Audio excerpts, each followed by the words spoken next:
Welcome, everyone.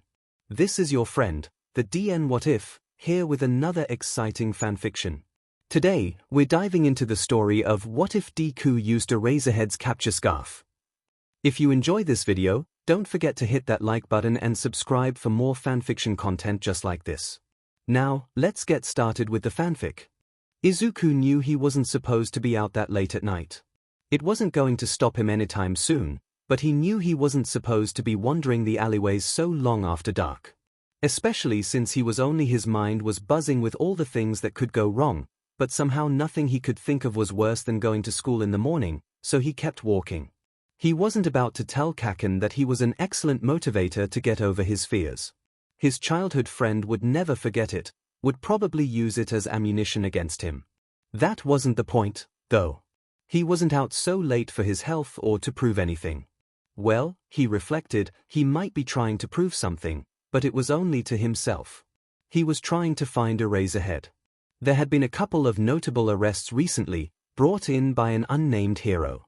The footage Izuku had seen online had Eraserhead's signature capture scarf as the sole identifying feature in the videos. Well, that and the image of an alley across from a bar. What was more, it was an area Izuku was familiar with. Which was why he was out on the streets trying to see if Eraserhead was still in the area. Walking around late at night was unusual. He was the only one around and his footsteps echoed around him oddly. It was like someone else was walking behind him, but no one was there when he turned to look. And yet it still wasn't as scary as facing down an angry Kaken. Izuku found the alleyway almost too soon. He hadn't seen many people in the streets, though a couple stumbled out of the bar across the street and wandered in the vague direction of the nearest train station. He turned down the alley and let his eyes adjust to the lower light level. It was almost disappointing how normal the alley looked. The smell of rotting garbage, stagnant water, and old vomit cluttered the atmosphere, but that was to be expected. Alleyways weren't clean, and they weren't usually a priority to be cleaned. A few large garbage and recycling bins were pushed up against one building, but whoever was supposed to be using them didn't seem to care much because there were bits of trash scattered about. Including, oddly, something that looked like a long compression bandage. Izuku frowned. That wasn't exactly something people just threw away. They were reusable and useful. He wandered over to pick it up. It was a lot heavier than he was expecting it to be and it rustled when he touched it. Frowning again, Izuku pulled his hand back. Whatever this was, it wasn't a compression bandage. Realization slowly trickled over him as he reached to pick it up again and it moved in his fingers. He was holding a capture scarf. And not just any capture scarf, Eraserhead's. Izuku's head shot up and he looked around suddenly. He was a hero fanboy, he knew this, but to just take it was a step too far in his mind. It was like stealing, even if it had been left behind for whatever reason. Maybe it was malfunctioning? Maybe the villain Eraserhead took down had somehow managed to break it? Eraserhead didn't strike him as the sort of person to leave his main weapon behind, but it had been a couple days since the fight, and it was still here. As wrong as the idea of taking it was, Izuku's mind raced through all the worst-case scenarios he could think of. What if a villain got their hands on it, someone who encountered Eraserhead often? They could study it, maybe learn how to neutralize it. Although Izuku didn't doubt the man would adapt, it wasn't worth taking the risk. He gathered the scarf in his arms. Well, he tried to gather it in his arms. It was like trying to hold a bunch of writhing snakes as the loops moved under his hands like it was trying to run away from him. Maybe that was why it was still in the alley. As he tried to settle it in some form of order, he felt a sharp pinch on his upper arm. Apparently, snakes were too accurate a metaphor. Fortunately, though, the scarf settled after causing him pain. A dry voice in the back of his mind pointed out how much it was like everything else in his life, practically impossible until it causes him enough pain to be satisfied. Izuku pushed that voice back as far as he could. He was just projecting bad feelings on an inanimate object and that wasn't fair. He took the scarf back home and managed to sneak back into the house without his mother noticing that he'd gone missing in the first place. By the cold light of day, Izuku looked at the scarf again where he had deposited it just inside his closet. He reached to touch it and it reached back. He panicked, flinging himself back and away from it. Just in time, apparently, as it started thrashing around again. He wasn't touching it, but it was freaking out almost as much as he was.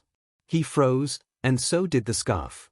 As far as he was aware, the scarf wasn't actually alive. Was it?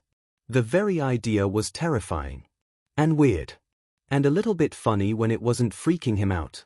Most people brought home stray dogs or cats, but Izuku, he had to bring home a potentially sentient capture scarf. He wasn't even sure why he was surprised by this new level of absurdity. At least it probably didn't need to eat. Probably.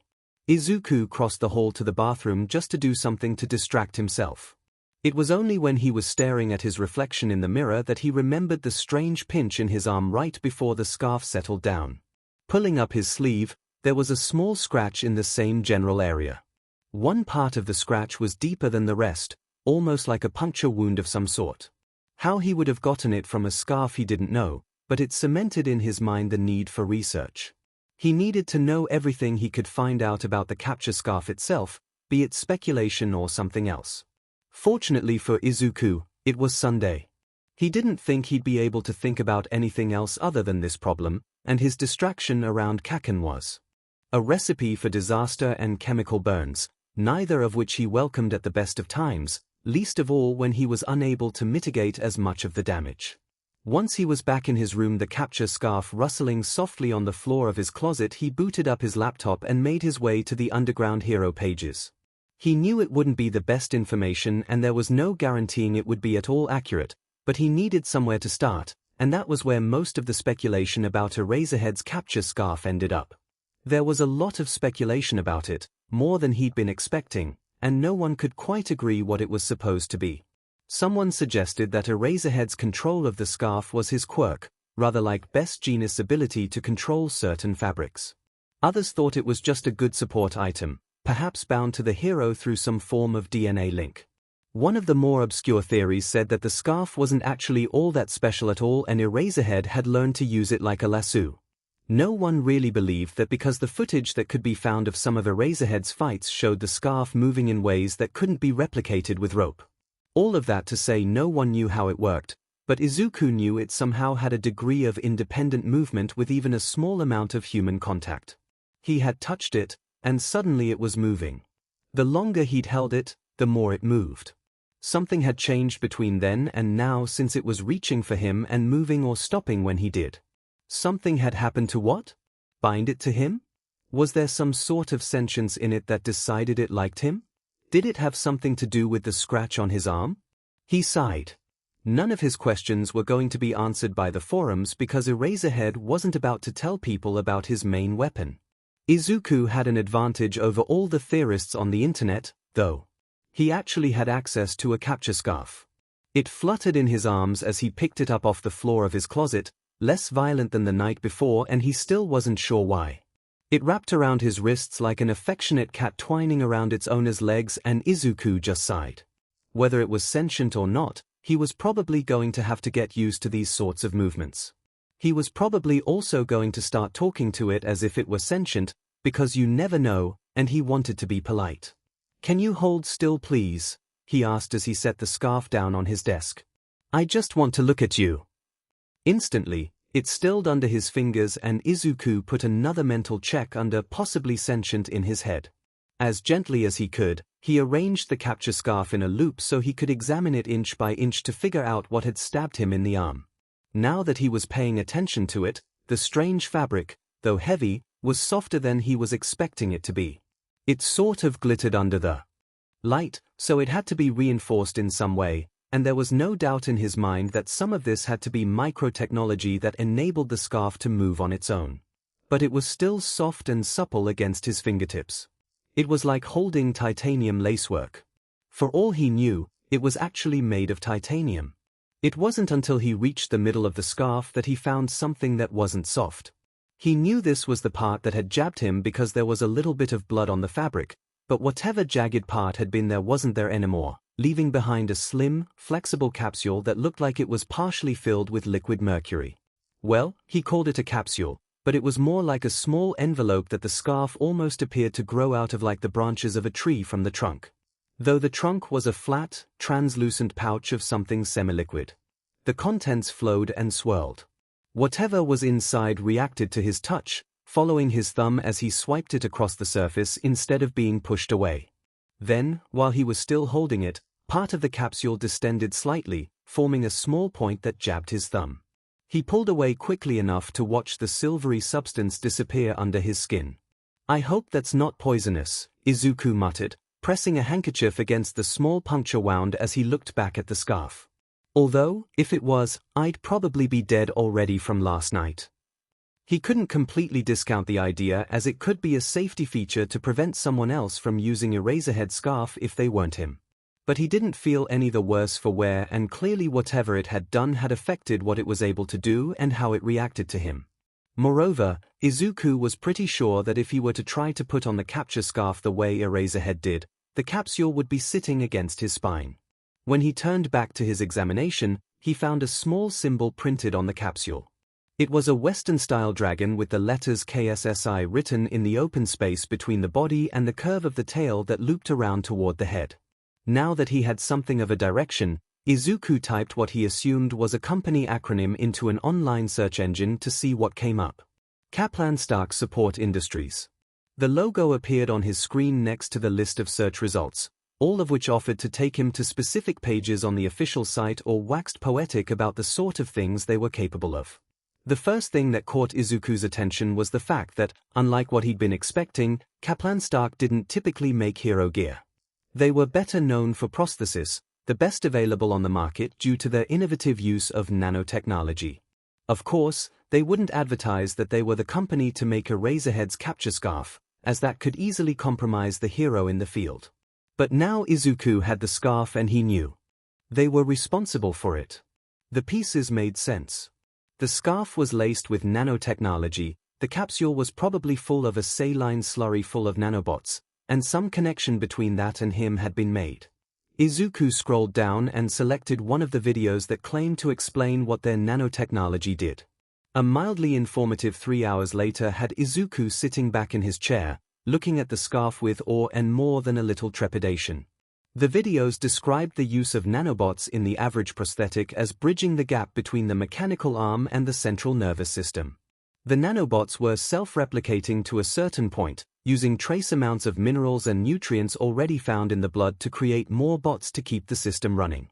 There was a threshold the nanobots weren't allowed to surpass, and the defunct bots were recycled by the body. The difference between the normal prosthetic and the capture scarf, however, was that a prosthetic replaced a missing body part while the scarf was not technically part of the body at all. The videos didn't expound upon this as it wasn't something they advertised as a commercial product. It did explain that the prosthetic was not sentient regardless of whatever strange movements people had observed, whether or not it was attached, as this was the brain trying to assimilate new or renewed input from the missing limb. The nanobots operated on a closed network with one another, and so contact was not required for them to receive signals for movement.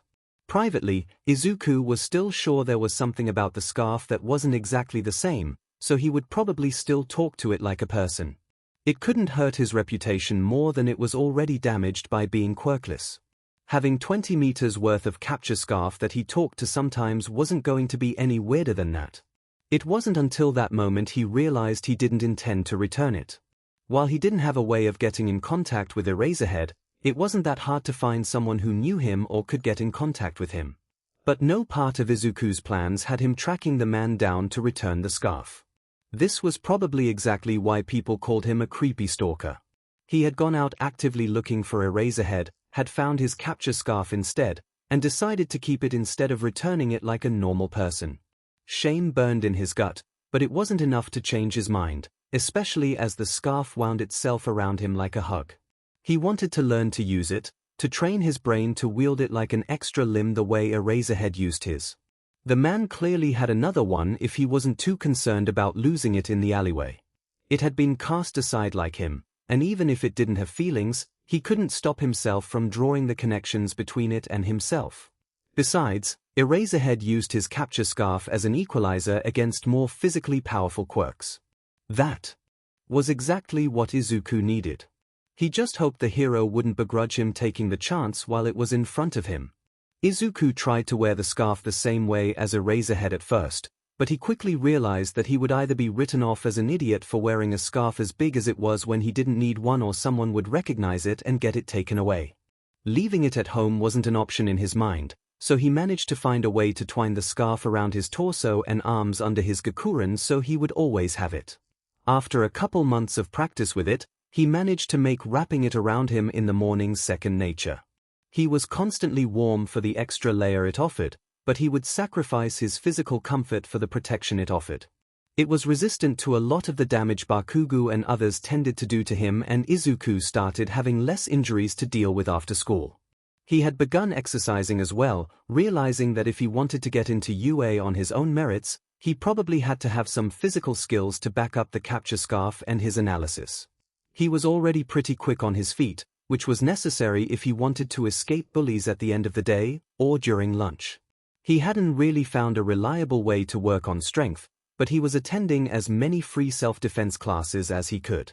Working with the scarf itself was slow going as he needed to train himself to use it like another limb, and he had no idea how to do that without focusing on every movement he needed it to make. His best idea was to use it as often as possible for little things as well as bigger things. More delicate movements were harder to do, and he spent a good portion of the first few months trying to pick up a pencil from the cup of writing utensils on his desk without knocking it over. Larger things, however, were simple enough if he managed to get a grip. One of the first things he realized was that, barring his ability to focus on the action, there were few physical limits on what the scarf could lift. It wasn't an actual limb, so it wasn't gated by his physical strength. Moreover, he could use them to pull his body around, climbing trees and buildings with ease. The only physical limit he had encountered was whether he could brace himself well enough to leverage whatever he was trying to lift up. It was honestly easier to pull himself along until he had the strength to stand his ground. No one at school had noticed Izuku's new accessory. It wasn't exactly surprising since he was actively trying to hide it and people only paid attention to him when they wanted to hurt or belittle him. He was glad his classmates didn't know him well enough to tell that he was hiding something. At one point in time, Kaken might have been able to tell, but they hadn't been that close in years. Izuku knew him, but Kaken didn't see enough of Izuku to be able to read his reactions and emotions anymore. It was a bit harder to hide it from his mother, but he was managing. When he wore short sleeves, he explained that the bandages on his arms were for the training he was doing. It wasn't even a lie, and she didn't question it, seeing how serious he had become about training recently. She had even offered to pay for lessons in something he wanted to learn to help out. Once he stopped crying about the unconditional show of support, he mentioned his short list of desired skills: parkour, martial arts, and gymnastics. All of them could help him as a hero in the future. Parkour was for navigating through a city at speed, avoiding obstacles and minimizing injuries from a fall. Martial arts was something he was already pursuing, the need to be physically capable of fighting back against people regardless of their quirk at the forefront of his mind. Gymnastics was also in the vein of learning to tumble and fall, but he also wanted to be able to maneuver in the air, which was necessary with how he used the capture scarf to get around. In the end, he elected to go with gymnastics. It was a sport with strength, speed, and agility as the main requirements, and he needed to learn to be more instinctual with his body and with the scarf. And since most gyms weren't equipped for quirk use, the focus wouldn't be on what people could do with them. Hopefully, the fact he was quirkless wouldn't come up at all. Izuku had been practicing for almost 3 years with the capture scarf. Somewhere along the way, it stopped being Eraserhead's and started being his, though he couldn't be sure when that happened. He didn't have the right words to explain how comforting it was to have it sitting against his skin every day, but the knowledge that it was there was rooted deep enough in his soul to make even the bad days just a little brighter. Which was a good thing because this was turning out to be one of the worst. Their homeroom teacher had career forms he was meant to pass out, but he threw them up in the air and said everyone obviously wanted to be heroes. Which wasn't wrong, but it seemed weird for him to come out and say that, ignoring what he was supposed to be doing in favor of indulging a class full of teenage egos. Kaken, of course, stated his intention to attend UA and become the best hero, better even than All Might. This led to the teacher revealing that Izuku had stated an interest in attending UA as well. That was the moment Izuku knew the end of the day wasn't going to be pleasant for him. The entire room turned and laughed at him for his impossible dream. It hurt to see all their mocking faces even though he knew they would never believe in him. The look of murder in Kaken's eyes cut deeper than any of the rest of it. Even though he knew they weren't friends anymore, nothing cemented it more in his mind than the clear and present danger radiating off Kaken. Unseen by those around him, the capture scarf tightened around his rib cage in a sort of hug. He knew he was the one controlling it, but it was still nice to have something tactile to ground him. In full view of the teacher and the rest of the class, Kaken blasted his desk, the force of which threw him into the wall at the back of the classroom. "You think you can get into UA? You're totally quirkless." Kaken laughed as though it was the funniest thing he had ever heard. So did the rest of the class. "I just want to try," Izuku mumbled. "What's so wrong about that?" "Try what? Try the entrance exam?" Kaken barked another laugh. "What can you even do?" Izuku stayed silent while the class hovered over him. He wouldn't provide them with more ammunition than they already had. They were already certain of the outcome, so sure that he was going to fail. Anything else he could have said was just another reason to mock him. Izuku tried to leave quickly after class. He reached for his analysis notebook to put it away, only to have it ripped out of his hands. "We aren't finished here, Deku," Kaken purred, the dark tone sending a shiver down his spine. He glanced down at Izuku's notebook and scoffed. "For my future? Are you for real? Give it back." Izuku reached to grab it, only for Kaken to put the notebook between his palms and set off an explosion. He moved to the window to throw it out, where it would probably land in the koi pond below, damaging it more. It was instinct when the end of the capture scarf shot out of his sleeve to grab the book before it fell too far. Silence stretched in the room as Kaken and his friends stared at him. So much for keeping that a secret, Izuku thought. He didn't bother to wait around for the moment of shock to wear off. He had his backpack, he had his notebook, and he had his capture scarf vibrating against his skin. He needed to get out of there and the window was right there. With a running leap, he shot out of the window, snagging the railing with his capture scarf on the way down. Using the excess momentum, he flung himself into a nearby tree and then slid carefully to the ground. "Deku!" Kaken yelled out the window behind him, but Izuku didn't bother to look. He just ran. Some things weren't worth sticking around to find out how bad they could be. When he was far enough away he didn't think Kaken would catch up to him. Izuku slowed down to catch his breath. His dreams had changed a bit over the years. Izuku had come to terms with the fact he couldn't be a hero like All Might, but he thought being like Eraserhead was mostly attainable. Something large and heavy landed on his back and he pitched forward, flailing wildly. Whatever it was slimy, and it moved, trying to dive down this throat. "I'm just hijacking your body. Calm down," a watery voice murmured. "It'll be over in 45 seconds. Izuku thrashed in the grasp of the slime villain, clawing at the junk pouring itself down his throat. "No point in trying that," the slime chuckled, moving one eye to stare down at him. "I'm fluid, you see. Your eyes aren't." The capture scarf emerged from under his gakuren and wrapped around the eye he could see before pulling sharply.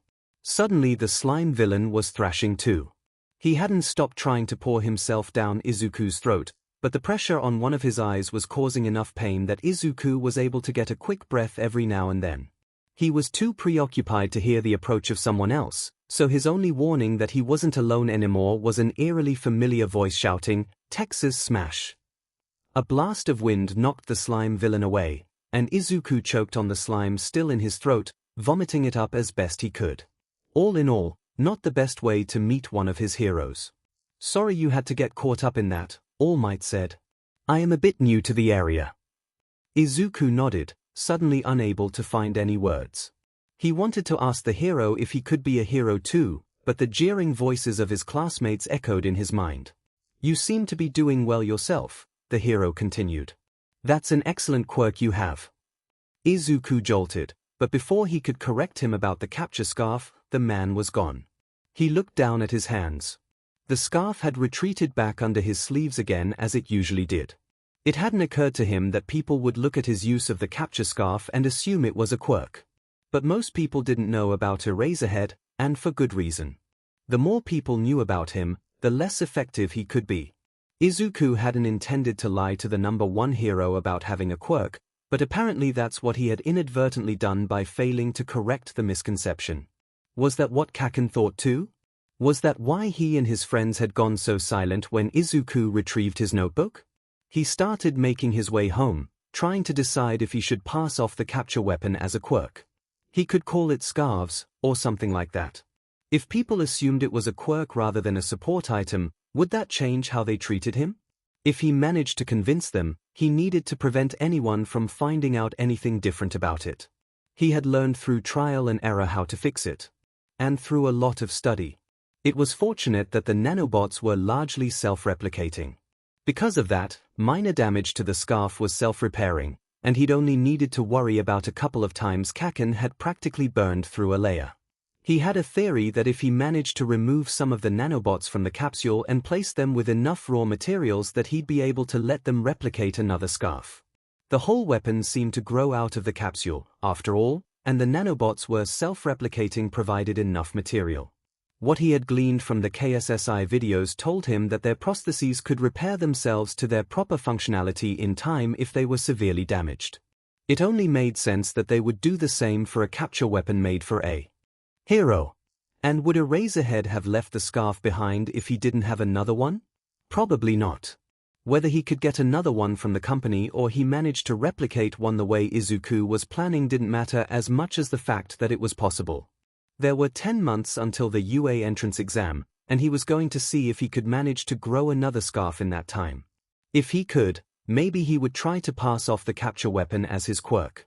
If not, well, he would figure that out if it came to that.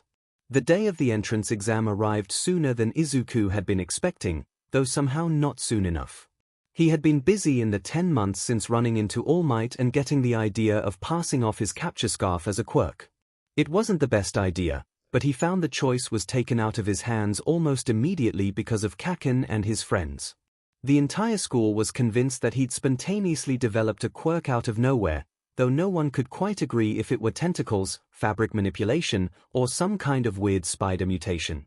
Naturally, he didn't demonstrate his quirk for anyone short of using it to escape from Kaken, but that didn't stop the teacher from slipping some paperwork to register his quirk on his desk the Monday after the rumors started. In a rare display of a magnanimous leader, Sensei even offered to turn the paperwork in for him. That he also made some remark about how it was about time he presented a quirk, Izuku decided not to correct him. Teachers had never helped him before, so he didn't see why he should help them. If the paperwork was filled out and left on the teacher's desk at the end of the day, there was no evidence that Izuku had been the one to do it. Any issues that came from turning it in would reflect on his teacher rather than him. Oddly, Izuku decided he was okay with this potential outcome, if only because he could imagine the face Sensei would make when he realized he'd helped a quirkless student commit fraud. Of course, a quirk known only as Tendril wasn't going to rate very highly in people's minds, so Izuku figured that moment would never actually come to pass. Replicating the scarf had become a bit of a priority after that. What saved him was a beach near his home that had become overrun with garbage. Or, from another perspective, it was filled with a wealth of raw materials just waiting to be broken down and used. He started cleaning up the beach, as it served several of his purposes. He could practice with the scarf, he had access to the materials, and all the lifting and moving was making him stronger. Add to that his habit of running from place to place, and his training was going well. He was getting stronger, faster, and building his endurance. Beyond that, he had developed his control over the scarf that he didn't need to focus on what it was doing at every moment to ensure it did what he wanted it to. Honestly, he needed to focus more too. Stop it from acting on his behalf. The first experiment with growing a scarf was a success, though he'd had to sacrifice a small collection of his old clothes to it. With a pile of scrap metal from the beach and those clothes, his backup scarf grew to its full 20 meters in 3 weeks. Which was about how long it was taking Izuku to begin wondering what would happen if he supplied the nanobots with different materials. Like the rubber tires he was pulling out of the mounds of trash on the beach. If he could get a higher quality of metal as well, the scarf that came out of that would be formidable. And if he managed to craft a scarf out of Kevlar or something that afforded a similar level of protection, he might prefer to use that, provided he got into the hero course. It was still surreal to him that getting into the hero course wasn't looking like a distant dream for someone else to achieve. According to what he had looked up, UA's entrance exam featured robots of varying values and prospective students were meant to destroy or disable as many as they could. There wasn't a lot to find on the robots themselves, but Izuku was fairly certain they would have a weak spot to exploit. If not, then the test was heavily geared toward people with destructive quirks, which was more than a little unfair. He was determined to do his best, but he also applied to the general education department just in case. With that, he was fairly certain he could make it into UA with his test scores and potentially move up to the heroics department in the sports festival. Even with that assurance, he was still a nervous wreck walking through the gates of UA. He was drifting, woefully off-kilter and still trying desperately to convince himself that everything was real. The familiar pressure of the capture scarf tightening around his ribs was grounding in a way little else was, and Izuku walked toward the building to take the written part of the test. Unfortunately, he tripped over his own feet shortly before the stairs. Fully expecting to land on his face, he was surprised when the impact never came. "Sorry for using my quirk on you without asking," said a voice behind him as he opened his eyes to see the ground centimeters away from his face. He was floating, flailing almost, without touching the ground. Izuku turned to look at the person who had spoken and locked eyes with a girl who stood beside him. She reached out to help pull him upright, then touched the tips of her fingers together. When she did, gravity reasserted itself and he landed on his feet, his wobbly knees protesting the renewed pressure of remaining upright. I think it's a bad omen to trip and fall." She smiled at him and Izuku tried to smile back through his nervous daze. "Thank you," he whispered, unsure what else to do. "Of course." She glanced between him and the doors of the building. "Well, we better get going. Good luck on the test." "You too." He wasn't sure if she heard him or not. Because she had already started moving to the building and Izuku couldn't manage anything louder than a whisper apparently. Once the written test was over and Izuku was glad it was, even though he knew the harder part was yet to come. Those who intended to test for the heroics department were collected in a large auditorium. Present MIC stepped out on stage and began running through the specifics of the test, most of which Izuku had looked up online. He was glad he'd done that, as it was difficult to focus on what was being said while sitting next to Kaken. Kaken had tried cornering him at school, but Izuku used the school's rather blasé attitude regarding quirk use to swing out the window with the capture scarf every time Kaken got too close. He could read his former friend's moods, and that was not a conversation he wanted to have alone. And since it was Kaken, it probably wasn't a conversation he wanted to have at all. He still wasn't sure what he had done to anger him. "This is how the test will go, my listeners," Present MIC was saying. "You'll be experiencing 10-minute-long mock cityscape maneuvers. Bring along whatever you want." Izuku let out a breath he didn't realize he'd been holding. Even if it somehow came out that the capture scarf wasn't a quirk, they couldn't ignore him if he managed to make it into the hero course.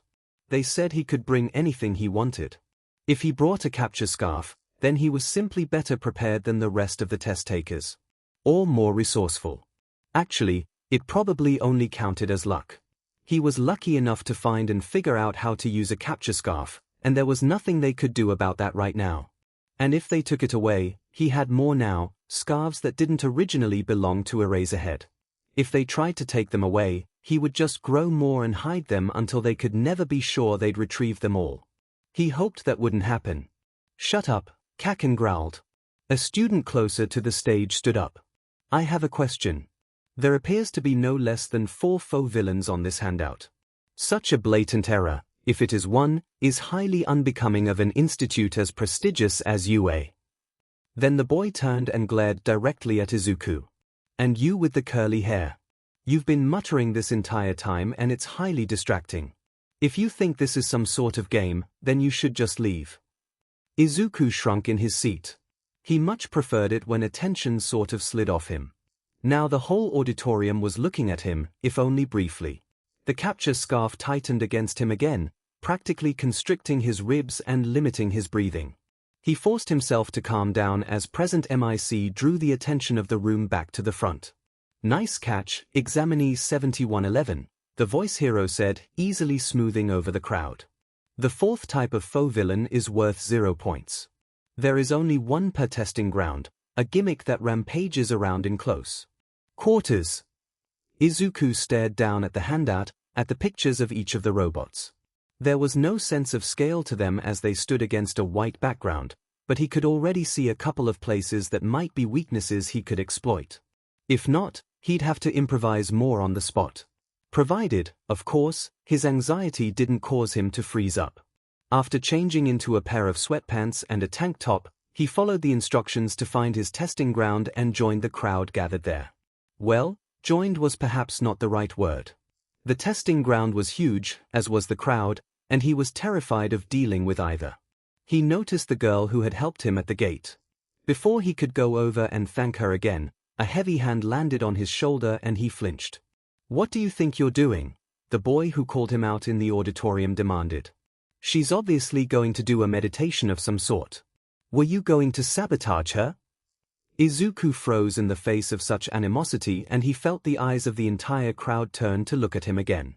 Whispers raced through them, the familiar tone of mocking setting his stomach to tying itself in knots. He should have known nothing would really change.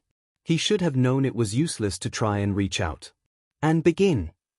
There was a moment of silence as everyone, Izuku included, attempted to process what had just been said. "What's wrong?" Present MIC demanded. The test started. The die is cast. Everyone started running at once, Izuku choosing to race down side streets away from the main crowd. He couldn't handle the eyes on him and being in the crush of the main battle wasn't going to do him any good. A robot appeared around one corner and Izuku froze for a second before the capture scarf lurched forward to find purchase on the machine and pull him into a flying kick at the one-pointer's main sensor array. It smashed under his shoes and he tore out a bundle of wires while swinging around to land on the ground again. He was running again before the robot hit the ground. He managed to take out a couple of two-pointers by getting them to shoot each other, then aimed straight for the bundle of exposed wires on the next one-pointer he saw. The first three-pointer was larger than he expected it to be, and someone with a laser in his stomach managed to take it out while it was focused on Izuku. "Merci pour l'assistance, mon ami." The boy called to him before moving on. Izuku vowed to take on the next three-pointer on his own. As if summoned by his desire to prove himself, one crawled over a partially collapsed building to get to him. Directing his scarf to wrap around a nicely sized piece of rubble, Izuku swung the makeshift shot put into the robot sensor array before diving underneath to get at a conspicuously loose panel. He pried it open and ripped out as many wires as he could, burning his fingers in the process. He had to drag himself out from under it before it collapsed on top of him. From the sound of things, the central plaza was where most of the fighting was taking place. Deciding to take the high road as he made his way over, he swung between the buildings and from the telephone poles. He dropped on top of a one-pointer that was aimed at one student's back, driving it into the ground.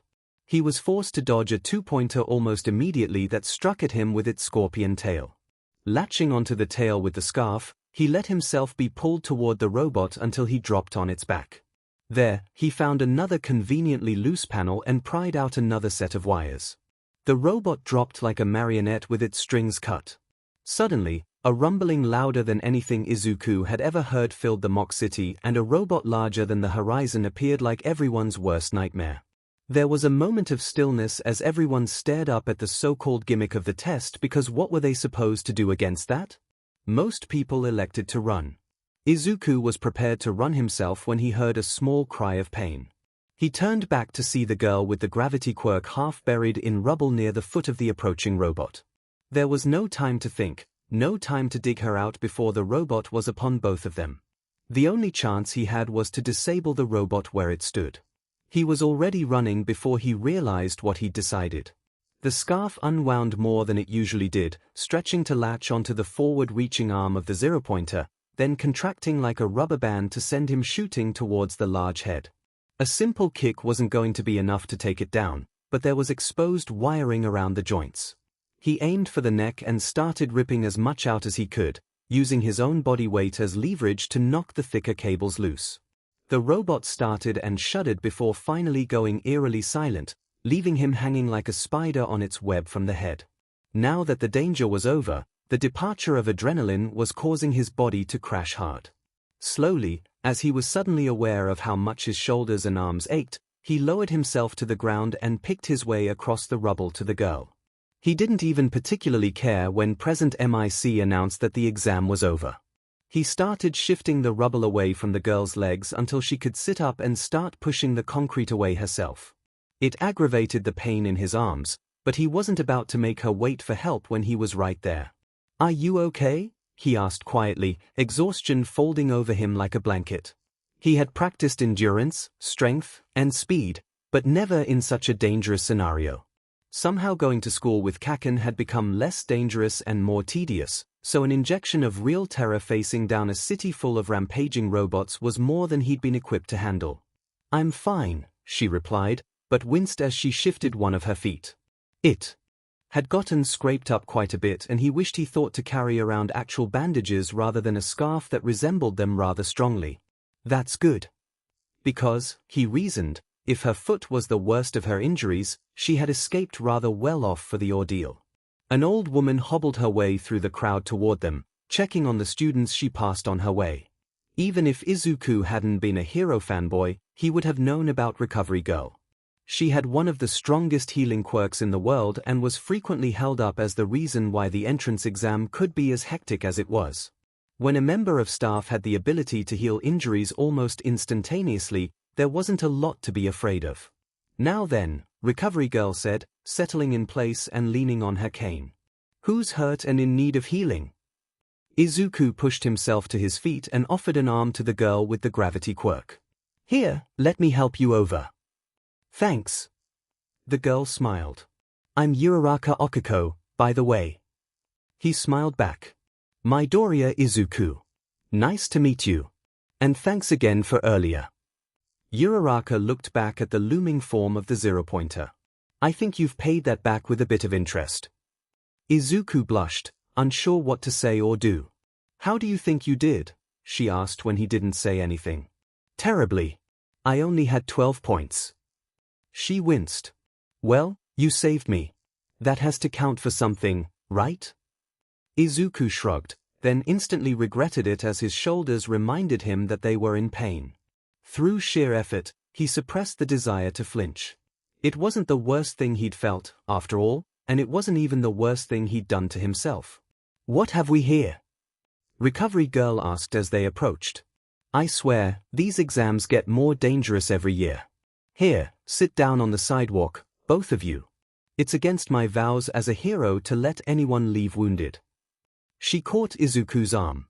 "That includes you, young man. Don't think I don't recognize an injury when I see one." Uraraka turned on him immediately. "You're hurt? And you were still helping me?" "It's not that bad." The blush was back, and if it hadn't hurt to raise his arms over his head, he would have covered his face as much as possible. "I just sort of pulled my arms a bit." "I'll be the judge of what's bad and what's not, young man," Recovery Girl said, pushing him down next to Uraraka. "I highly doubt you are the one in this conversation with a nursing degree." "Not yet," he quipped. Then actually started putting some thought into things. "But I think I could benefit from some first aid training." Recovery Girl smiled. "Then perhaps I'll see you in my elective class, should you make it into UA. It's nice to see budding young heroes acknowledge that there are more skills out there than punching people." She kissed Uraraka first, then him, and the instant relief in his shoulders was balanced by the sudden wave of fatigue that washed over him. "There. Good as new. Take some gummy bears to get that energy back and sit here for as long as you need. I'm going to check on the other testing grounds." Izuku sighed, popping 2 of the gummy bears into his mouth and resisting the urge to just lie back on the cluttered and damaged sidewalk. "I suppose if all else fails, I think I have a high enough written exam score to make it into Gen Ed." "You shouldn't have to settle for that, though," Uraraka protested. "You are a hero. You saved me." "Then I suppose it depends entirely on what the exam board thinks." Izuku shrugged. "Whatever the case, I think I'll be okay." "If you say so." A strange look crossed her face. "Look, it was nice meeting you, but I have something I need to go do." She stood up and waved. "Thanks again for saving me." He nodded and sat there for a few minutes more, his arms resting on his knees and his head resting on his arms. 12 points. It was more than he would have gotten if he'd never found the capture scarf and never started training. He probably wouldn't have made it to the exam at all if he hadn't done things the way he had. And it was a nice dream to have, getting into UA through the Heroics entrance exam. Now that the dream was over, he'd have to work hard enough to potentially make his way into the Heroics department through the sports festival. After a few moments of self-pity, he picked himself up and left the testing ground to make his way home. An interesting crop of students we have this year, Nezu remarked, sipping on a cup of tea. Aizawa Shouter just sighed as he reviewed the footage. A whole pack of problem children. Now, Shouter, pessimism is an admirable quality when exercised in moderation, but sometimes you take it too far. The diminutive principal smiled at him. Besides, I know there were a fair few that impressed you out there. Midoriya, for example. Shouter sighed again. Nezu made sure that was the moment the footage of Midoriya appeared back on his screen. He can think on his feet, I'll give him that. And for someone whose quirk doesn't have a lot of functionality against robots, he seemed to do pretty well. But he's reckless. On the contrary, what I see is someone determined to succeed, someone aware of his advantages and disadvantages who is not afraid to twist things in his favor. And running at the zero-pointer? How was that in his favor? Nezu T-scared. You know as well as I do what that particular part of the test is for. When the danger appears insurmountable, it is the true measure of a hero to find a way to victory in the face of defeat, to stand and fight when the outlook appears most bleak. Shouter blinked. Gods above, he was too tired for this sheet. You mean you're going to put him in my class? He frowned. Is this punishment? Look at it this way. You are the one best suited to take his raw potential and refine it into something outstanding. That wasn't a no. He bit back a groan because it wouldn't help. It would only make Nezu's stupid grin wider and push the headache he was nursing over into the vein of migraine.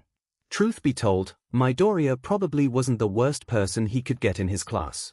Bakugo Katsuki was, and as the student who got first place in the exam, he was automatically going to be Shouter's problem. As were most of the top 10, in fact. Midoriya was strange, however. Something about him set Shouter's senses on edge, and he'd learned to trust his gut in these matters. He didn't know what was going on, but it didn't seem bad, just weird. I'll get your class list to you once it's been finalized. I believe you've spent enough time going over this with me. Nezu took another sip of his tea. And I believe Yamada is waiting for you outside. He didn't groan. His husband didn't deserve that this time around, but he wanted to go to bed and Hisashi was going to want to talk, and he wasn't sure he was mentally prepared to deal with any of that. Shouter got up anyway and moved to the door. As expected, Hisashi was on the other side and seized his arm immediately, pulling him along toward the front gates. Please tell me we're going home, Shouter emmed. I want to sleep. You always want to sleep. Hisashi's tone was light and teasing, which meant he had picked up on how much Shouter didn't want to be in public at the moment. I love this man, he thought. God knows why he married me, but I love him. Interesting bunch of kids out there today, Hisashi murmured, keeping his voice low and even. Any favorites? Shouter frowned. I don't pick favorites. We both know that's not true. Deciding to be the better person, he didn't hit Hisashi. What about you? You always pick favorites. That Midoriya kid was good.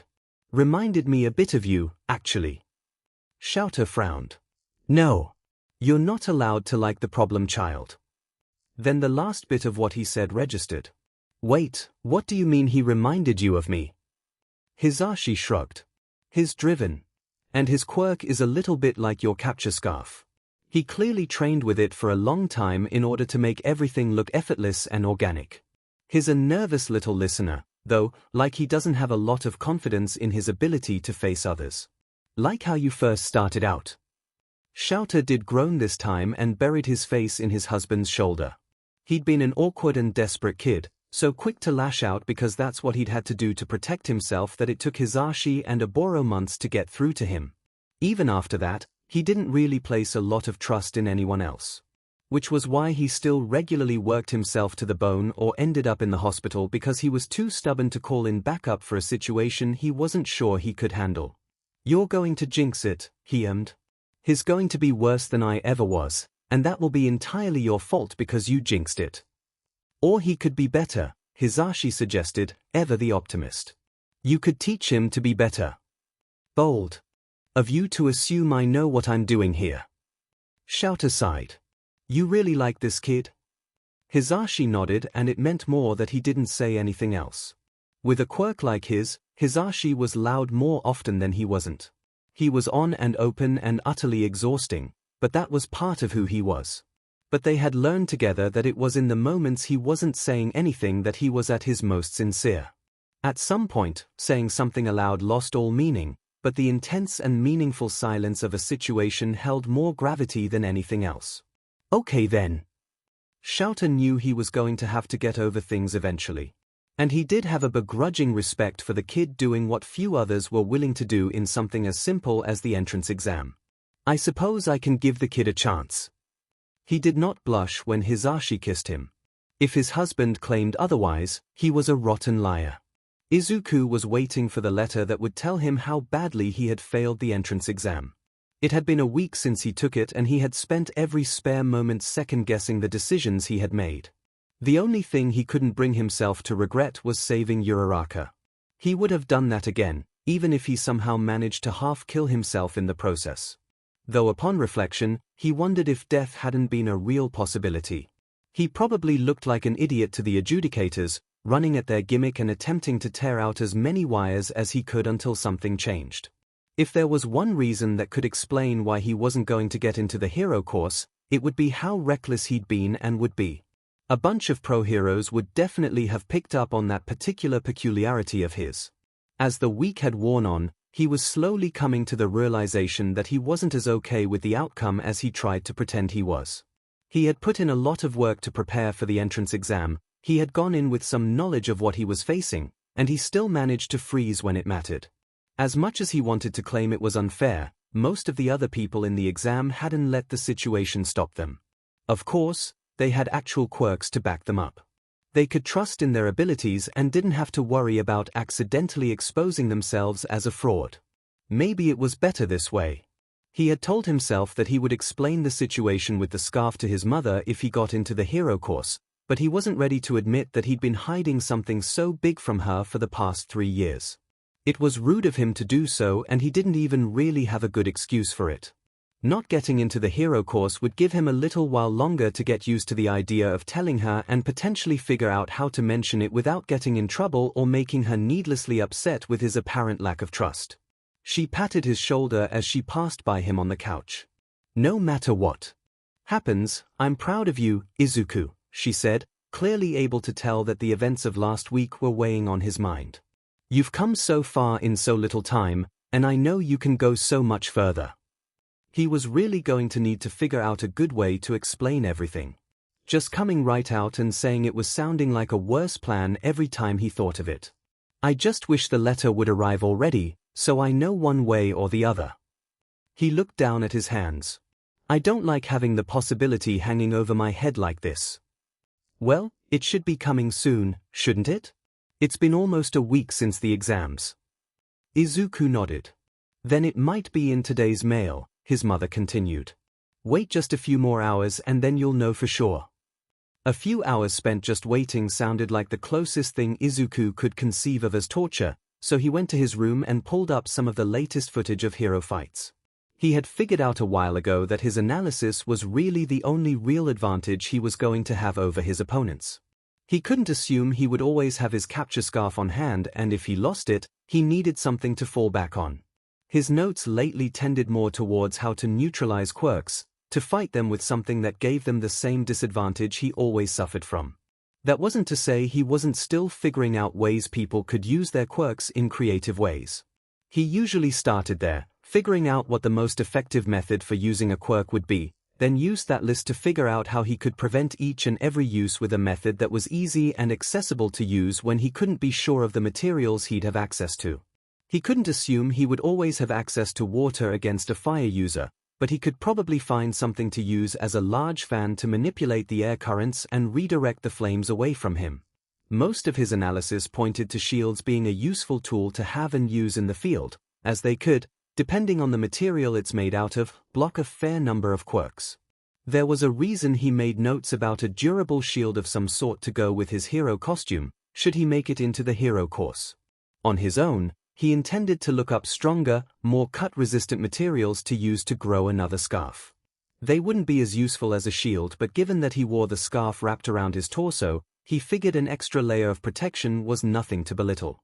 Izuku had moved on to the footage of a battle that had taken place in downtown Tokyo less than an hour ago when his mother knocked on his door. She opened it a moment later, her eyes bright and shining as she held out an envelope with the UA insignia on it. Izuku suddenly couldn't breathe. The letter was here, and he would have his answer, and he wasn't sure now he wanted to open it. Mechanically, he reached to take it from her, feeling the strange weight of it as it dropped into his hand.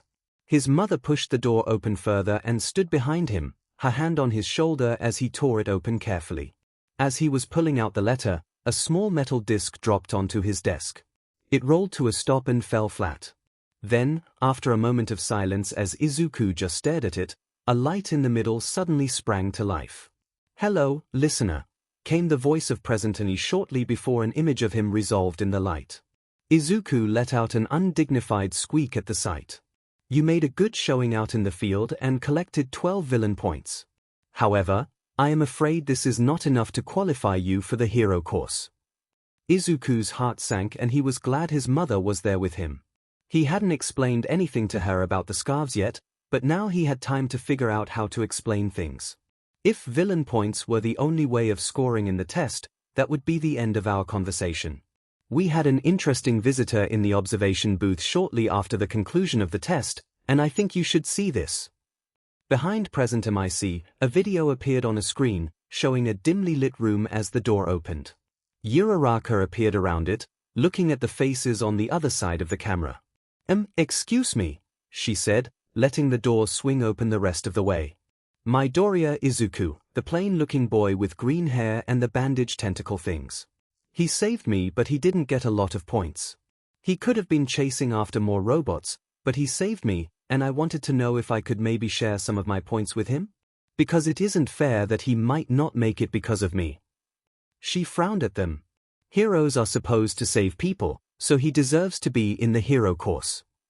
In the video, Present MIC stepped forward from behind the camera and patted Uraraka's head. "I'm afraid we can't give him any of your points. But don't worry too much about the kid. He'll be fine."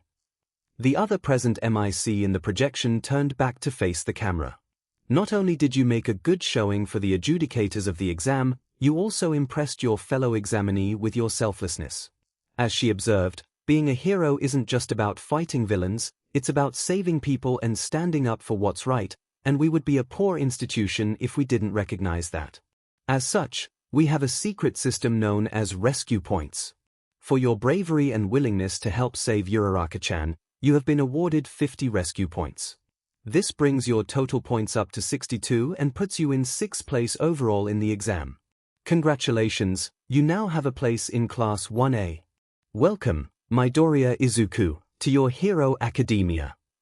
The projection shut off, but for several minutes Izuku could only gape at the disc. He had made it into UA. He had made it into the UA hero course. And he had done this while quirkless, not that anyone knew. A pair of arms wrapped around his shoulders from behind and he jolted before melting into his mother's hug. He was going to have to tell his mother about the scarves. There was no way around it at this point, and Uraraka had specifically mentioned them. "Mom," he whispered. "There's something I have to tell you." She pulled back enough that Izuku could turn his chair around to look at her. From her expression, he could tell she was concerned, which wasn't doing anything good for his anxiety. "What is it?" "They think I have a quirk." He decided to start there. It was honest and to the point and served as enough of a jumping-off point that he would be able to explain what he could. "They think I have a quirk and I'm going to let them continue thinking that."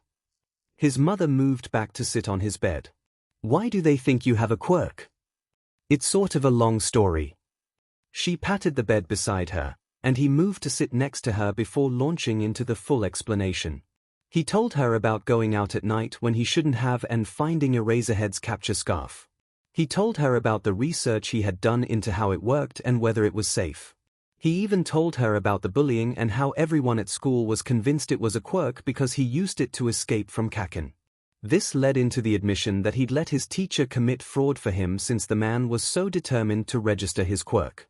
She didn't look particularly happy about that bit, but Izuku was quick to point out the man hadn't done anything to help him when he believed rightly so that he was quirkless.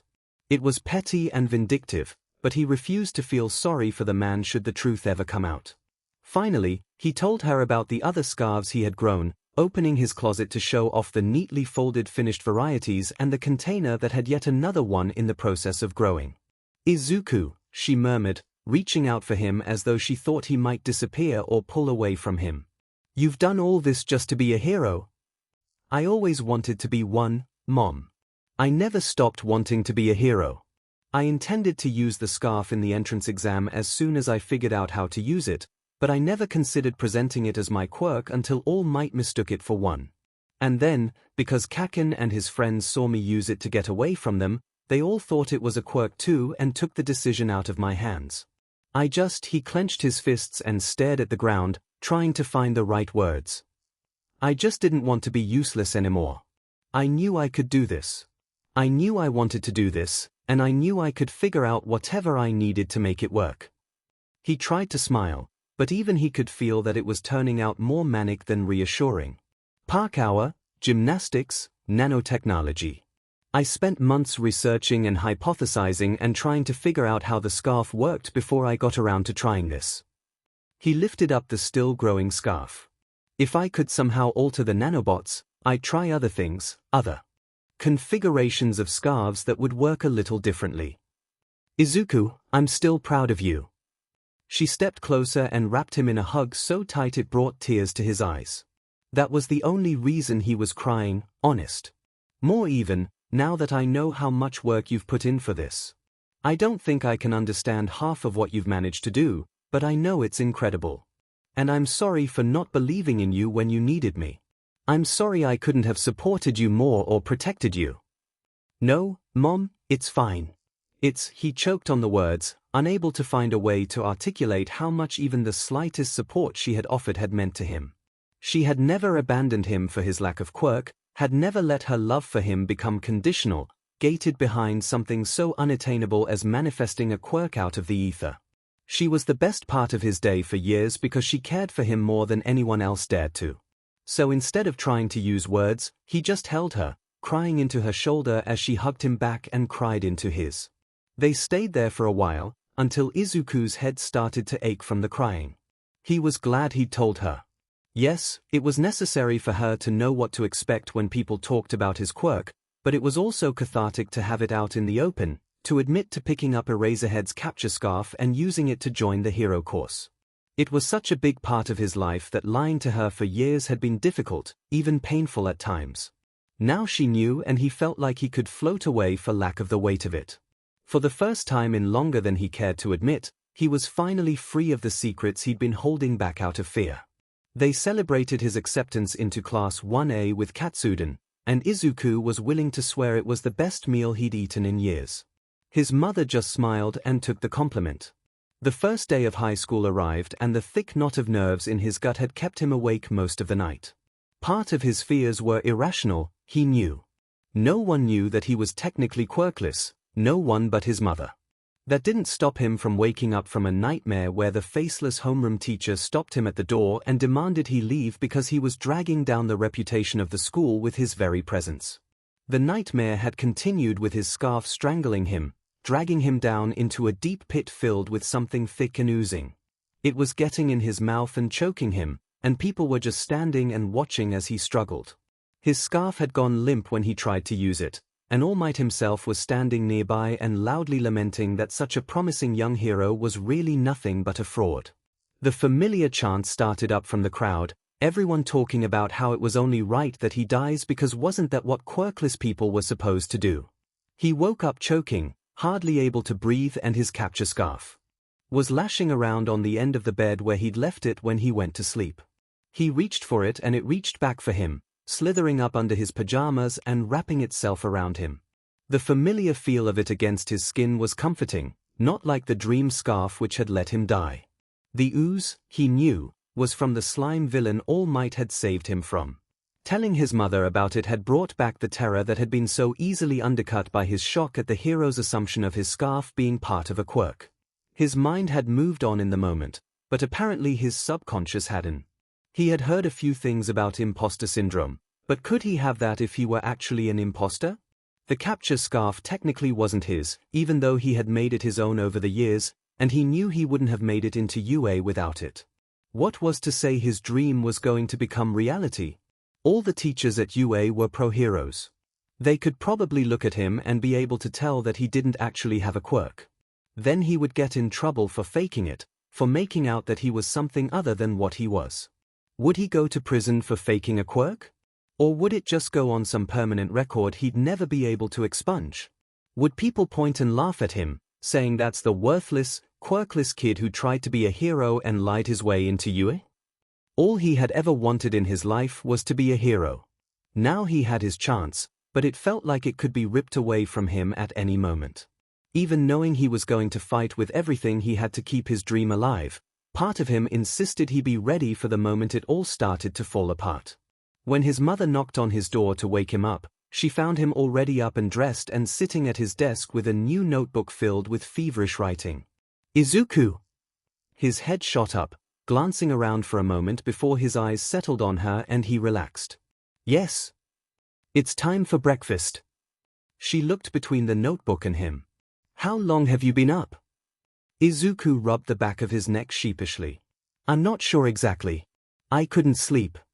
He stood and stretched before following her out to the kitchen table. "I suppose it's good you're up early," his mother said after a while. "I had something I wanted to talk to you about." Izuku froze.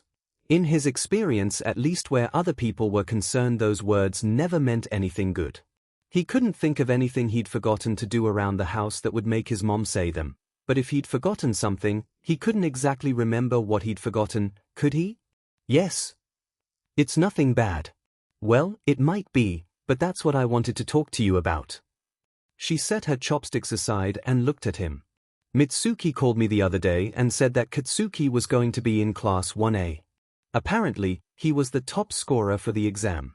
I didn't tell her you'd made it into the class, too, but all I could think about was what you told me about him." Izuku frowned. It had honestly slipped his mind that Kaken was going to be there, too. There had never really been any doubt in his mind that his childhood friend would pass the exam and be in the best class, but knowing and understanding that were two vastly different things. And then there was the fact that he had explained everything about how his relationship with his old friend had deteriorated almost instantly after they found out he was quirkless. That was yet another thing he had lied to his mother about over the years, and she hadn't been happy when she'd heard it. He'd barely managed to stop her from storming over to the Bakugo house to yell at him. This conversation was apparently the natural consequence of that. "Izuku, I want you to avoid him as best you can. And if you can't, I want you to tell your teacher about the history between you two." There was no room for denial or questioning in her voice. And Izuku could appreciate that if he weren't on the worst side of it at the moment. "You told me that all the teachers there are pro-heroes. As such, they should take such a threat to the well-being of their students seriously. If that proves false, I want you to come to me and I will deal with it." His mother had once mentioned she considered law school as a possible option for her future. She had decided to become a nurse instead, but there was a reason she considered it. For all their displays of emotions, both he and his mother were intelligent enough to understand and manipulate where they stood in the eyes of society. It was harder for Izuku to manage most of the time, but he had left school with no permanent marks on his disciplinary record in spite of what some teachers tried, and most of the time he didn't even need to call in his mother to manage it. There was only so far educational authority stretched, and if nothing were going to be noted on the records of the others involved, they couldn't pin every incident on him. Kaken was never present for the conversations that happened regarding how to spin things, but he would have blown up at the teachers instead if they tried to make out in their reports that he was the victim in that situation. Fortunately, they recognized the slippery slope they were on and backed off. Quirkless or not, fights had at least two sides to them, and pinning everything on Izuku simply wouldn't hold up. If anything, putting all his aggressors down as victims would have been a glowing recommendation for any combat-oriented position, as it would appear he could abuse his classmates in spite of their powers. He's probably going to try something, Izuku told her. If for no other reason than his used to getting his way. UA is a new environment, but he spent 3 years able to do whatever he wanted to me because no one was speaking up about it. More, if you add in elementary school. I don't think he knows how to not attack me, even though. He's been pretty quiet since I escaped out the window using my scarf. He just ignored me then.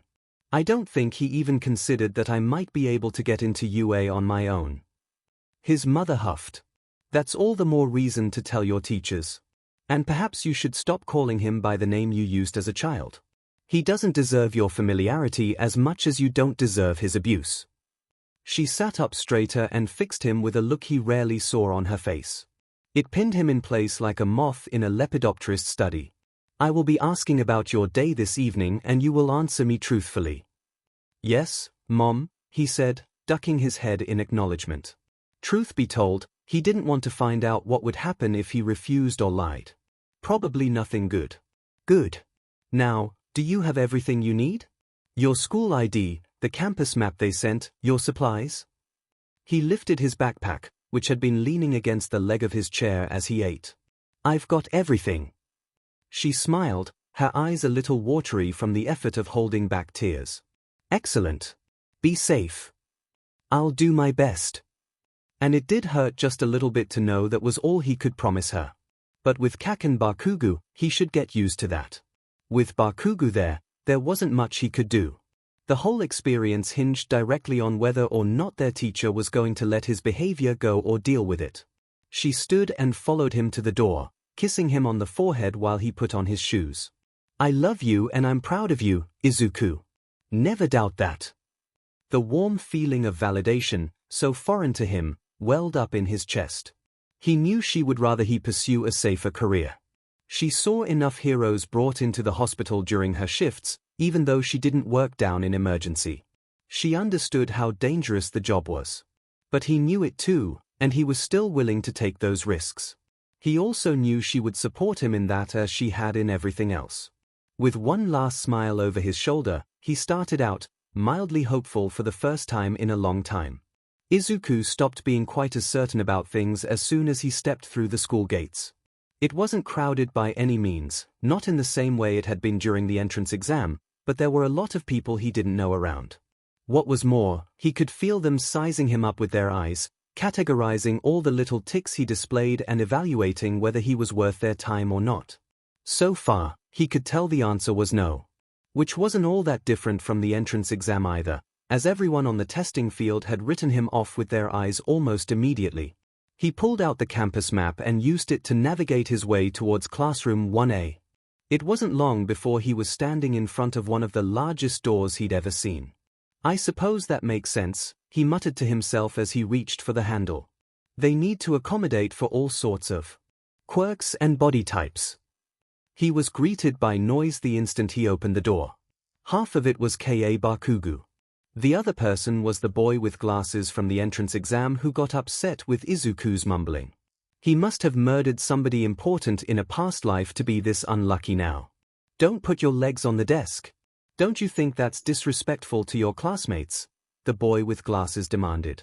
No, I don't think so, Bakugu replied. Which middle school are you from anyway, extra?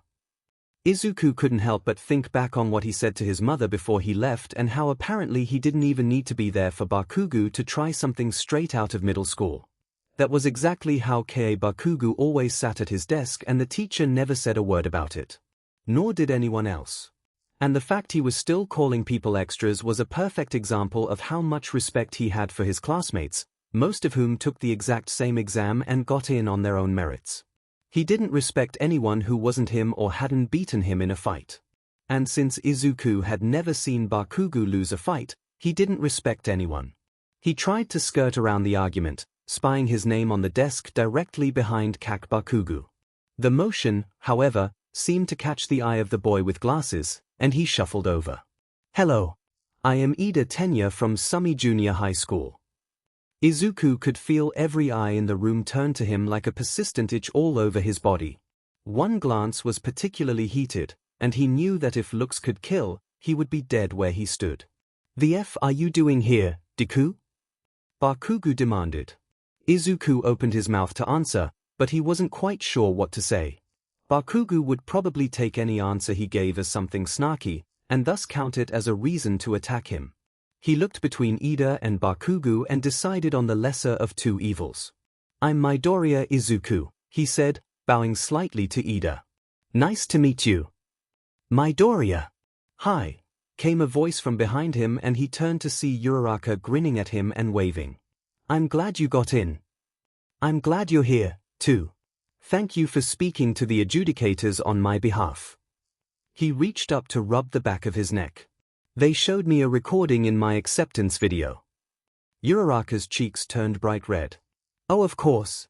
Anything for a friend. And they gave me rescue points for doing that, too, which is how I got in. If you're only here to make friends, you might as well leave now."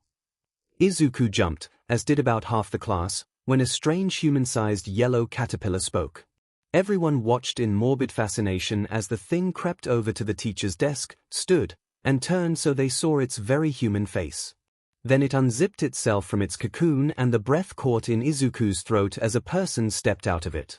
He knew exactly who this was, if only for the scarf wrapped around the man's neck. Eraserhead.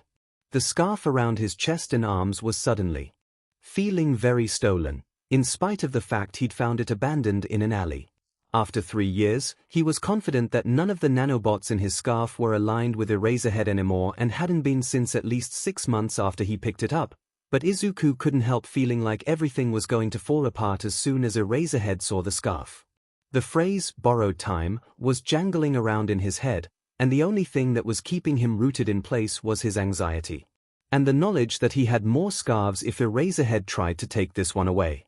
This was not how he wanted to meet his hero. This was a nightmare scenario, worse than his mind had or could have conjured. Of course, that was how he knew he was unfortunately, unrepentantly awake. This wasn't something he knew he needed to be afraid of an hour ago, and suddenly it was the center of his world. He only hoped that the rest of the people in the room were managing to draw enough of Eraserhead's attention that he wouldn't notice the instant panic attack Izuku was experiencing. The underground hero cast his eyes across the room full of frozen and perplexed students. "It took you 8 seconds to quiet down. That's 8 seconds you and I won't get back. Out in the field, time like that is the difference between saving someone's life and retrieving their corpse." The atmosphere in the room dimmed. Izuku slipped into the desk behind Bakugo, putting his backpack on the floor next to his chair and praying that this day wasn't going to go as horribly as he was expecting it to. "My name is Aizawa Shouter, I am to be your homeroom teacher." He reached into his cocoon sleeping bag and produced a set of gym clothes. "Put these on and meet me out on the PE grounds." Everyone seemed to have his words about time on the mind as they dressed as quickly as possible and raced out to the field. Aizawa-sensei watched as they approached, none of them running, but moving at something more than a leisurely stroll. He didn't pay a lot of attention to anyone in particular, but Izuku's heart still stopped when Aizawa's eyes paused on him. "Good. You're here. Now you're going to do a quirk apprehension test." Izuku felt the first bubble of nerves explode in his gut. A quirk apprehension test, and he was only playing at having a quirk. At least Aizawa didn't say anything about the scarf. He didn't even appear to recognize it, despite having a copy wrapped around his own neck. Though maybe that had something to do with the differences in how they wore it openly. On Aizawa, the capture scarf looked a bit like an actual scarf. Around Izuku's arms, it looked like thick bandages, which neatly covered up the scars he had collected from the bullying he'd suffered over the years. That would have caused a lot of questions. More than the capture scarf perhaps, though not by much. "Bakugo, you got first in the entrance exam. Come up here, please." Bakugo slouched his way up to Aizawa, offering a disinterested stare at anyone and everyone, including the teacher. From the way Aizawa-sensei had stilled, he wasn't impressed with the attitude, but he wasn't going to say anything about it. Izuku wasn't liking the chances that things would be different from middle school. If their teacher wasn't about to say anything about the obvious disrespect to his face, why would he do anything if Bakugo decided to fall back into attacking Izuku? As much as he wanted to have faith in one of his favorite heroes, Eraserhead was a teacher here, and teachers had never offered him any sort of real help when Bakugo attacked. How far was your softball throw in middle school? Bakugo scoffed. 67 meters. Now try it with your quirk. There was a sort of vindictive fire in Bakugo's eyes at the invitation to use his quirk in such a way. He grabbed the softball from Aizawa-sensei's hand and stepped into the circle. He wound up, putting his whole body into the throw. He boosted it with an explosion as it left his hand with a scream of die. Izuku, meanwhile, was having violent flashbacks to middle school and elementary school when he had been the softball, and part of him wasn't sure if Bakugo actually meant what he was saying. He never asked because he was afraid the answer would be yes. Aizawa-sensei held up the sensor, which read 705.2 meters. It's important for us to know our limits, he explained. That's the first logical step to figuring out what sort of heroes you'll be. Izuku was mentally running over the sort of tests they had done before, trying to figure out how he was supposed to be able to include the capture scarf in that. Especially how to use it in ways that didn't immediately out it as a capture scarf. Pretending it was a bunch of prehensile fabric he could control like an extra limb was all well and good, but it didn't change the fact that this was the exact function of a capture scarf. Attempting to use it in the same way around its original owner was going to get him caught. And he didn't have the nice loophole about bringing whatever he wanted to this test. Around him, he was vaguely aware of his classmates muttering excitedly about being able to utilize their quirks for the test. You think this is fun? Aizawa said suddenly, pulling Izuku out of his thoughts. You have 3 years to prove that you can be heroes and you think this is fun? All right then. He straightened and fixed them all with a serious look. How about we make this a little more fun? The person who scores the lowest on these tests will be expelled. He grinned at them and Izuku was inclined to say the expression looked downright sadistic. Welcome to UA's hero course. Expelled? Uraraka exclaimed. But that's not fair. The world we live in is inherently unfair. Villain attacks, natural disasters, traffic accidents. It's our job as heroes to correct the unfairness. Aizawa-sensei brushed the hair out of his eyes. If you can't do anything about that unfairness in a simple test, you probably shouldn't be a hero. There were still a few grumbles from the group, people who weren't happy with the extra condition, but Izuku knew better than anyone how unfair the world could be. He was living proof that sometimes the world wasn't fair no matter what you tried to do about it. Everything he had done since picking up the capture scarf had been an attempt to make life just a little bit fairer for himself, and he would probably fight harder than anyone else here to keep his position. Everyone else had quirks, after all. They didn't have nearly as much to lose. And it wouldn't matter if he were in last place if Eraserhead figured out that Izuku was wearing and using one of his scarves. If he was figured out here, he was going to be expelled and there was no way around it. Which meant he wasn't allowed to fail here. He wasn't allowed to be found out, no matter what. The capture scarf didn't belong to Eraserhead anymore, and Izuku had put too much work into this to go home now. Determination burned in his gut alongside the constant quiver of desperation. He had thought the entrance exam was the biggest hurdle on the road to becoming a hero, but he was starting to see that it was only the first. It was going to be a long 3 years if threats of expulsion came with every exercise, but he refused to give up. The first test was the 50-meter dash, which they were running in pairs. There wasn't anything nearby Izuku could grip to pull himself along, except perhaps Bakugo, and that wouldn't really end well for him. It could, however, get him in trouble like it would have back in middle school, so he wasn't willing to even try it. Instead, he went for a full-tilt sprint, imagining that he was being chased by bullies again. He was partially thwarted by Bakugo, who used his explosions to propel him forward. Izuku tripped as the explosion blinded him momentarily, and it was only with instincts honed by parkour and gymnastics that he turned his stumble into a forward roll before bouncing back up to his feet. 6.47 seconds, the robot at the end of the track chirped. He could be happy with that. It was a full second faster than he'd been in middle school. The second test was grip strength, and the only test he really had any plan for. Part of the capture scarf slipped down his arm to wrap around the handle beside his hand. He clenched tighter and tighter, focusing the extent of his physical strength and the pressure of the capture scarf together. He knew the grip of the capture scarf was considerable, especially since it wasn't bound by physical limits and he used it to grip and climb all the time. His mastery of that simple task was the first thing he had pursued other than accuracy. The device beeped, reading 262 kilograms. Not the best in the class, that went to a guy with multiple arms, but not the worst either. He turned when he felt eyes on him and managed to catch Aizawa-sensei staring. Which wasn't unnerving at all. It only sent his heart into his throat at whatever Aizawa was thinking, though he didn't say it. Izuku couldn't tell if that was good or bad yet. History said bad, but he was still hopeful that UA would be different. He'd probably still be hopeful up to the moment they kicked him through the gate and told him never to come back. For the standing long jump, he tried something different, something that didn't seem like what a person could or should do with a capture scarf at all. Unwrapping the ends of the scarf from his arms, he let it coil underneath him in a rough sort of spring. He jumped and tried to use the scarf to throw himself that much further forward. It wasn't as successful as he hoped it would be, but he got about half a meter further than he was expecting to go, which he counted as a win. He would need a lot more practice on the ground with it before he tried to incorporate the move in park hour, but he was starting to actually get somewhere with it. At the very least, maybe it would make Aizawa forget whatever he was thinking about the scarf. The sidestepping test was exhausting, but he tried to do the same thing as the long jump.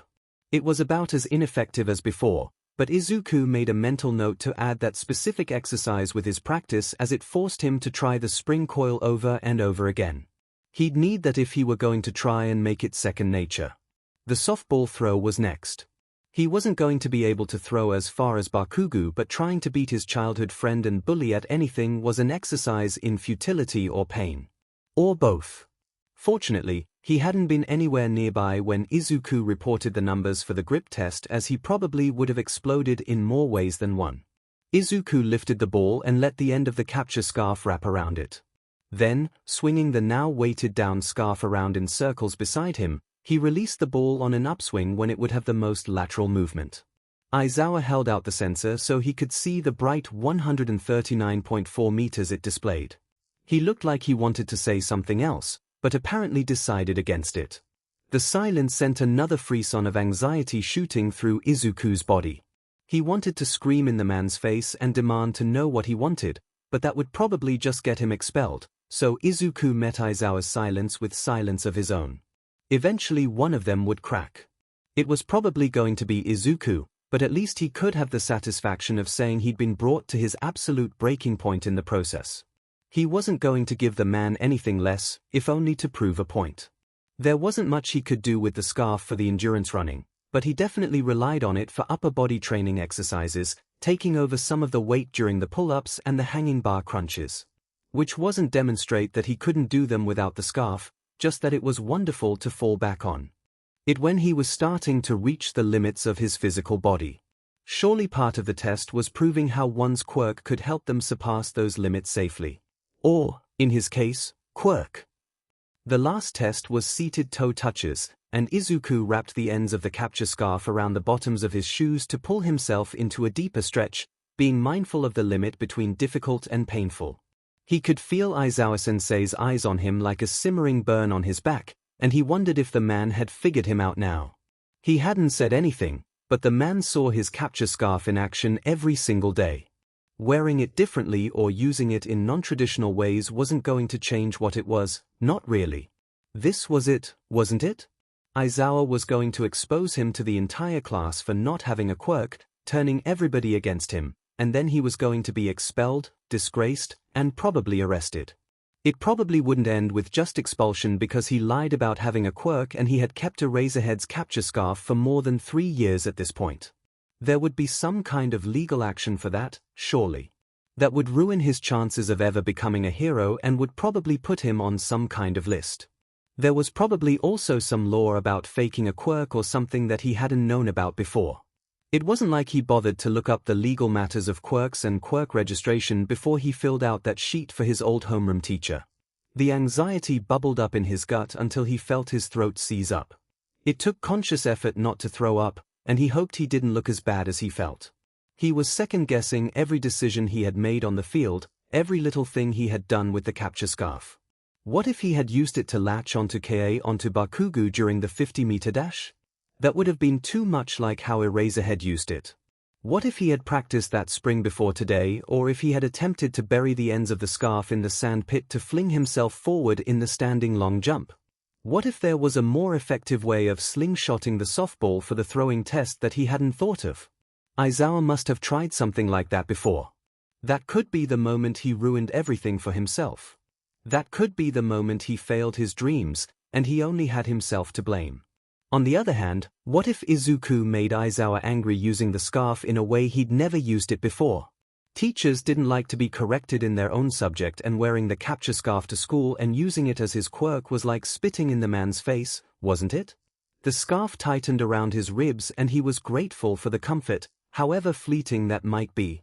He still had the scarves at home, so he could fall back on that if he were expelled. Maybe he could become a vigilante so he could still help people? There were programs that even legitimized vigilantes after a while. Ingenium had one of the more successful ones running out of his agency, Ida 10. Izuku blinked, a connection forming in his mind, and he glanced over at Ida, who looked quite a bit like Ingenium and even shared a name with him. He was so shocked by this realization that he forgot momentarily the inevitability of his impending doom. The anxiety came right back once Aizawa-sensei spoke. "Your total scores represent your performance in each test," he told them, holding a small remote. "Don't ask me to explain the ranking process, as that would take far too much time, and I believe I've made my feelings on that matter clear." Izuku tensed, unsure where he would fall in the rankings. Probably at the bottom. Eraserhead could erase quirks, which meant he could probably tell whether or not someone was using a quirk. Which could mean he knew Izuku hadn't used a quirk that whole time. The bottom fell out of his stomach and he wished the ground would open up beneath him and swallow him whole. "Oh," Aizawa said, "Mineta, you should be grateful I was lying about expelling the person who came last. Take this as a chance to be better. You have potential and you shouldn't waste it trying to chase things that don't matter right now." Mineta, the short boy with the purple ball instead of hair, sobbed in relief. His name was at the very bottom of the list, not Izuku's. Izuku had forgotten how to breathe. There were 20 places on the rankings and 20 students in the class, and somehow his name wasn't at the bottom of the list. Working up from there, he found his own name comfortably placed at 16, right after the guy with the tape dispensers at his elbows. Unlike the capture scarf, he could actually adhere to surfaces to pull himself along, and he didn't seem to be constrained by a length limit. Aizawa wasn't expelling him. He wasn't expelling anyone, to be fair, but he wasn't expelling Izuku, and he apparently didn't recognize the scarf. Or he did and he just wasn't saying anything. The emotional whiplash he was experiencing was exhausting. He wanted to ride the euphoria of not getting discovered and expelled, but new and more troubling questions were starting to filter into his brain. How long until the next test that could get him discovered or thrown out? Was Aizawa aware that Izuku was using his capture scarf, and, if so, did he care? Was he going to grab Izuku after school and demand answers? Was he giving Izuku just enough rope to hang himself with by not calling him out in front of everyone? Was the rest of the world really so stupid that they thought someone capable of being a hero had to have a quirk? If he had faked a quirk years ago, would his life have been better? Was he going to have to keep up this faking his whole life? The last question stopped him in his tracks. He added find a way to alter the scarf's base design to his mental to-do list, because if he was going to try and keep this charade going his whole life, he was going to need to establish some variety in his future capture scarves. This moved programming and researching nanotechnology up the list as well. Considering he had to accomplish that on top of school, he was starting to wish he did have a quirk, one that could pause or bend time and give him more hours in the day to work with. He didn't doubt he could handle the level of work he had picked up for himself, but the hours of sleep he was going to lose over everything were actually not as bad as what he normally lost to the hellish cocktail of insomnia, anxiety, panic, and pain. He was still in a class with Bakugo, and he was still going to keep up his intense workout routine that included a near-daily run to and from Dagobah Beach. Pain was not going away anytime soon. Anxiety was an old friend and panic was its twin. Insomnia came for free, so everything was going to stay exactly the same while being completely different. He was going to die. Anyway, we're done here, Aizawa-sensei said, turning away. You'll find the syllabus for the course in the classroom.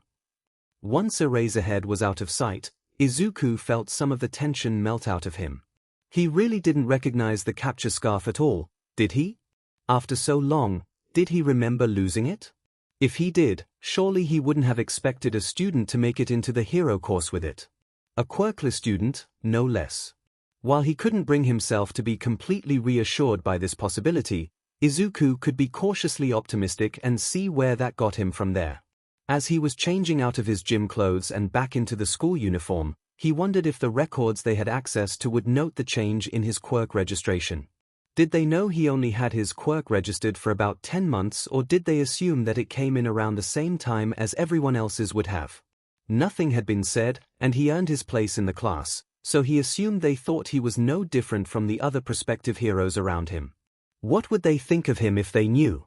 The rest of the day was normal by comparison, with the first session of regular classes just to get the syllabus and see what sort of work they had to look forward to for the rest of the semester. By the time the end of the day arrived, Izuku was more than ready to go home, where the threat of discovery was far less immediate. Considering all of the teachers who worked with Eraserhead, it might only take one of them noticing how similar his quirk was to the scarf around Eraserhead's neck. He was glad the scarf was easily and effectively hidden under his uniform. Just like it always was. He was walking to the gate, intent on going home, when a heavy hand landed on his shoulder. He flinched, expecting to turn around and see Kaken or Aizawa behind him. Instead, it was Ida. "You have excellent control of your quirk," he said. "Pardon my asking, but it was unclear. Is it a mutation or an emitter-type quirk?" "Oh, it's not a mutation," Izuku explained. "I can just control it." Which wasn't a lie. He didn't say it was a quirk, but Ida was free to infer what he wished from that. "And you have clearly spent a lot of time working to control it as you do." Izuku nodded. "When I first started using it, I couldn't grip anything tightly. Except myself." He rubbed the back of his neck sheepishly. "I kept getting tangled up in it and had to figure out how to get free on my own." "Oh, hey! Midoriya!" Izuku turned to see Uraraka running after the two of them. Ida nodded to himself. "The Infinity Girl." "Yeah, I'm Uraraka Okako. You Ida Tenya, right? I met Midoriya at the entrance exam when he saved me from the zero-pointer. I was in that testing ground as well." Ida turned to look at Izuku. "I am ashamed that I did not suss out the hidden portion of the test until after it was concluded." No," Izuku said, waving his hands frantically.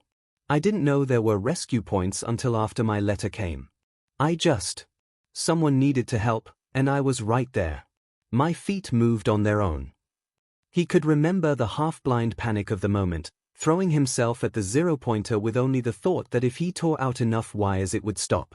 "Until the letter arrived, I honestly thought I failed because I only got 12 points. What you did at the exam was still pretty brave, Midoriya."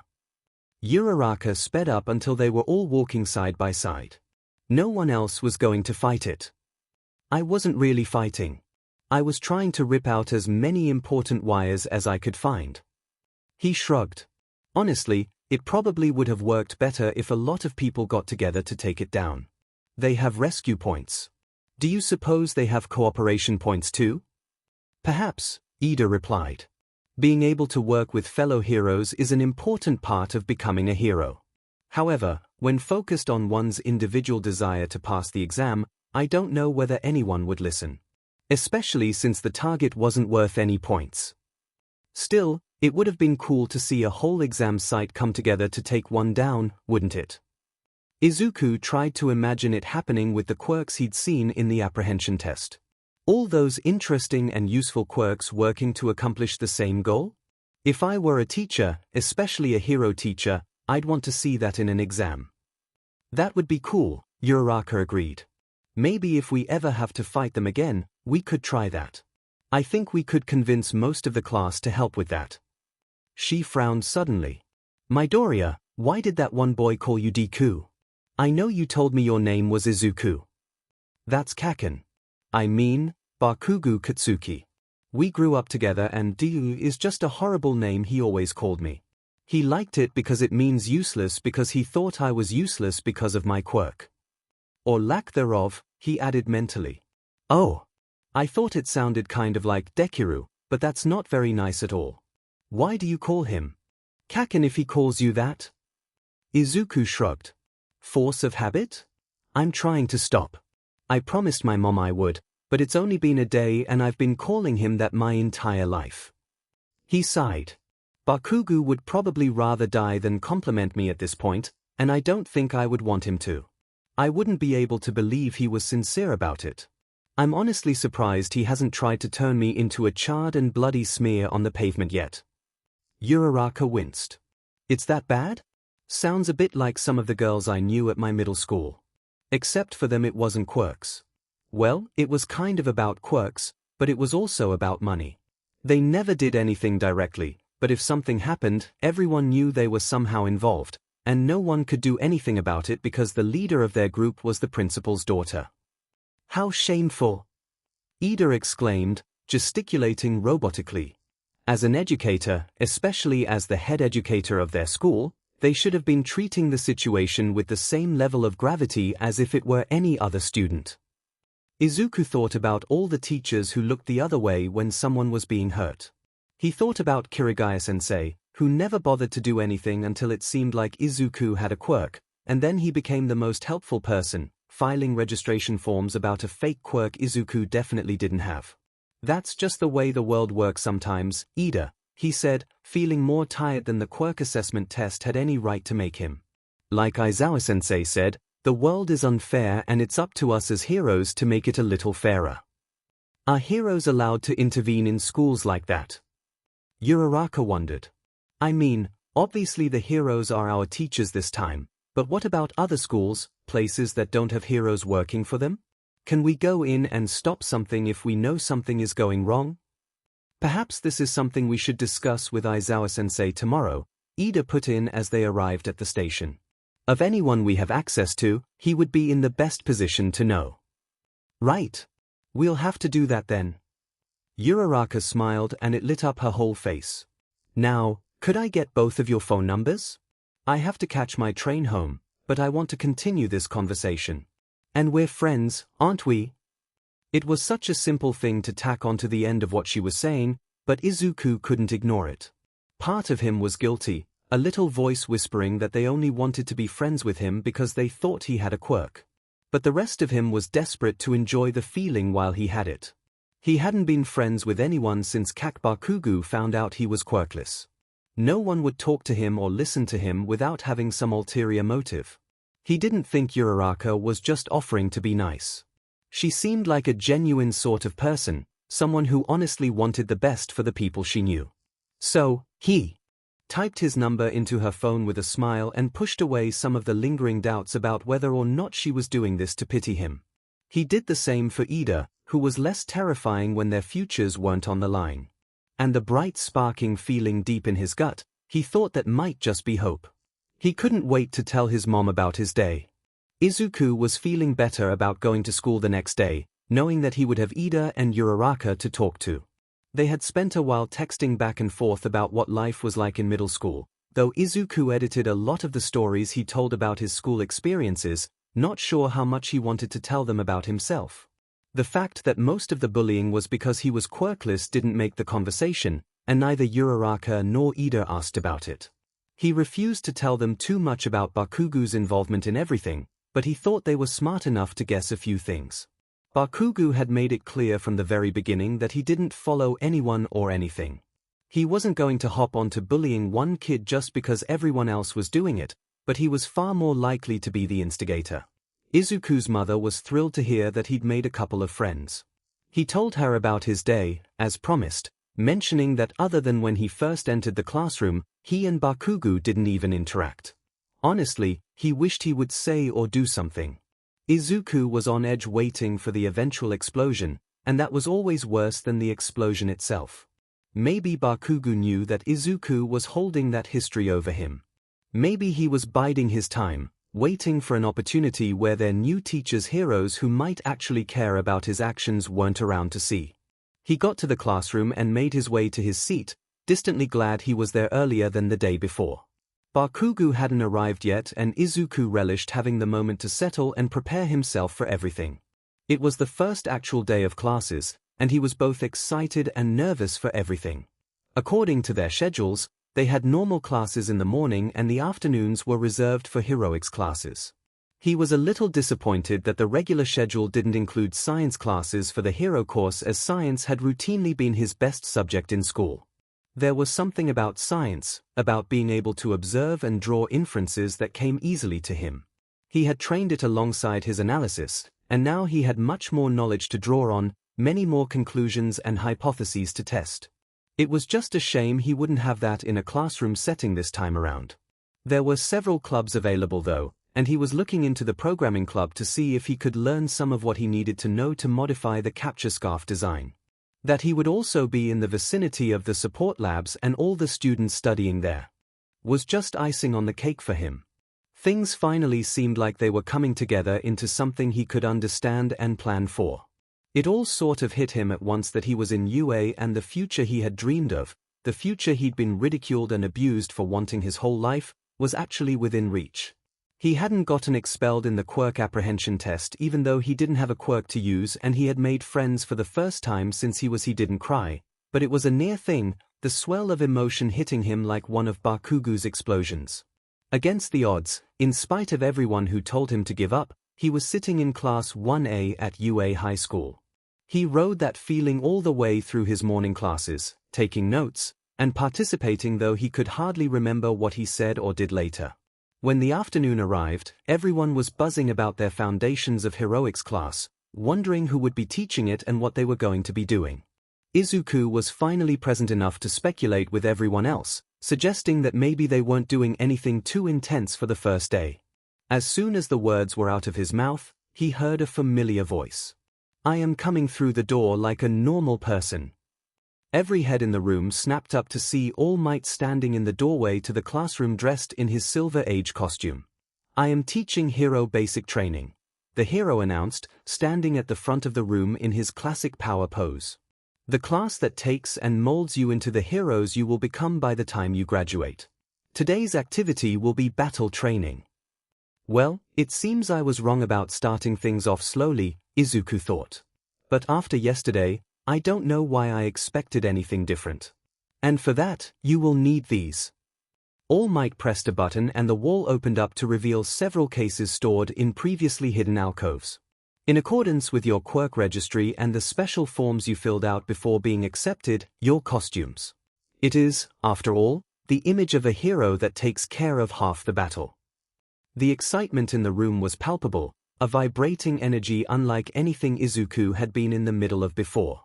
People were already out of their seats and moving toward the cases with their seat number on it. "After you have changed, meet me on ground beta." With that, All Might was gone, leaving behind the chaos of 20 elated hero students. Izuku waited until the others had grabbed their cases before collecting his own, wondering what they had made of his requests. He couldn't exactly put down that he worked with a capture scarf, so he had asked for a durable but flexible material for the suit, reinforced against the most common types of damage. He hadn't really worked with any other weapons beyond the capture scarf, but he put into the request to work his way up to using smoke bombs and flash grenades, as well as other options for non-lethal takedowns, like a taser. He had no idea if any of that was going to make it into his costume. In the locker rooms, he took over a secluded corner to change. The first thing he found in his case was a note he assumed came with every costume. It was from Power Loader, who was apparently the support class teacher, letting him know that if any changes or alterations needed to be made to his costume or gear, that he should submit a request to the support department and schedule a meeting to figure out what he needed. He was grateful for the consideration, even if it was something everyone was given. He was glad to know that changes to costumes were possible, potentially encouraged, and that his rambling requests were not going to handicap him in the future with something he couldn't manage to use. Under the note was the costume itself, and something caught in Izuku's chest at the sight of it. Armed with the knowledge that his best option as a hero would be to go into underground heroics, he had asked for a color scheme suited for hiding in the shadows. This was exactly what he received. The suit wasn't quite black, but it was a shade of charcoal gray that would be easy to miss in the shadows. A dark matte helmet in the same color was with it, promising enough protection to stop a bullet if it came to it, though Izuku hoped he never had cause to test that. The material of the suit did offer about as much protection as the capture scarf normally did, so he unraveled the scarf a bit to have more length to access on his arms before he pulled the suit on over it. The sleeves were loose enough that he wouldn't have trouble sending the ends of the scarf out to grab something. The pair of gloves that came with the suit didn't quite reach the ends of the sleeves, so the scarf had room to unravel from his arm without constricting it. To make up for this small check in his armor, he wrapped the very ends of the scarf around his wrists. It was a small adjustment to how he normally wore it, but it accounted for the extra length he'd created unwinding some from around his chest.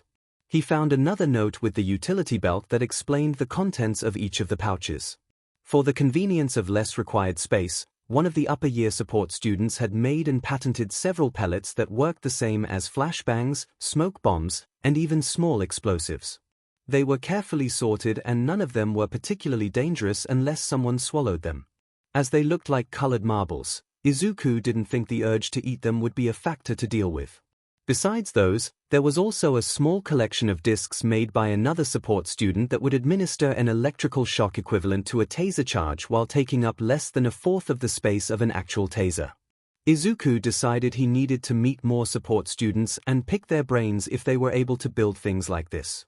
They could probably put him on the right path to figuring out his own problem with nanotech without too much trouble. Once everything was in place, he raced to catch up with the others already headed to ground beta. It was a cityscape not unlike the fields used for the exam. Looking around, Izuku was fairly certain it had been one of the testing grounds. He could imagine it filled with robots, the buildings crumbling under the assault, though it had been fixed up between now and then. He wasn't the only one to notice this as Ida raised his hand. "Sensei, this appears to be the same field used in the entrance exam. Will we once again be performing cityscape maneuvers?" All Might grinned at them. "Nope. You'll be moving on to step 2. Indoor anti-personnel battle training." He started leading them deeper into the fake city. You see, in spite of the outdoor battles that make up the majority of what you see in the news, the most insidious fights actually happen inside.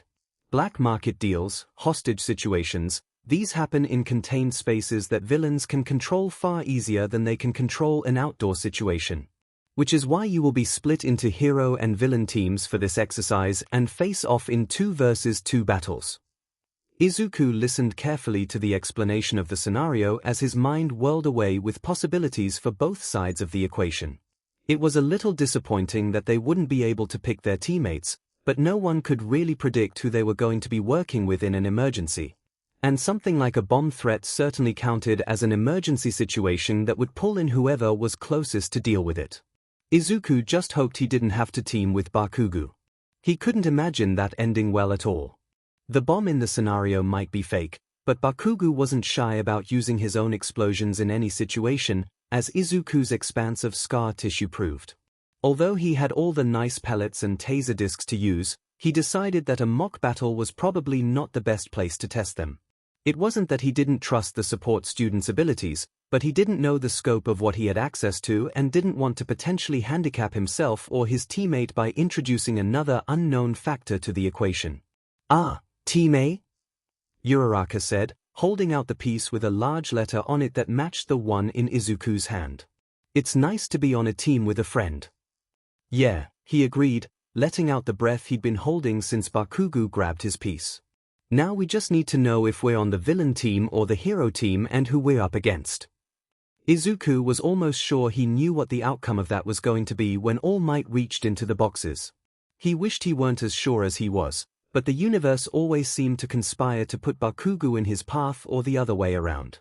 If it weren't for the fact that they hardly interacted at UA, he would think that something was arranged so the teams weren't as random as they were made out to be. The lots All Might pulled out were Team A as the heroes and Team D, Bakugo and Ida, as the villains.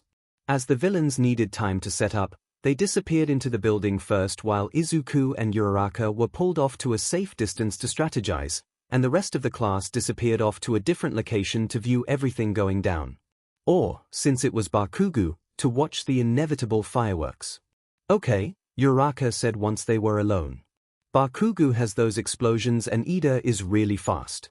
How are we going to handle this? Bakugo is probably going to come straight for me. Izuku sighed. He knows me, and I know him, so his first priority is going to be taking me out. And even beyond that, he's always looking to fight. Uraraka frowned. So, we should avoid him, then? That would probably be best if we can manage it. Not to mention it was more or less what he had promised his mother he would do.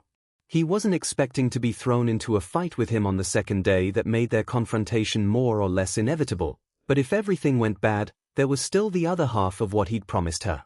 How does your quirk work exactly? What are the limits you're dealing with? I can make up to 3 tons float. Any more than that and I get sick. Same thing if I try to float myself.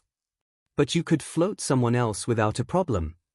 His mind was spinning away, coming up with ways to avoid the confrontation he really didn't want to have now. What if you floated something and rode on it? She paused. It would have to be a lot bigger than me to make me float too, and I don't think we have anything like that. But yes, I could float you, if that's what you're asking. With my tendrils, I'd have mobility, even weightless. Do you have enough control to float just me and not my clothes? Because I don't know how the fabric would react while weightless, or if I would have the same level of control over it, and we don't really have the time to experiment now. Yes, I can float just you, or I could float just your clothes. I did it with my shoes in the apprehension test. A plan was starting to form in Izuku's mind. Okay, so they are going to be expecting us to come through the door. We're not going to do that. This building has a lot of windows, so we can float up to one of the upper windows and enter through there. You can hold on to me and I'll pull us up. By negating my weight, I will be putting less weight on the tendrils trying to climb the building. Uraraka nodded. Maybe we could go in through the roof? There should be some sort of access there. We'll see. If not, an upper window should do just fine. It wasn't long before they received the go-ahead to approach the building. They circled around to the far side, away from the entrance and any windows the villain team might have been watching from. Uraraka grabbed his hand and Izuku felt a strange sensation of vertigo settle into the pit of his stomach. Suddenly her nausea trying to float herself made more sense. He didn't think he was that bad off, but it was probably worse since it was her power that caused the floating and she was probably constantly aware of the weight of whatever she was floating. The sensation of weightlessness combined with the constant awareness of weight probably didn't agree with her. He wondered if it was more of a mental block, where her mind was rejecting the idea of both realities weightless but possessing weight and its only recourse was to make her instantly nauseous. Perhaps that was something to test later. Get on my back, he told her, turning around slowly. He wasn't sure if weightlessness would also affect his normal inertia, but he didn't want to test that now either. She scrambled onto his back, hooking her arms around his neck and her legs around his waist. Once he was reasonably sure she was secure, he sent out the capture scarf to grab onto the drainpipe. Uraraka was lighter than him when he actually had weight, so he nearly pulled them into the wall with his first retraction before he hastily sent out the other end of the scarf to grab the next handhold and redirect the motion. It occurred to him as he was climbing that while he had done this sort of thing before, he had never done it with another person. There had never been anyone else to do it with, no one who would have listened or agreed to experiment with a quirkless Deku like him. He wouldn't always have access to someone with an anti-gravity quirk all the time, so he should see if his normal scarf configuration were able to support more than just him without unnecessarily crushing his ribs. He'd like to think the answer would be yes, but he couldn't be sure without experimentation. Yet another item to add to the list. Maybe if other exercises were different, he would be able to experiment with it in class. He pulled the two of them up onto the roof to find that, yes, there was a hatch leading into the building. That thing you said about making your shoes lighter, do you think it would make your footsteps softer? He asked. We don't want them to know we're up here. It's worth a try, Uraraka said, reaching down to tap the boots of her costume. Oh, I should have returned your gravity first. He waved her off. It's fine. I have my tendrils. And it will be faster to slingshot around without weight. The pressure wave from Bakugu's explosions will make sure I don't take the full brunt of the explosion itself if he comes back. As if summoned, there was an explosion from below, though Izuku wasn't sure if it was a tactic to draw them out or just plain frustration at not finding them. That's probably a good thing, then, Uraraka agreed, glancing down through the floors to wherever Bakugu seemed to be. Hopefully, we can get this over with quickly. She opened the hatch and Izuku pulled himself through first, glancing around carefully. Crates and furniture were stacked haphazardly throughout the room with no particular order or thought. Some were more organized than others, but those were closest to the door. It looked like they had stumbled on some sort of junk room. Uraraka jumped down, landing softly beside him. Here. I guess that works. Izuku was still floating, so he pulled himself along to the door with one end of the scarf. Well, there weren't really many doors, just open doorways for him to pull himself through before gliding up to the ceiling. He slithered along not unlike a snake, if the snake had its gravity inverted. Uraraka walked beneath and a bit behind him. They were both trying to be quiet and not draw attention to themselves. Izuku winced as another explosion sounded somewhere below them. This one was louder, but still rather distant. As soon as Ida spotted them, he was sure to call Bakugu, but maybe they would be able to complete their objective before that happened. They reached the end of the floor, where a staircase down waited for them. Apparently, the bomb wasn't on the topmost floor, which meant they might have accounted for the possibility of rooftop access and planned accordingly. Should we split up on the next floor? Uraraka asked. So, we can cover more ground. Izuku hesitated. Maybe. How long do you think we have? 7 minutes. Probably about that. Okay. If the bomb isn't on this floor and we don't see either Ida or Bakugu, we meet at the staircase on the opposite end of the floor before going down further.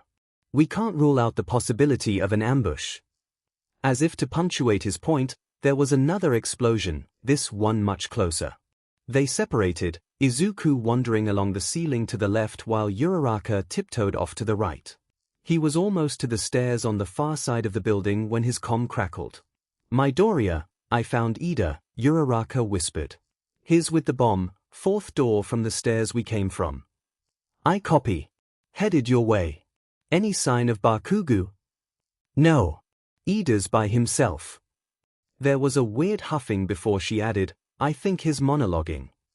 Izuku turned back the way he came, only to freeze briefly as the sound of Bakugu's cursing came from the stairwell he'd been approaching. Like always, the cursing was accompanied by the little pops of explosions crackling on his palms. Izuku knew that if Bakugu found him right now, it would be very bad. Sending out the scarf from both sleeves, he latched onto 2 doorways sitting across from another as a human slingshot and flung himself down toward the other end of the hall. He twisted in the air, grateful once again that he decided on gymnastics to build his skills. He caught the inner doorway at the end of the hall and swung himself around the corner until he was running sideways along the wall towards Uraraka. Bakugu's coming, he murmured into his comm by way of explanation when he caught the look of alarm on her face. We need to end this quickly. She nodded, pointing to the door she was hiding beside to indicate where Ida was at the moment. What should we do? Izuku pulled himself to a stop above the doorway and glanced in quickly to take stock of the situation. The bomb was sitting in the back of the room away from the door but near the windows. With Bakugu on his way and the exercise quickly counting down on them, they didn't have the time to maneuver outside to get in through the windows. The only thing saving them at the moment was the fact that Ida hadn't noticed them at the door yet, as he was wrapped up in his speech about how the heroes were going to fail and the bomb was going to go off. Can you draw his attention away from the door? Izuku whispered. If you take him one way, I can swing around the other side. Be ready to cancel your quirk on me. Uraraka nodded. I can do that. I'll take him right, you go left. It's a plan. There was an explosion at the end of the building Izuku had run from. Apparently Bakugu had arrived on their floor.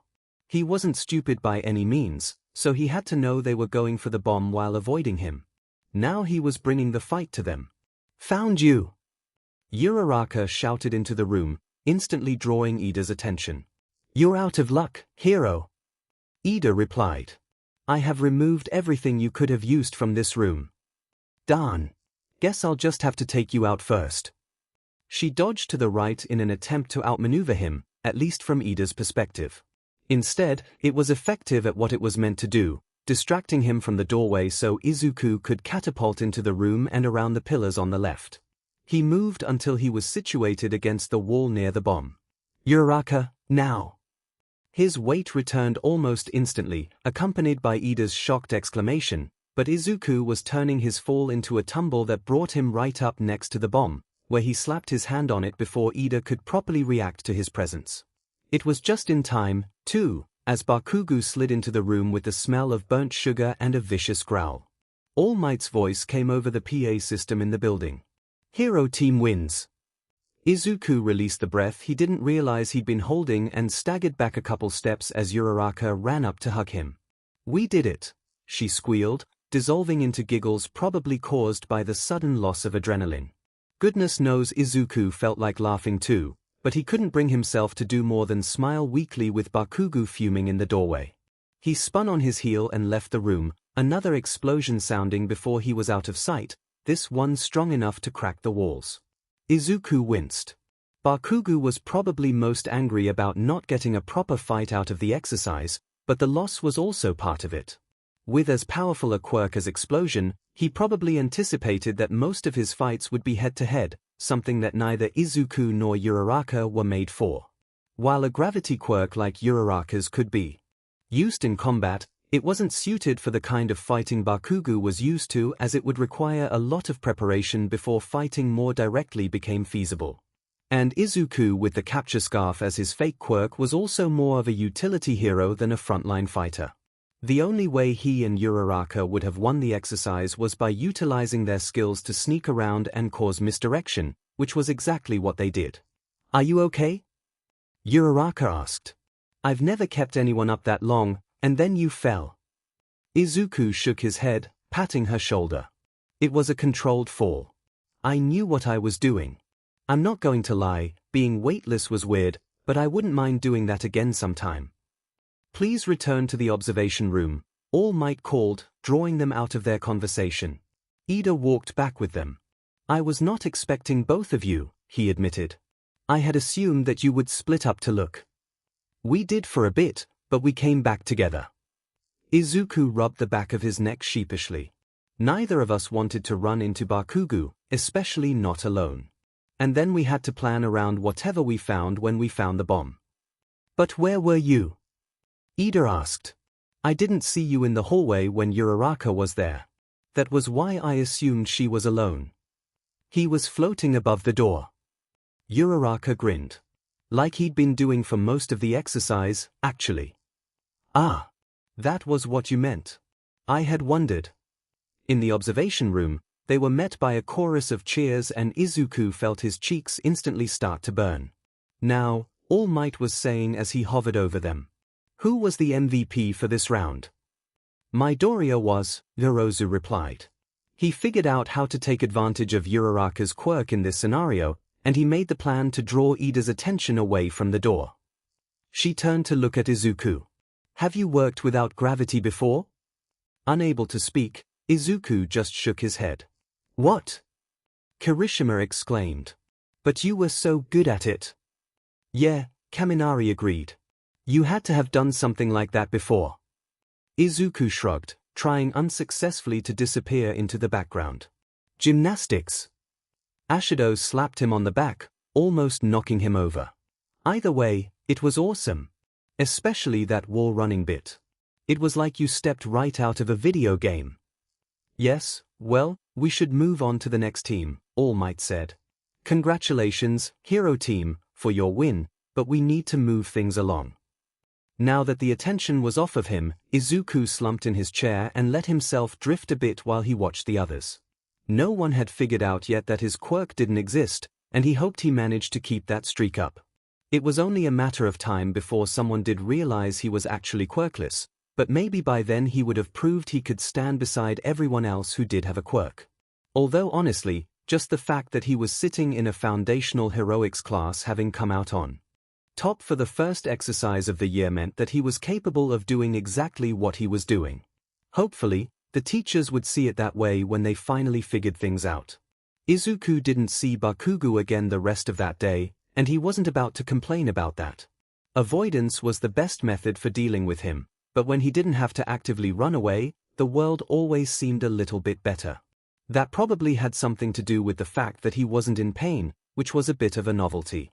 He still felt stretched a little thin, but it wasn't terrible. Izuku had signed up for all of this, so he really had no space to complain about the workload he volunteered to take on. The absence of Bakugo probably had something to do with the fact that he was searching out a part of the school most students avoided. The support classes had a reputation for housing the more destructively insane geniuses UA collected. Which wasn't to say they didn't end up in other sections, just that support classes with their focus on science and invention tended to collect the more eccentric variety known for blowing things up in a fit of inspiration. He wondered what it said about him that he was seeking them out. One of the students he asked in the hallway looked at him like he had a death wish. They didn't ask it aloud, so Izuku didn't get the chance to find out what their reaction would have been to him answering, "Not anymore." It probably would have been more horror. And pity. And discomfort. But support students would have the sort of knowledge and resources he didn't currently have access to and would probably be willing to help him if he played the part of a guinea pig sounding board. He was starting to doubt his own sanity when he heard the explosion. Unlike Bakugo's, this explosion sounded heavier, like it had more substance and less flash. It was also helpful, as it identified the main support lab by the smoke leaking out around the edges of the large metal door. Even without the smoke, he would probably have been able to identify it, as there were marks burned into the wall around it and uneven patches of plaster where the door had likely been blown off its hinges and later repaired. There was a reinforced panel next to it, covered in a thin layer of soot, a few old scorch marks, and a plethora of dents and scratches from whatever abuse it had taken in its tenure as the support lab's doorbell. Izuku moved until he wasn't standing in front of the door. Not only did it open out, it clearly had a history of being blasted off into the hallway, which would definitely crush him if he was standing in the way. And for all he knew, blowing the door off its hinges was a form of initiation, or a test to see if someone was smart enough to avoid obvious hazards. Even if most people had to be crazy coming down this way at all. He rang the doorbell and listened as there was a frantic scuffling inside before the door was opened by power. "Loader?" "Yes?" the support teacher asked. "You're a hero student, right? Is there a problem with your costume?" No." Izuku reached up to rub the back of his neck. "I was actually wondering if I could talk to you or one of the support students about a personal project of mine." He could feel Power Loader staring down at him, even though he couldn't see his eyes in the helmet. "What sort of project?" Izuku flinched under the gaze. He never had a lot of luck getting a teacher to let him do something non-standard, no matter how reasonable the request. And he wasn't honestly sure if his interest would be considered reasonable in the slightest. "Nanotech? Are you asking or telling me?" "Telling. I have an interest in constructing and building nanotech, and I wanted to know if there's any way I could talk to someone about it."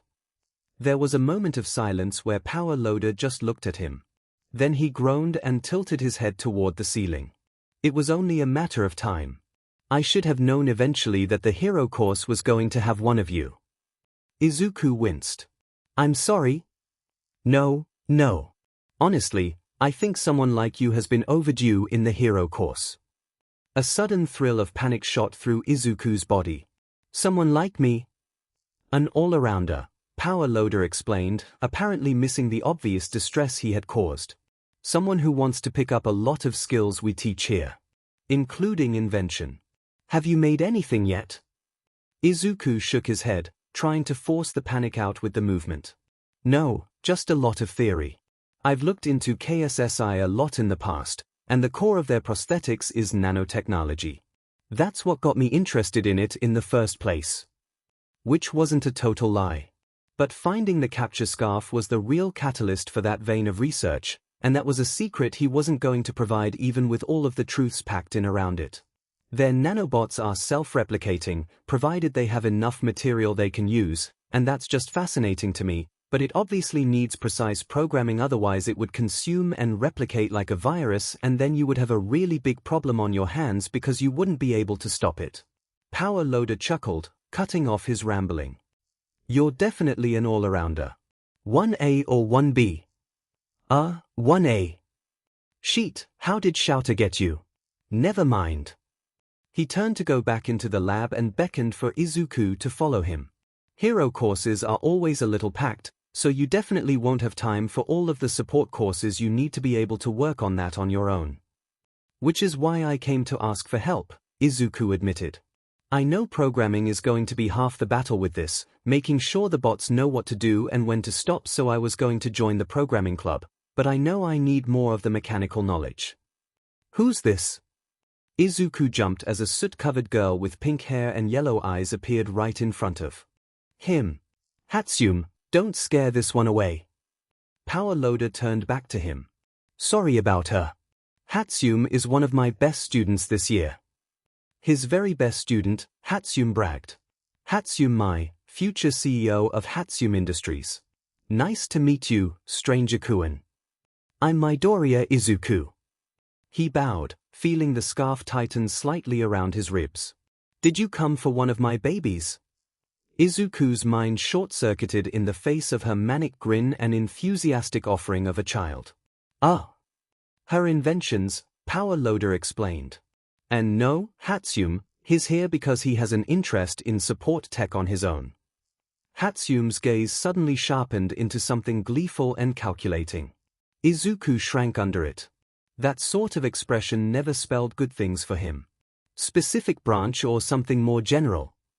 Nanotech, Izuku whispered, hoping the answer would satisfy her and she didn't get mad at him. Ooh, that's new. Hatsune, don't drag him into your crazy, please.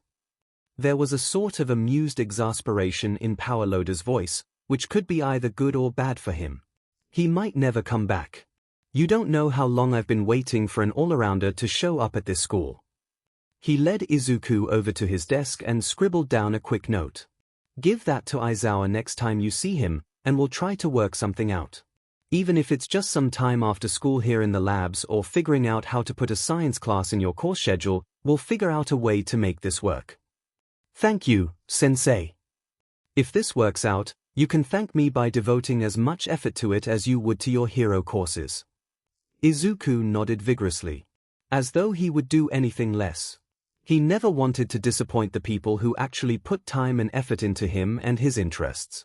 And when it came to making himself a better hero, he was willing to drive himself to exhaustion to meet his own expectations. He had done that more than once in the past, to the exasperation and worry of his mother, but everything paid off in the end. He was in a far better place now than he'd ever been, and he was sure that most of it had to do with getting into the hero course. He wasn't about to jeopardize his place in UA by giving half of what he could do. The school motto was plus ultra, wasn't it? How could he in good conscience do anything else? Midoriya-kun.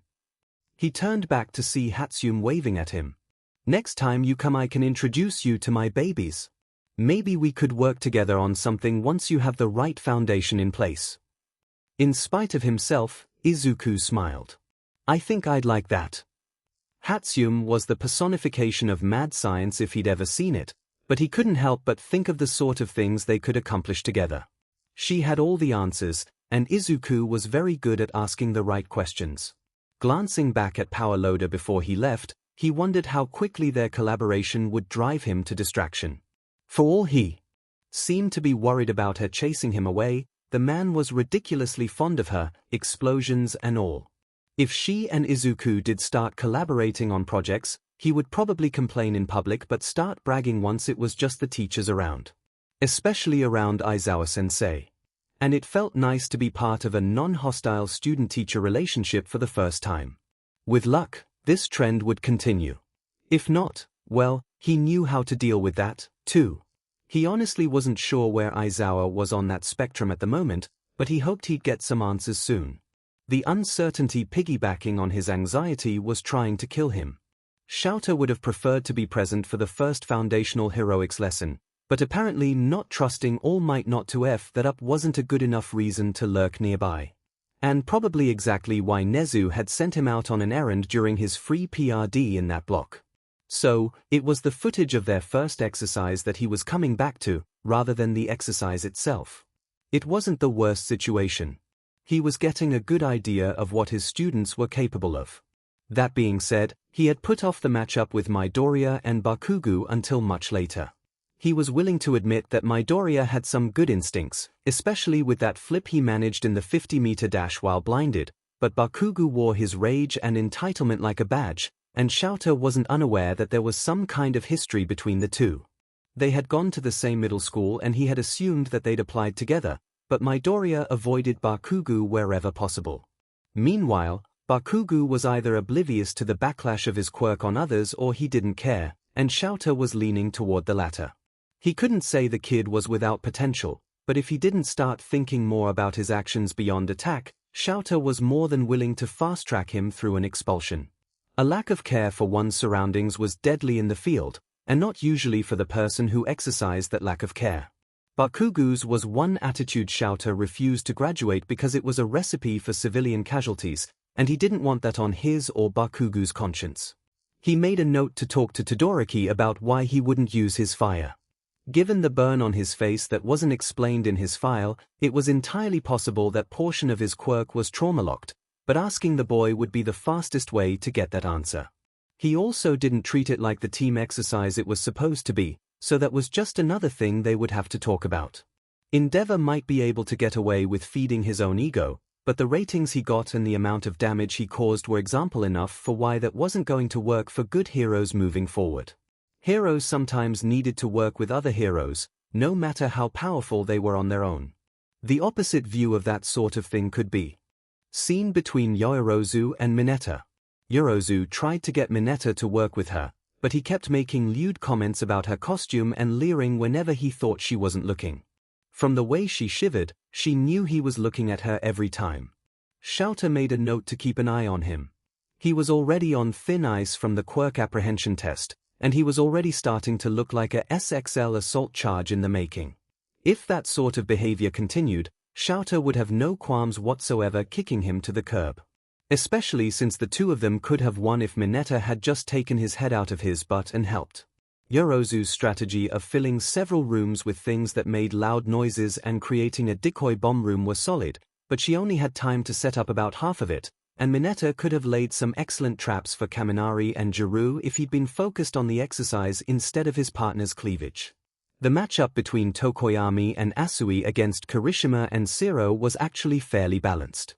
It wasn't that surprising, though, that Tokoyami and Asui came out on top, especially since Zero's strategy drastically lowered light levels in the room with the fake bomb. It prevented Asui from entering through the windows and nicely bottlenecked the area, but Dark Shadow had a lot more power and was easily able to pin Kirishima in place while Asui distracted Zero and Tokoyami got to the bomb. In her matchup, Ashido proved that she was both versatile and adaptable, especially when separated from AMR. She managed to keep Koda's rats away with her acid, spread it on the floor to have the advantage of maneuverability over Soto, and even weakened a section of the floor in preparation for leading Soto into it. All in all, a simple but solid strategy. Shouta made a note to recommend self-defense lessons for Koda, and maybe something to give him a bit more confidence. He could have helped overwhelm Ashido with Soto but stood back attempting to protect the bomb as though he didn't trust himself to actually help. When he finally got around to Bakugo and Ida against Midoriya and Uraraka, he had a small list of things to look into with each of his students.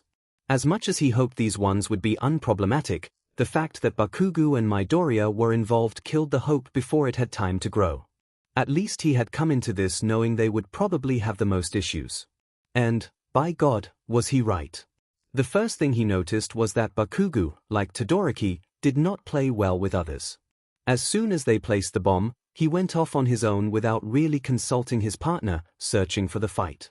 Shouta had Bakugo's test scores to prove that the kid was intelligent and the results from the quirk apprehension test to prove that he could think strategically about how to deal with a problem, but it was like all of that got thrown out the window in favor of hunt and destroy. If Uraraka and Midoriya had entered the building normally, someone probably would have gotten badly hurt trying to get by. That being said, the hero team hadn't gone the normal route to enter the building. They had circled around to the back and climbed up the building after Uraraka negated Midoriya's gravity. What was surprising was that she didn't release him once they were inside.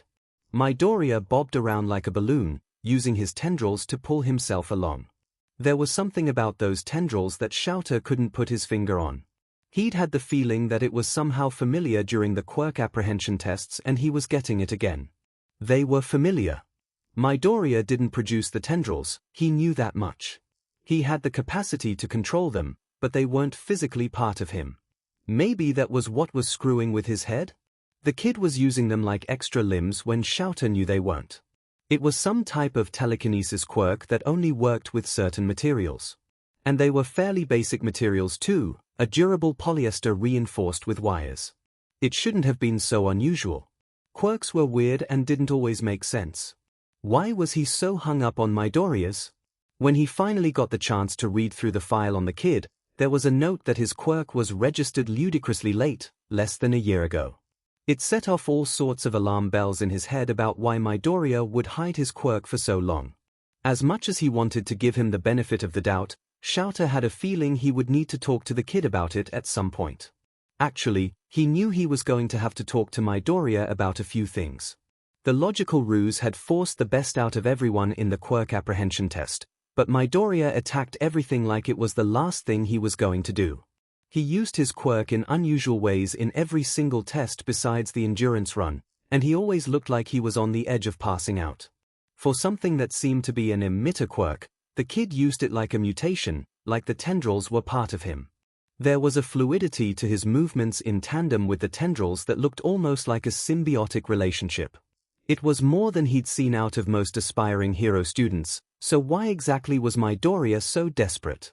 The thought was driven from his head as he watched Midoriya freeze near the stairwell down to the second floor, where Bakugo was letting off explosions. Then the problem child hooked a tendril in a couple of doorways across from one another and fired himself like a slingshot down the hall and back the way he'd come.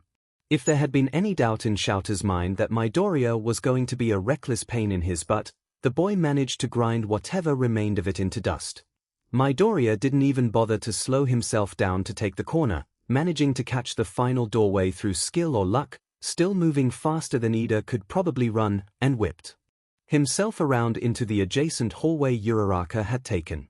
The kid was going to get himself killed, and the one saving grace here was that he wasn't always going to have his gravity negated by a partner.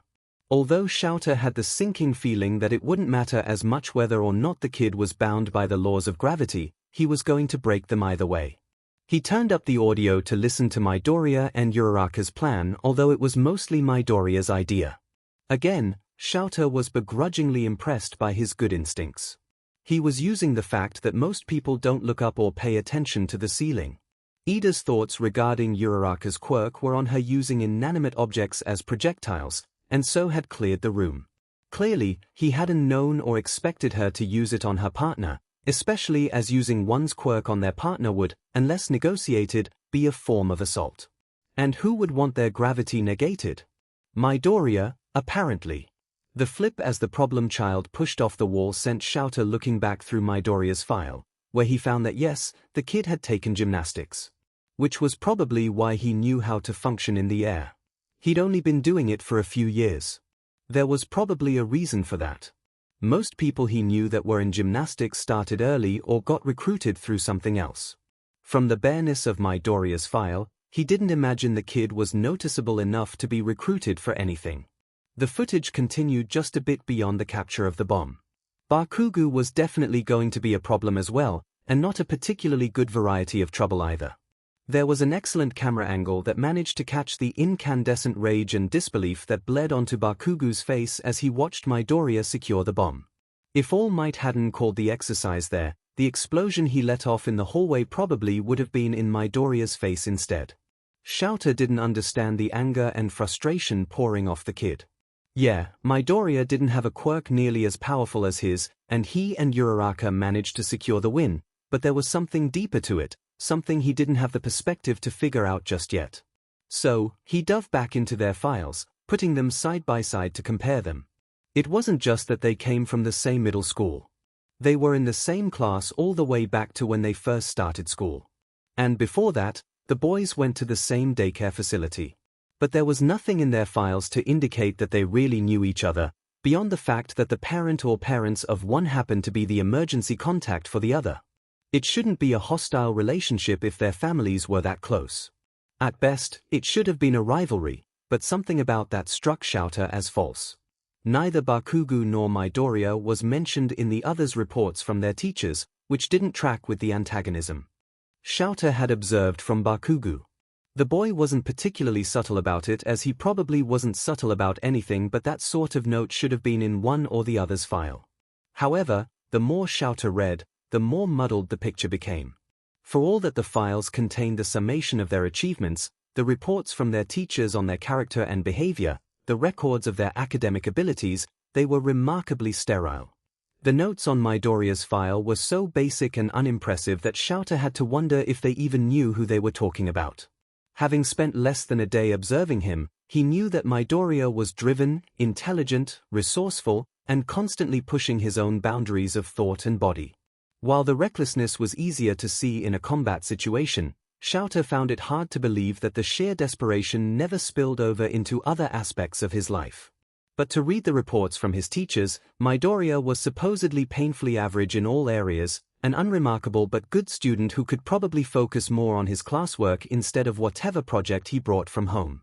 There was no mention of what that project was, only that it was in a notebook and so should not have been particularly disruptive. That was the most specific thing Midoriya's teachers had mentioned. Bakugo's file had a similarly distilled figure present. If distilled was the right word for someone described as respectful, driven, a model student.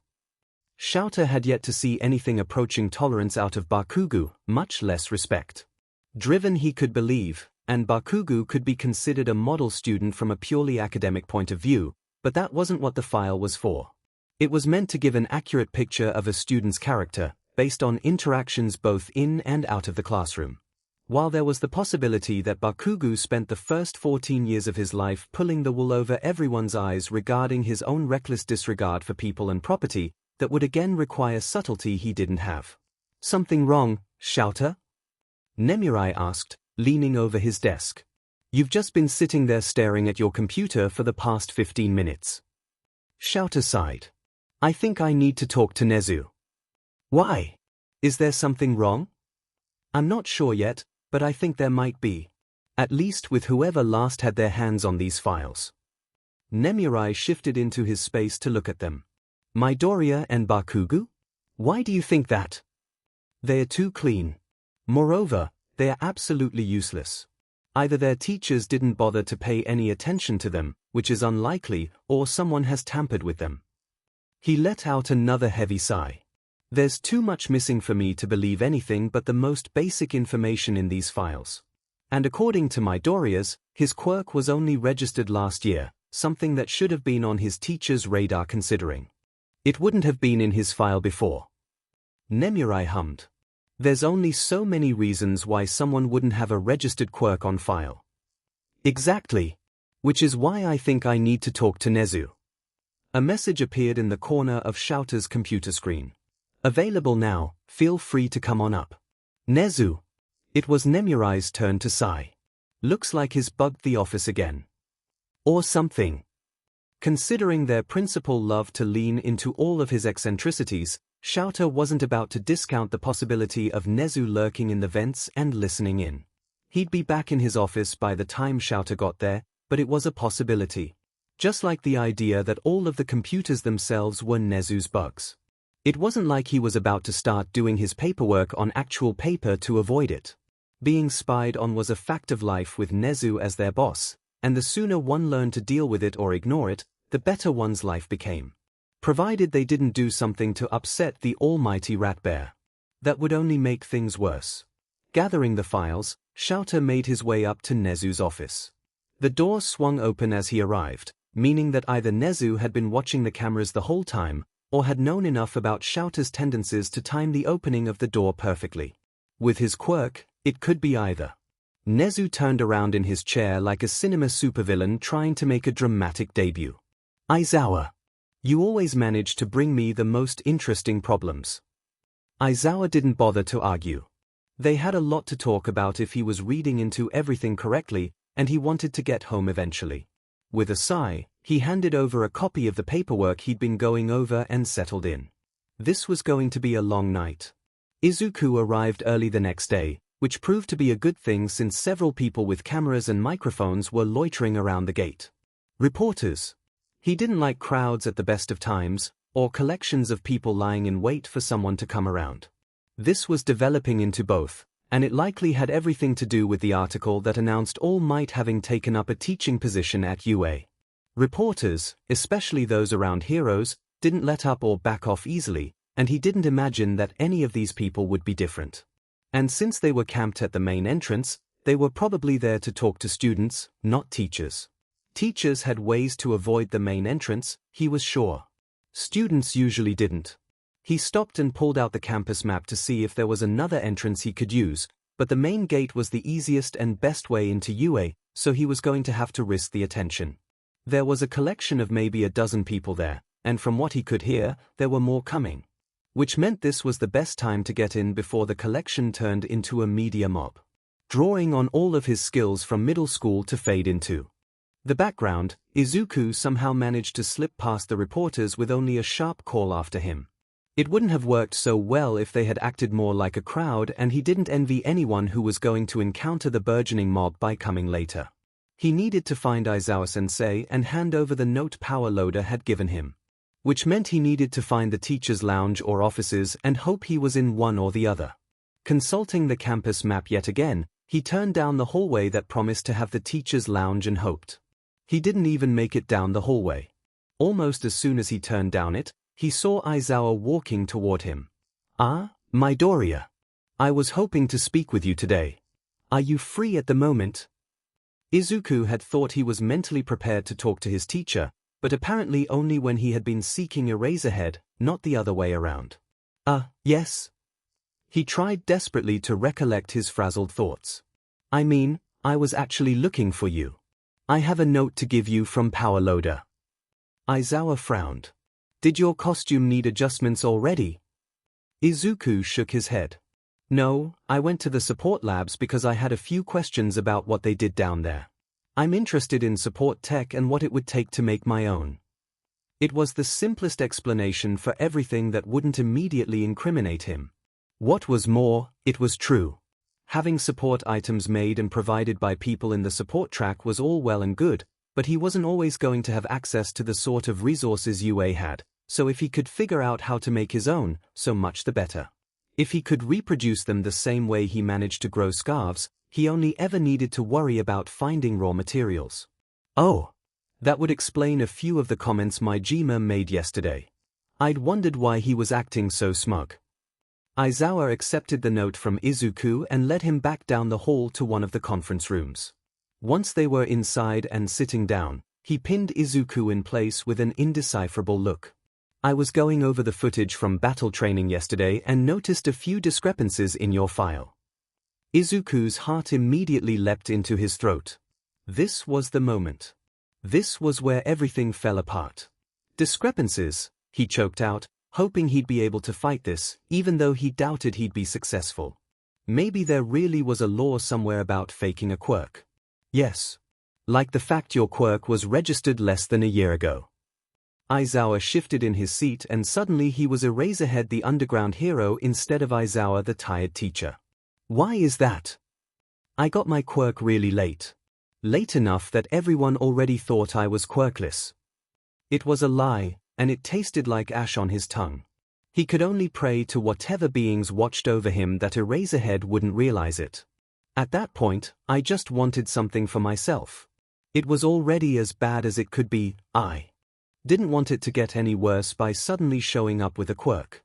There were kids that used to say I'd steal people's quirks if they got too close. I knew if I said anything, someone would suddenly remember that, and I'd be the quirkless freak who stole someone's quirk. The best lies always had some truth to them. He'd managed to lie to his mother about the bullying in school by saying it wasn't that bad, which was true in that he could imagine all the ways it could be worse for him. Bakugo and the others were looking to cause pain, to humiliate them. He let them succeed in that, let them think they could break him down, and things at school were manageable. Kids had really thought he could steal their quirks. Whenever someone new transferred into the school, the first thing they learned was that he was quirkless, which meant he was obviously looking to steal someone's quirk. Somehow the story had died when he never claimed the scarf as a quirk. When they came to the conclusion themselves, spurred on by the natural bias to consider anything particularly unusual the product of a quirk, everyone was suddenly so much nicer to him. He didn't let them get close enough to hurt him, and he thought they might have understood that. There was no mentioning of bullying in your records. Did you talk to your teachers about it? Izuku couldn't help the sour expression that twisted across his face. I tried to at first, but they wouldn't do anything about it because I was quirkless. I'm pretty sure a couple of teachers tried to say I was instigating things. But I wasn't. Most of the time, I didn't even fight back because they would use that against me. Eraserhead frowned. None of that is in your file. How recently did your quirk develop? I assume it's been more than a year. I was 12. The scarf tightened around his chest, encouraging him to sit up a little straighter in his seat. By that point, I didn't think I'd ever get a quirk, so I hid it from everyone. But I've been practicing almost constantly, whenever I could, to get it under control. That was when you took up gymnastics, then? Izuku nodded. And as many self-defense classes as I could manage. I always wanted to be a hero. That was when I finally figured out that I needed to do something about it. He didn't add that he came to this conclusion because that was when he realized it was pointless waiting for a quirk that would never come. He didn't expand on the broken dreams he had built upon, dragging himself out of the ruins of his childhood expectations to meet the future with a more realistic point of view. He wondered if anyone would know that side of the story someday, how the life he was currently fighting to live started in a dark alley late at night with a capture scarf that didn't used to be his. He wondered if he'd ever be able to tell Eraserhead how much his very existence meant to him. If you were planning on keeping your quirk to yourself, why register it at all? Izuku shrugged. Because people found out.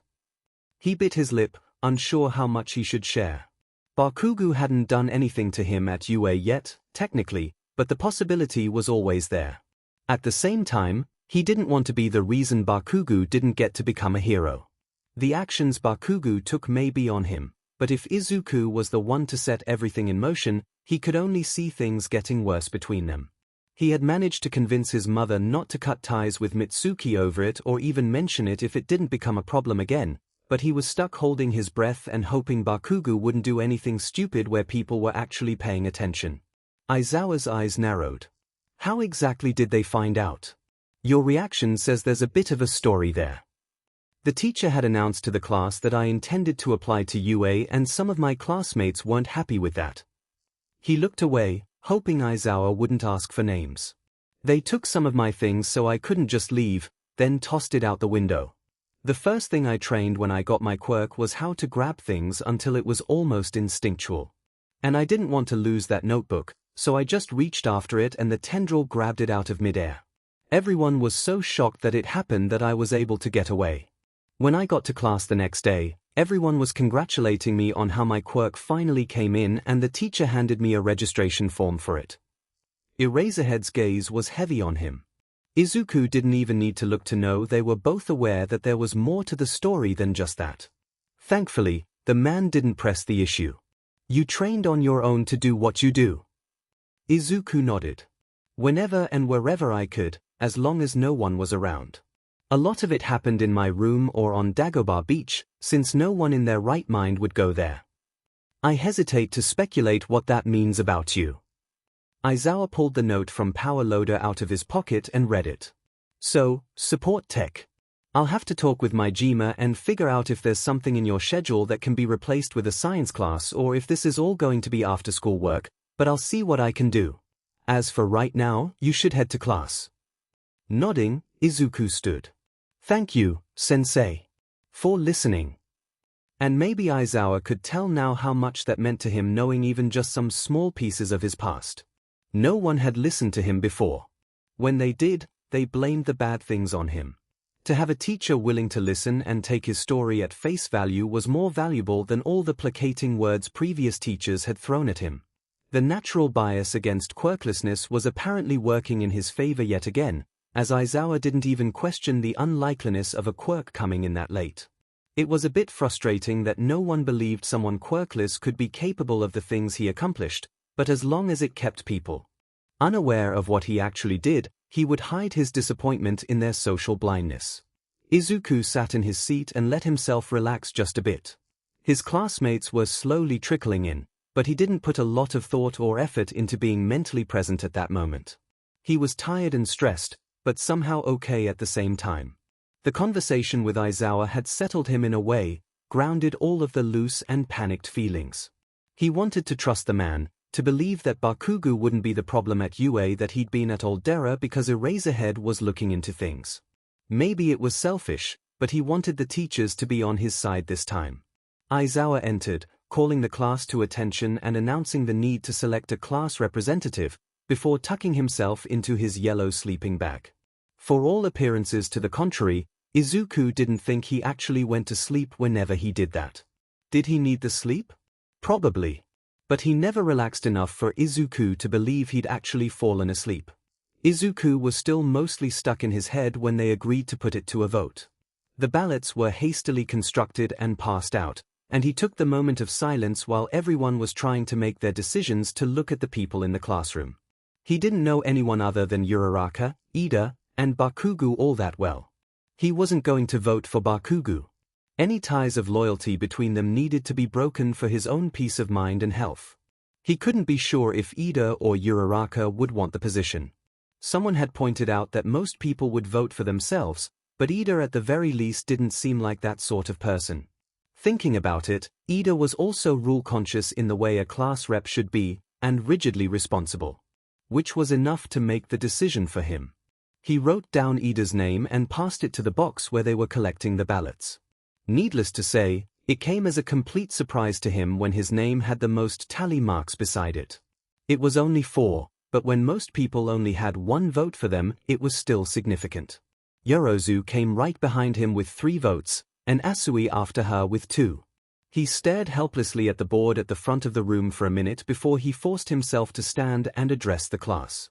"I'm sorry, but I don't think I can take the position. I already have a lot of responsibilities and I recently took on another, so I don't think I'd have the time to do the position justice," he admitted. If the science class was going to happen after school, his already tightly budgeted time was going to get even smaller and he really didn't want to upset the whole class by choosing his own education over any tasks he was meant to fulfill for them. With the votes being what they are, I think Yorozu and Asui should be the rep and vice rep. "What are you doing?" Kaminari asked. "If you can't be the class rep." Izuku shrugged. "I have my usual training, school obviously, homework, and I just asked to add science classes to my schedule, so that's another commitment that will take a lot of time and energy." He sat back down. "I'm sorry, but I'd prioritize my education first over other responsibilities, and I don't want to let any of you down by forgetting something important if I were the class rep." "That makes sense," Ashido chirped. "And I'm all for girl power." "If you've all decided then," Aizawa cut in, rising out of his sleeping bag like the Walking Dead, "your class rep is Yorozu Momo and your vice rep is Asui Tsuyu. Congratulations. Now go to lunch." Once they were crowded around a table in the lunchroom, Izuku let himself relax a little. Sitting behind Bakugo gave him the perfect angle to see how Bakugo's shoulders tensed when the votes were totaled. He didn't say anything, but Izuku had never needed Bakugo's words to help interpret his body language. That had become a matter of survival, one he neglected to dwell on the necessity of for a long time. The fact that nothing had happened yet between them was setting his nerves on edge because the explosion in the moment wasn't as bad as the anticipation. But when Bakugo waited, when he stored up all that rage, the resulting explosion both in words and fire was always terrible. The last time it happened, Izuku barely managed to avoid his mother finding out about it, and only because she came home late. "So, science classes?" Uraraka remarked. "I had noticed they weren't really included in our schedules. Is there any reason why you wanted to put them back in?" Izuku glanced up. "Oh. It's more that the science classes are the basis for getting into support tech.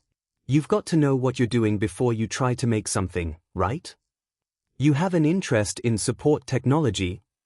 Ida asked. Why would you not pursue a place in the support department in that case? Because I want to be a hero. He sighed. Support tech, as I see it, is sort of an equalizer between people with different power levels. Take what Todoroki can do, for example. He iced over that whole building in the exercise, which made the floors slippery and blocked doors. You could combat the slipperiness of the ice with a number of things. Spikes on shoes, a bunch of gravel or sand, even a flamethrower. The flamethrower would work on the blocked doors too because it would melt the ice. Or you could just use an ice pick. And that's just fighting the effects of his quirk. Against Todoroki himself, you could use pretty much any ranged weapon, provided he didn't see it coming. And even if he did, you would effectively trap him in place or have him on the defensive. You could move and avoid whatever he attempts to throw at you, but he wouldn't be able to leave his protection without risking getting caught and taken down. You've put a lot of thought into this, haven't you, my Doria-kun? Uraraka mused. I'm not sure I would have thought of that. Well, all you need to do to defeat Todoroki is get close enough to touch him. He always makes his ice from his right foot. If you manage to separate his connection to the ground, he wouldn't be able to send out those big ice attacks, and he doesn't really have a way to propel himself in the air as far as I'm aware. Bakugo would be a little bit more trouble because I know he's tried flying with his explosions, but most people don't think they'll be flying, so most of your opponents would be disoriented if they suddenly didn't have any gravity. I don't have that kind of power, though, so I have to think of other ways. At the moment, my best strategies are distract, deflect, and outlast. With support items, I can give myself more options in a fight. Knowing how to make them means I don't have to go into a fight without something I need because I can make what I need. An admirable strategy. Although I have to wonder, have you? Before Ida could finish his question, the sound of an alarm shattered the relatively calm atmosphere of lunch. The PA system crackled to life over the top of the din and announced, "Security level 3 has been broken. All students please evacuate in an orderly fashion." Level 3. Izuku glanced around at the mob of upperclassmen who apparently didn't hear the second part of the announcement, considering how they converged on the doors in a distressed panic that would have put his middle school self to shame.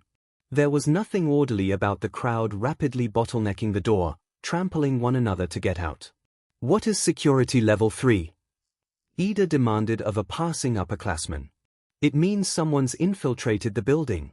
This has never happened here. A chill traveled down Izuku's spine. It was only their third day, and already something had gone very, very wrong. And as much as he knew it couldn't be his fault, he couldn't shake the distant feeling of guilt he shouldn't have. Uraraka pulled him along to the crowd behind her, but he pulled away on the edge of it. The crush of bodies was too much. He didn't want to be touched and jostled and tossed between people until he inevitably ended up on the floor getting stepped on and kicked. It wouldn't even be on purpose this time, and that somehow made the idea of it worse. There were more people behind him, all attempting to join the crowd pushing itself slowly through the much too narrow entrance to the lunchroom. Before he could pull out, he was trapped between them, being dragged along and under. He looked up, searching for something that might be able to carry his weight on the ceiling before throwing one end of the capture scarf to catch on one of the crossbeams. When it was secure, he pulled himself up out of the crowd and as close to the ceiling as he could manage. The chaos continued below him, and he tried to search for his friends among the mob. He only found them when Ida shouted Uraraka's name, reaching across several people in order to get her. To make him float. He lost his glasses as he floated upward. He didn't even seem to notice Izuku clinging to the ceiling beam like a limpet. Izuku noticed him, however, and the out-of-control spin he sent himself into using his engines to propel him while he had his gravity negated. Lashing out with the capture scarf, he managed to snag Ida's ankle before he could careen painfully into the wall. He had enough experience to know how much it hurt to be blasted into a wall, regardless of the fact it was Ida's decision to do it. Grabbing onto the pipe above the exit sign, Ida's eyes trailed up from the end of the capture scarf wrapped around his ankle until he noticed Izuku perched in the ceiling. Izuku waved sheepishly, and Ida nodded before turning his attention to the panicked mob. "Calm down," he shouted, pulling the attention of the room to him where he hung above the exit sign. "It's just the press. There's no actual danger and the teachers are taking care of it. Everything is fine." Izuku swung between beams until he was hanging nearby to catch Ida when Uraraka would eventually cancel her quirk on him. It was starting to become an interesting strategy, floating someone so they could get somewhere they couldn't otherwise reach. Now that the crowd and the frenetic energy of the room had calmed, he felt less like he needed to hide and lowered himself closer to the ground. When it thinned enough for Ida to safely land, Izuku wrapped one end of the scarf around Ida's chest as Uraraka cancelled her quirk on him, following him down the rest of the way to the ground. "Thank you for the assistance, Midoriya-kun," Ida said, bowing. "I overestimated how much power to use to boost myself." "It's fine," Izuku said, trying to wave off the attention. "It's not really fun crashing into walls at speed and I didn't want you to get hurt. And it can be easy to lose control of yourself when you don't have any gravity to slow you down." "Is that what you did in the battle trial?" Uraraka asked. "You came around that corner so quickly." He nodded, rubbing the back of his neck. "I used my tendrils to turn myself into a slingshot and caught the last door on the corner to swing around. Probably not the smartest thing to do, but it worked." Uraraka blinked at him. And stared. And opened her mouth, then closed it again. She shook herself. "Midoriya-kun, you are a whole brand of crazy I've never encountered before and I'm glad we're friends because I don't think I'd know how to handle that otherwise." She giggled. "I'm not sure I know how to handle that now. Just casually popping up to the ceiling because the crowd's getting pushy, throwing yourself down a hallway and hoping to catch yourself before you careen into a wall. The worst part is that it almost makes sense." "Ah." Uraraka threw an arm around his shoulders. "I mean, I knew you were a bit crazy after the entrance exam, but I don't think I fully understood. I'm pretty sure it's too late now. At the end of this, I'm going to be just as crazy as you." Izuku wasn't sure if that was supposed to be a compliment or not, but he decided not to question it too deeply. He was a little afraid of the answer. There was a note on Katsuki's desk after lunch. Not one of the sort that the extras at Aldera buzzed about all the time, which was actually sort of nice for a change. If he had to read one more note from someone who was convinced they were in love with them, he was going to track down whoever left it there and make them watch as he exploded it unopened. The notes usually all amounted to the same thing. Someone was watching him from a distance and decided leaving a note was better than talking to his face. This note was from Aizawa-sensei telling him to stay after class at the end of the day. Growling, he shoved it into his pocket before anyone else could see it and ask about it. He didn't know anyone in the class all that well except for Deku, but he could already tell that some people didn't bother to mind their own business. Like that pink chick with the horns and weird eyes. She was a bit like Fingers back at Aldera, always had to be involved in every conversation, even if it didn't have anything to do with her. Then there was the dumbass with the stupid hair that he intentionally made look shitty. The guy kept looking at him and Katsuki couldn't figure out why. It was starting to get on his nerves because it looked like another one of those notes in the making. At least Deku had never left him any effing desk notes. He was one of the few people to get that Katsuki preferred if people talked to him to his face or not at all. Although Deku was a whole issue on his own, so that didn't make it much better. Like when the F did he develop a quirk. Deku never could shut up about how amazing he thought quirks were, so it would have made sense if he started mumbling about his own once it came in. But he hadn't. He hadn't said a DMN thing, and everyone got to find out when he grabbed his stupid notebook out of the air, then threw himself out the window to get away. He had practiced with it a lot to have been able to do what he did and he hadn't said a effing word about any of it. Katsuki hadn't known what to do about that. When he was honest with himself, he still didn't know what to do with it, so he was ignoring the issue wherever possible. Then the battle trial happened and ignoring him wasn't something he could do anymore, which left him right back where he started, only twice as angry. Probably more than that because he didn't even get to fight. The whole point of the battle trial was the battle, wasn't it? But Deku and the round-faced girl decide to skip over him entirely, act like he wasn't even part of the exercise at all and go for the discount mecha robot masquerading as a human being. It was some sneaky bullshit, and they shouldn't have won, but they did and he hated it. That ponytail girl that got voted as class rep even said it was all Deku's plan. All along. He just wanted a proper fight. Deku wouldn't win, of course, but he needed to prove it because that stupid voice in his head kept telling him that Deku has been holding back on him their whole lives. What if he'd never really been quirkless after all? What if this was part of some long con to make Katsuki look like a fool in front of everyone? Every time he thought he could dismiss the possibility, it came back into his brain, taunting him. Because what if it was right? What if Deku was trying to sabotage his chances to be a hero? What if everyone was laughing behind his back? He hadn't dared do anything about it because Deku would find some way to make everything Katsuki's fault, and then he'd get kicked out of UA for nothing. For Deku. The note felt like it was a burning weight in his pocket. A big part of him wanted to make half of that true. He waited after class as everyone left the room. Shitty Hair stopped and looked back at him, and for a moment Katsuki wondered if now would be when he tried to speak to him, but then he was gone. Katsuki wasn't sure why a tiny part of him was upset by that. They hadn't spoken once. Bakugu, Aizawa said as soon as the last of the people were out of earshot. Thank you for staying. You say that like I got a choice in the matter.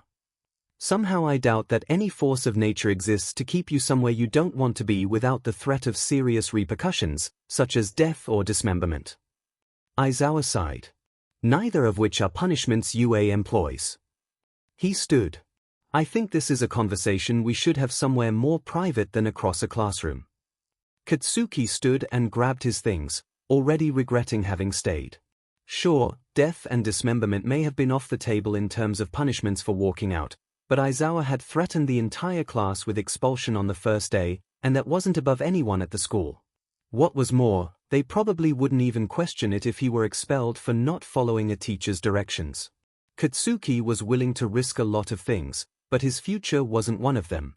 He followed behind Aizawa until they got to a part of the school he'd never been before. The administration halls, if he had to guess, which was a teachers-only zone. He wondered if Deku had already said something. They couldn't have any proof of anything, but the teachers at Aldera hadn't done much when they had seen something. It wasn't too much of a stretch to think that the teachers here would believe the words of one of the students without too much to back it up. At least enough to drag Katsuki into a meeting like this where it would be Deku's word against his with nothing to back up either of them. In which case, it would come down to which of them the teachers liked more. At Aldera, the answer would have been him every time, mostly because all the teachers wanted the bragging rights to say that they taught the future #1 hero when he was still in middle school and milk that for their 15 minutes of fame. Here, though, they were probably leaning toward Deku because he actually acted like he cared about things. Katsuki cared about things too, but his goal was set so far in the future he didn't really want to worry about anything in the moment other than proving himself capable of being a hero and his training. Other people were a distraction he didn't need. Like Deku. Deku was just a distraction, a pebble in his path that had suddenly transformed into an obstacle he hadn't seen coming. The fucker was probably laughing his butt off about it whenever Katsuki wasn't around to see it. Please sit, Aizawa said, leading him into a room off one of the hallways and gesturing to a chair at the table. This was a setup of some kind. He could see his and Deku's folders already sitting on the table waiting for them, which meant Aizawa always intended to bring him here. It also confirmed that Deku had something to do with this. Katsuki clenched his fists to keep from letting off tiny explosions in front of his teacher. That probably wouldn't help his case here, and he needed whatever goodwill he could muster to stay in UA and become a hero. Moving around the table, he dropped unceremoniously into the chair across from the files. I'm assuming you already have some idea what I want to talk to you about, Aizawa remarked, taking his own seat in front of those files. At the very least, you think you know what's going on here. Am I right? Deku said some shit and now I'm here talking to you. Doesn't take a genius to figure that out. Katsuki refused to look Aizawa in the eye, refused to let himself be that exposed because he knew he wouldn't be able to hide the rage or the desperation he was barely managing to choke down. This was his dream. He wanted to be a hero, he wanted to prove that he was the best, that his confidence and his quirk were worth something. He had wanted to be the only person from their shitty school to make it into UA, and then Deku had managed to scrape by somehow. He had gotten into the same class as Katsuki again, and now everything that had worked so well before was falling apart around him. Deku. Midoriya. Izuku can be read as Deku. He still refused to raise his head because he wasn't sure what he would find if he looked into his teacher's eyes right now, and he was a little worried to find out. Been calling him that since we were kids. And it has nothing to do with the fact that he was considered quirkless for a long time and Deku happens to mean useless? Even Katsuki could tell that his silence was deeming, but he couldn't really think of a response that would help the matter. It certainly hadn't started out that way. He'd called Izuku Deku when they were little, before quirks came into things, mostly because his mom thought it was cute that he tried to read Izuku's name and gotten it wrong. It just sort of stuck, and then all the extras at preschool picked it up after their teacher told them Deku was quirkless.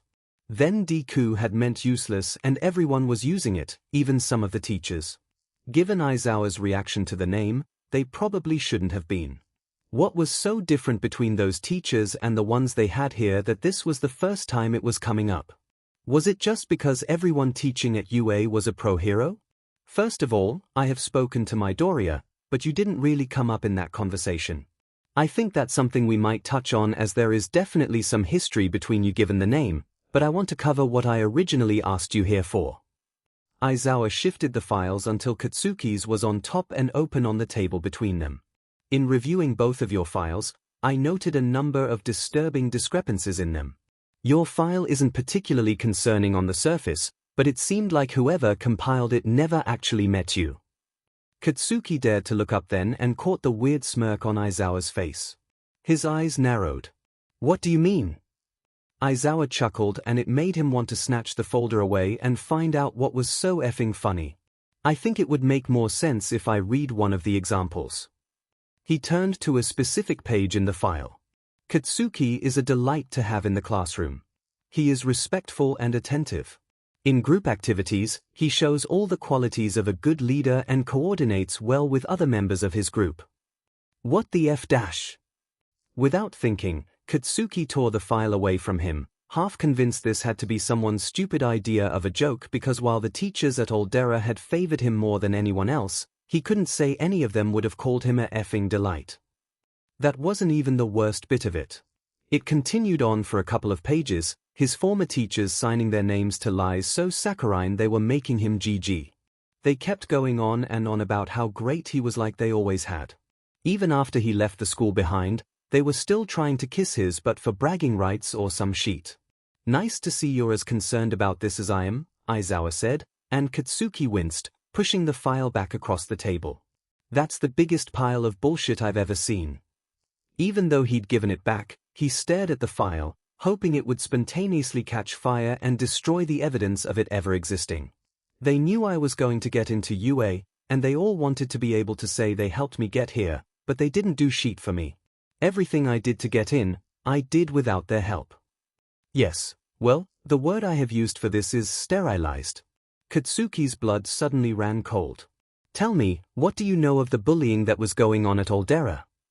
Aizawa closed the file and rested his elbows on the table. Considering you were in a lot of the same classes as Midoriya growing up, I assume you had to have seen something. He opened his mouth to answer, but his mind was reeling. Had Deku really said nothing about what Katsuki had done to him over the years, or was this just another one of their teacher's tricks to make him out himself? What if it was both? He wouldn't put it past Deku to have kept his mouth shut about a lot of things where he was concerned because he was a effing pushover who never stood up for himself. Except that one time when you found out he did have a quirk, his mind whispered. He ran, but he acted first. The teachers looked the other way for a lot of shit. And when they couldn't, they made out that that was what everything was like in the real world and they were just preparing us for it early by letting whoever wanted to run the show. His palms were sweaty, but it was cold, and he wiped them on his pants before he gave in to the urge to set off the explosion. And most of the time that was you, wasn't it? Aizawa asked. Katsuki stayed silent, which, again, was answer enough. And the teachers didn't do anything about that. No. They looked at Deku at Midoriya and thought he wasn't going to amount to much, so they didn't care what happened to him. And me. He scowled at the folder again. They wanted to say they taught a future hero, probably lie and say they were my favorite teacher. But most of the time they just didn't care.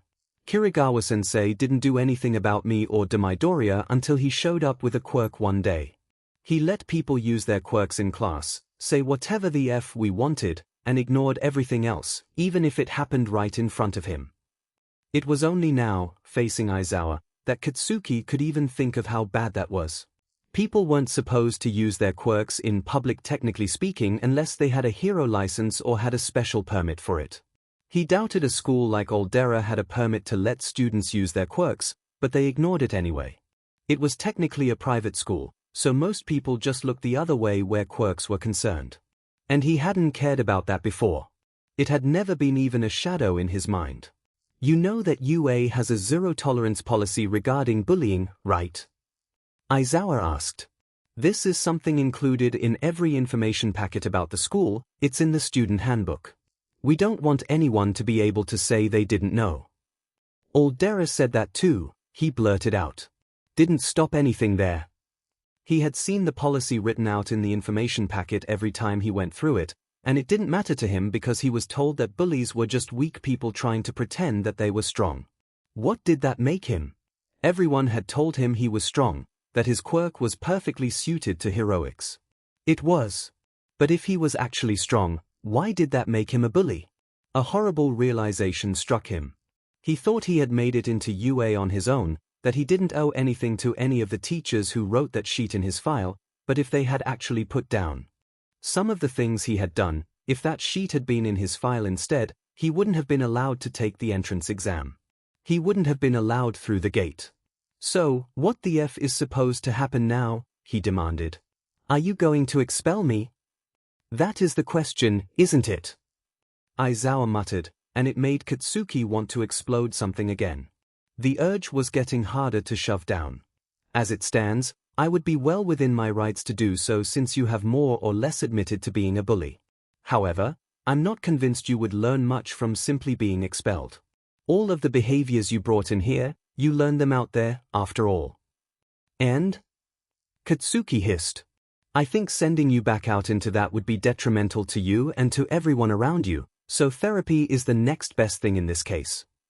What? He didn't care that it came out as a roar. He didn't care that Aizawa had his future by the ball. All he could hear was that his teacher thought there was something wrong with his effing head and thought going to some shrink was going to fix it. The sweat that had been collecting in his hands detonated with a sudden and violent pop that shook the table, and he didn't care that his self-control had gone out the window. This room didn't have. Aizawa stared him down. Bakugo, I cannot in good conscience sit back and let you try to become a hero the way you are. People will die, and it may or may not be you who dies first. You don't place any value on anyone other than yourself, you don't listen when you are given instructions or advice, and from the battle trial, it doesn't look like you understand the concept of reasonable response to a threat or how to lose graciously. Katsuki felt every point like a personal attack. Heroics was all about the fights. Everyone knew that. The fights were why people bothered to pay attention to heroes, and he was the best fighter in the class. Heroes fight and everybody else is supposed to stay out of the way. It only occurred to him then that Aizawa wasn't a fighter anyone saw on TV. Aizawa's experience with heroics was probably different, so he wouldn't see it the same way. Aizawa straightened and Katsuki could feel real fear trickling down his spine as the atmosphere around them turned thick and focused.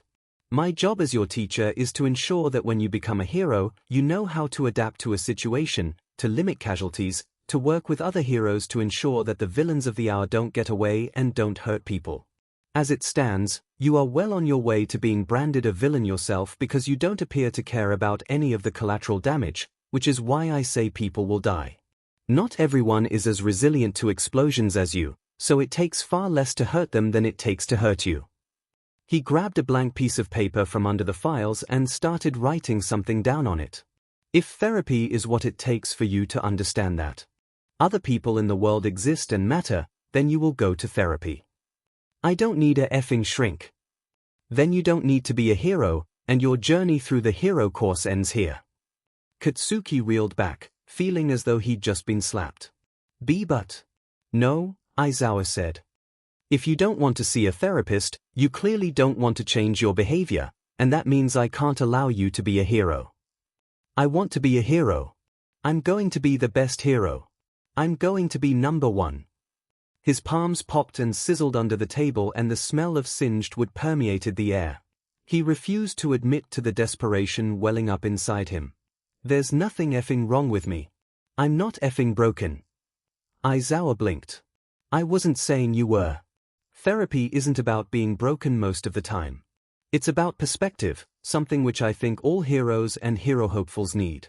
The reason I am saying this to you right now is because your perspective of how the world works has been warped by a school that built you up with an inflated image of who you are and what you could be. It's hurting your future because you don't seem to be able to work with anyone, and it's hurting any relationships you have or might have in the future. I'd like to think you're starting to see that. But therapy? Katsuki frowned. Isn't that for people who are too weak to get their shit together on their own? I'm not sure I would call anyone who knows when to ask for help weak. I know people say you can't save anyone if you can't save yourself, but you don't need to do that on your own. And honestly, take it from someone who's been there, it's better to have people you can fall back on, who can support you when you can't support yourself. That's what my therapist is for me. What? The tension in the atmosphere suddenly softened and Katsuki didn't know what to do with it. It felt like half the air had been evacuated from the room, like an earthquake had knocked everything off balance. I have a therapist and have been going to him for almost 4 years now. I don't meet with him as frequently as I did in the beginning, but I do meet with him regularly. Why? He was fairly certain Aizawa wasn't going to say they were the same or some shit like that because they weren't. He wasn't even sure what Aizawa's quirk was supposed to be. Because I lost a friend a while ago and that screwed me up. I wasn't taking care of myself and it was hurting me and everyone around me. I got so stuck in my misery that going out and being a hero was going to get me killed in the end. I had someone I trust tell me that I needed to get some help, and that was my wake-up call. Katsuki stared at him. No one he knew had ever admitted to going to a therapist. It was the sort of thing those extras in school whispered about behind their hands like it was a dirty secret. If he was supposed to be a teacher, why was Aizawa admitting to that kind of weakness? I'm still working on it, as you can probably tell. This. He tapped the note he was sending home with Katsuki. This isn't a punishment, as much as it might feel like it. The person who pushed me towards therapy framed it as a sort of ultimatum, so I know how it can feel like being told you aren't enough. That's not what I'm trying to say. As of right now, you have potential. You have drive and determination, and that's a good thing. I wouldn't have you in my class if you didn't. You show a lot of promise in combat, but that's not all there is to heroism. I need a different kind of effort from you moving forward. I need you to prove to me that you can be better than what your previous experiences have shaped you into. We forget that sometimes the first person we need to save is ourselves. So, let me be your wake-up call here. Katsuki reached across the table for the note Aizawa had written, skimming over it. It didn't say that he was a failure. It didn't say that he needed to go to therapy or he would be kicked out of the hero program. It just said that therapy was highly recommended and gave a couple of numbers to call about that sheet. I want you to give that to your parents this evening, Aizawa continued. I can't force you, but I want you to try and convince them to do this for you because it can make a world of difference in the sort of person you are in 3 years. Therapy. He let every bit of doubt he was still feeling bleed into his tone. Yes. Katsuki grimaced at the note. The terms of his refusal were already laid out in front of him. He had to do this or he would get kicked out. So it was a matter of convincing whatever effing shrink the hack sent him to that he was fine and then Aizawa would leave him alone. The thought of it still made him sick, though. He didn't do talking, didn't do any of that feelings crap. That's what therapists were all about, wasn't it? But for his future, for his dream of being the #1 hero, he'd do it for as long as it took.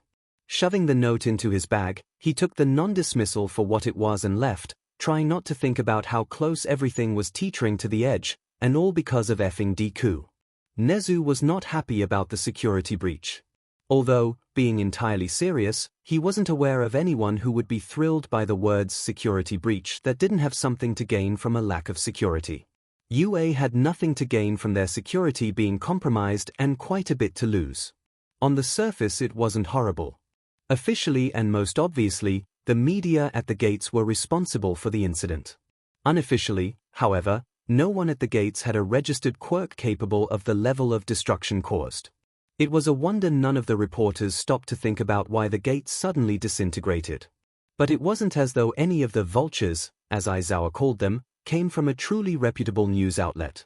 Tabloid reporters to the last, with quirks that specialized mostly in information gathering or tracking down their latest scandal. Fortunately, none of the reporters particularly enjoyed being the scandal they were reporting on, so the incident at the gates and the subsequent Level 3 security breach they were all involved in would not be making the news. Editorials, perhaps, but not the news. He wished that the incident was the only thing he was dealing with, but there were a number of other matters demanding his attention, official cases or not. All Might and the issue of his successor as yet undecided was one matter that stole a portion of his time without existing in any official sphere. The man had yet to decide on his successor and time was running rather short in more ways than one. He was down to a mere 3 hours in his empowered form, and a good portion of that time was required for class. That didn't stop him from intervening when there was trouble, however, and Nezu knew that would cause moments of conflict with Aizawa, who took his duties as a teacher very seriously. Beyond that, there was the matter of Old Dera Middle School to deal with. Aizawa was gathering information on the situation from Bakugo and Midoriya, but there were avenues of information available to Nezu as both the principal of UA and a recognized information-gathering hero. His expertise was greatly sought after for a number of reasons, and so he held a special dispensation to investigate where and when he pleased. His efforts looking into Old Dera was yielding a lot of information, most of it concerning. It said that nothing is ever truly deleted, which isn't entirely true. Yes, there are usually traces to find, but the information can be so thoroughly corrupted as to be unusable. Old Dera didn't have someone on staff capable of such a feat, which meant that the originals of both Bakugo's and Midoriya's unaltered files were hidden away deep in the systems for Nezu to pluck like the rotten fruit it was. Interestingly, Bakugo's original file was nearly the same as his current file. The only missing pieces were incident reports written up by the janitor for attacking students in the hallways. That janitor was summarily fired sometime after the 4th reported incident and replaced with someone who didn't make any reports about anyone. Nezu made a note to look into the current employment of Hameno Ryushi and extend a job offer if he was currently without work. His integrity and diligence should not have been so callously cast aside, and Nezu was more than willing to help sue on his behalf. Midoriya's file, on the other hand, was almost the opposite of Bakugo's in that it held practically none of the pieces that were in the file UA received. Truly, putting together Midoriya's file was the greatest work of fiction compiled by the people in charge of Old Dera, made in a mad scramble for the glory of having a second alumnus of their school. The incidents Hameno reported involving Bakugo listed Midoriya as the student being attacked in every case, but these were edited after Hamano's firing to list Midoriya as the aggressor. In the other listed incidents, all of which ascribed blame to Midoriya rather than whoever it was truly causing the disturbance, the teachers did note that the boy often inserted himself into situations that didn't concern him. The way they noted it implied that he was asking for the abuse, but Nezu wasn't seeing the MSCST they were making him out to be. Instead, he saw the beginnings of the sort of heroic instincts Yagi believed in, the willingness to meddle in affairs he had no stake in to save someone else. Nezu made a note to mention this to Yagi during one of their next meetings. The remarks on Midoriya's classroom habits were interesting as well. One teacher bothered to note, rather disparagingly Nezu thought, that the name on Midoriya's personal project was Hero Analysis. Clearly more accurate information was needed on that front. There were also several accusations of cheating from students and teachers regarding Midoriya's work, but nothing that could be proven in any way. There was always a noticeable dip in Midoriya's grades after these accusations, which the teachers probably took as confirmation, but there were a number of anti-cheat methods in the academic half of the entrance exam and Midoriya had passed with a score within the top 5% of candidates. Such a performance would seem to indicate that the boy was exactly as intelligent as he seemed to be. What was most disturbing to Nezu was the fact that he could pinpoint the exact day that all opinion of Midoriya changed. He had been half expecting it, given what Aizawa had told him about his interview with the boy, but seeing it confirmed concretely in the records he examined was deeming for the school and everyone in charge.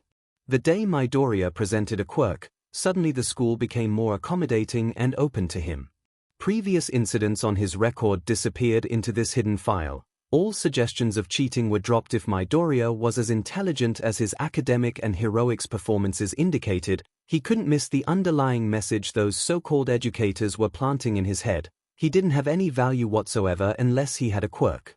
If the boy had any less strength of character than he did, Nezu shuddered to think how easily Aldera would have created a terrifying villain out of him. Moving on from the boy's files, he started delving deeper into the school itself. While the most horrifying of their crimes was how they treated a quirkless student, that wasn't the end of it. Any teacher who attempted to police quirk use on campus was fired under dubious circumstances, often replaced with someone who had ties however distant to the Meta Liberation Army. This connection wasn't listed obviously, but it was present as he dug deeper into their individual files. The way they handled quirk use on campus, largely by ignoring it or blaming the person with the weaker quirk for causing the issue, was the best indication of where their loyalties truly lie. Considering how deeply the rot was in the school, it would probably be easier to inform other schools in the area to be prepared to accept the students once Nezu destroyed it. It was only while looking through Aldera's records that he realized there was another connection to another one of his cases. Tsubasa Tanjiro had been reported missing by his parents. There was no evidence that he'd run away, as all of his things had been left behind. He simply disappeared without a trace, like a number of others across Japan. No one Nezu had spoken to thought the disappearances were connected to each other as they were spread across the country with no other connection than the overwhelming lack of evidence regarding their whereabouts, but High-Specs was a quirk capable of recognizing even the most tenuous of patterns. Every one of the missing people had disappeared sometime after they entered a dead zone from which they never emerged. Most of the time, these dead zones were along their normal routes, but they simply didn't come out the other side of it one day. Nezu wished someone would take him seriously when it came to the disappearances, but they looked at the lack of connection between the vanished people, the widespread and seemingly random pattern of disappearances, and simply chose to believe that it was mere coincidence. 70 cases across the whole of Japan, and they called it coincidence. While he was willing to admit he didn't have all of the information he needed, he hated having his observations dismissed out of hand. Especially when his observations turned out to be correct more often than not. Observations like the odd decrease in petty crime in recent months. The media attributed it to the presence of All Might in the area, but the true start of these lack of incidents was at least 3 months after All Might's first capture in the Musutafu area, not immediately. And while larger, more organized crime would attempt to virtually disappear, petty criminals possess a sort of hubris, seeing themselves as small-time enough not to draw the attention and ire of the number one hero in Japan. The vanishing of such criminals smacks closer to enemy action and potential organization than the boosted efficiency of patrolling heroes. Nezu didn't doubt that they would reappear soon as part of some grand action, but he was having trouble tracking any known or expected quantities on that front. The robbery case he was collaborating with the police on was almost mundane by comparison to the rest of the things demanding his attention. It wasn't without intellectual merit, especially as there was little to no evidence of registered quirk use in the situations and little enough evidence at all, but it didn't have the same depth of potential that Aldera, the disappearances, and the future of All Might promised. As a rule, Nezu didn't rank any of the things he worked on by any importance. Other than urgency, and only for the purposes of determining how soon each needed to be completed. The robberies, as they weren't a violent or particularly damaging crime, slipped down the list of priorities, but he was still looking forward to the quirk or quirks masterminding such interesting heists.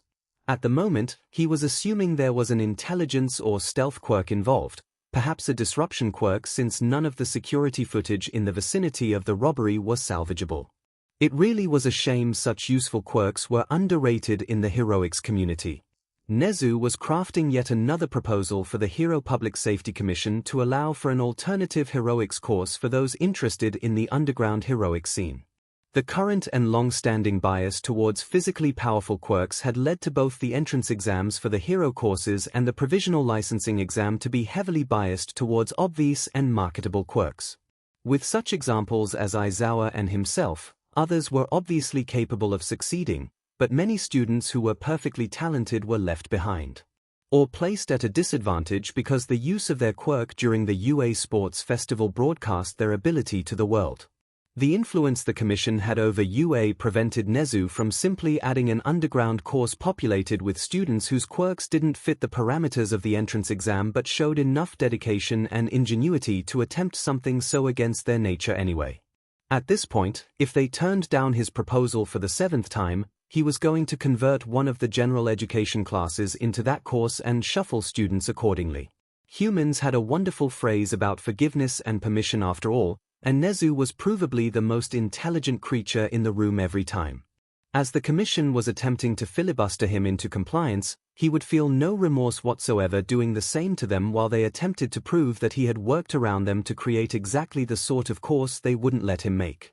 For an organization that was purportedly most concerned with the safety of the public, it was interesting that they worked against the public good so often. Politics was a game that Nezu could and would play, and it didn't matter if he were going up against career politicians, corrupt feeder schools, or the entirety of daylight heroics, he would win. First, though, UA's security was going to be tightened and Old Dera Middle School was going to burn. Izuku woke up early the day they were going to have a field trip.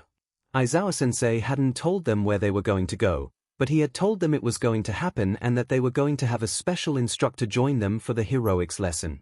Considering they already had All Might as a teacher, he wondered who else would be considered special, or did special just mean different? Aizawa was the one to say it, and he excelled at subtle lies and misdirection, so it could be either. He considered grabbing a different scarf for the field trip. Though the general design of them was more or less the same, every one of the scarves he had grown had come out distinctly different, whether that was in how they felt around him, what they were made of, or how they responded to him. The original scarf gave him the impression of a feral cat sometimes, though he was fairly certain that had to do with his first experiences with it. It had scratched him, after all. But once he figured out how to work with it and spent years wearing it all day every day, it seemed to like him, for lack of a better way to describe it. It was possessive and most in tune with his mental state, shifting or squeezing around him at the slightest thought to reassure him it was there. The first scarf he had grown wasn't as soft as the original. There was a different mix of materials in it, a higher metal content from the scrap on the beach, and so it tended to be heavier and harsher against his skin. When it came down to it, that scarf was probably better for armor than the original, regardless of how itchy it would be. If he had to ascribe a personality to it, the second scarf was more like a guard dog. And he was never going to mention this to anyone ever, a bit like Ida, with precise and decisive movements and actions. Izuku wasn't sure why a scarf was reminding him of his rules-conscious classmate or vice versa, but that was an observation he intended to take to his grave. The second homegrown scarf was even softer than the original since he had sacrificed old clothes for it. He'd found it was a lot more subtle than the others and capable of more delicate movements. It looked the most like bandages when he was wearing it, and it ended up being the most passive of all his scarves. It was responsive, but not in the same way as the original, as it didn't tighten around him at a thought unless he consciously wanted it to. It was the scarf he would reach for if he wanted to perfectly control everything his scarf did and have nothing extra happen. Other than the original, it was also the scarf he wore most around the house when he didn't intend to go out anywhere. He hadn't had much time to work with his latest scarf, made from a couple of scavenged tires, some of the better scrap metal he'd found on the beach, yet another mound of ruined clothes, and part of the plastic bin he'd been keeping it in. He wasn't sure why the nanobots had eaten part of the bin and left some of the fabric and scrap metal untouched, but he wasn't going to argue with the results until he could actually alter the coding for the nanobots to tell them the ratios he wanted to incorporate. As it stood, the nanobots seemed to have built-in ratios to keep the scarf in a manageable and wearable form. The itchiness of the first homegrown scarf was more like a wool sweater than a haphazard metal and fabric monstrosity, so he wasn't going to complain about a bit of eaten plastic. With as much rubber as it had in it, he knew it was going to be good against electricity and electrical quirks even without testing it against them. The texture was a bit like leather against his skin, which was odd but not off-putting. Clearly it would be superior as armor compared to the first-grown scarf and had slightly more utility uses than the more metal-heavy scarf. Izuku could see himself relying on it a lot, but taking a largely untested scarf on the field trip wasn't something he wanted to do. And he hadn't even had a chance to learn the personality of this one yet, which could be distracting and detrimental to his efforts depending on what they were doing. In the end, he reached for the original scarf, which reached back for him like the possessive thing it was. Familiarity and function were far more useful to him than anything else in class, especially as this was going to be a heroic-specific field trip. He also didn't want to answer questions about why the material he was controlling looked subtly different if anyone was paying close enough attention to notice. A trickle of anxiety he hadn't been consciously aware of settled the moment the scarf was wrapped around him, and that, he figured, was just another reason to keep this scarf with him. It was only because of the original scarf that he was in the position he found himself in. The risk of getting caught by Eraserhead with his support item was worth it, knowing he had done something people thought was impossible and gotten into the hero course without a quirk. No one else could say that, and he was going to list it as his greatest achievement, if only in his head where no one else would see it. His school bag was packed up with his homework already, and he took it out to the table in the entryway so he could grab it on his way out the door. Breakfast was a comfortably silent affair. His mom had been glad he talked to Aizawa about Aldera, especially given what they had found in his file, and he was glad, too. He hadn't mentioned Bakugo explicitly, he hadn't really mentioned any names, but it wasn't like it was going to stop the investigation. Part of him was afraid of what was going to happen now. He didn't honestly want Bakugo kicked out, he never had. He had taken a large step back from everything Bakugo had once represented in his life, had talked about his bullies with Uraraka and Ida, and they had talked about their experiences as well. Izuku liked to think he was getting over things, even though it was difficult to ignore what had happened to him. He had made it when everyone said he couldn't, that should mean he didn't have to listen to any of them. Riding the train to UA was also a quiet affair. He was always careful to catch the train Bakugo wouldn't be on, because even if they were trying not to associate with one another unless they had to, he didn't want to get stuck in a confined space with him. People would be around, people that would probably not want their train car exploded during their commute, but there was something suffocating about the atmosphere around Bakugo even when they weren't talking to one another. Sitting behind him in class was bad enough because his senses were still finely tuned to the slightest change in mood. He had always been able to tell when Bakugo was about to tip over the edge, and he would try to be better about not being in the way when that happened. At UA, he could get away with it as he'd never been able to before. At UA, no one was going to make him stay where he was clearly unsafe, and it shouldn't have been as earth-shattering as it was. He arrived in class on time, working on his analysis notebook until Bakugo entered the room, then trading it out for his school supplies. He wasn't about to risk the notebook getting destroyed again, even if things were a little better here. Not even Bakugo would go digging into his backpack for it, because it would be difficult to explain why he was doing it in any way that didn't seem bad.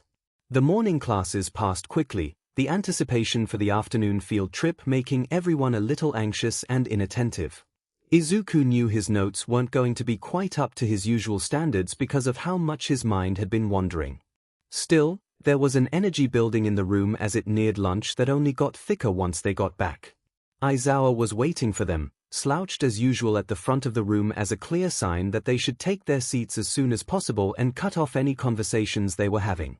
The lesson of don't waste time was firmly beaten into their brains, especially since they knew their teacher was willing to threaten them with expulsion. As they had discovered from a couple members of Class 2B, Aizawa had expelled his entire class the year before. The students had been utterly shocked that none of them had been expelled yet. Knowing it was a credible threat made everyone that much more nervous about everything they did.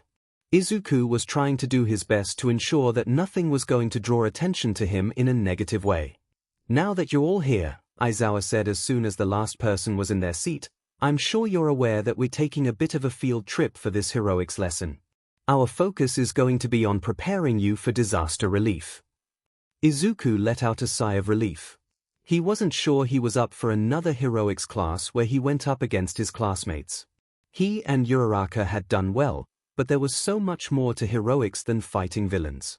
Disaster relief was the heart of rescue heroics, the same way information gathering tended to be the heart of underground heroics.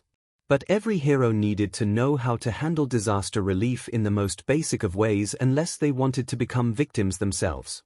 It composed a large part of the provisional licensing exam from everything Izuku had researched, even with its bent towards spotlight heroics and villain apprehension. It's up to each of you if you want to wear your costumes or your gym uniforms, as some of them are ill-suited for the exercises we'll be doing, Aizawa continued. Either way, get changed and meet at the bus in 10 minutes. Grabbing his case with his costume, Izuku dressed as quickly as he could, unraveling the scarf a bit so he would have more reach like before. Having trained with the capture scarf while cleaning up the beach, he knew both his suit and the scarf were well suited to a number of things that would fall under the vein of rescue operations.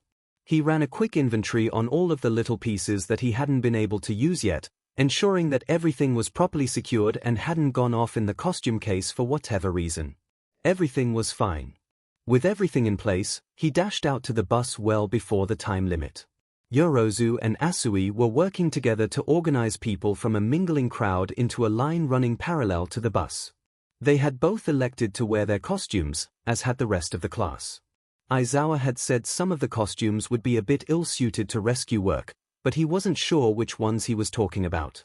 Depending on the scenario, different costumes could have different issues.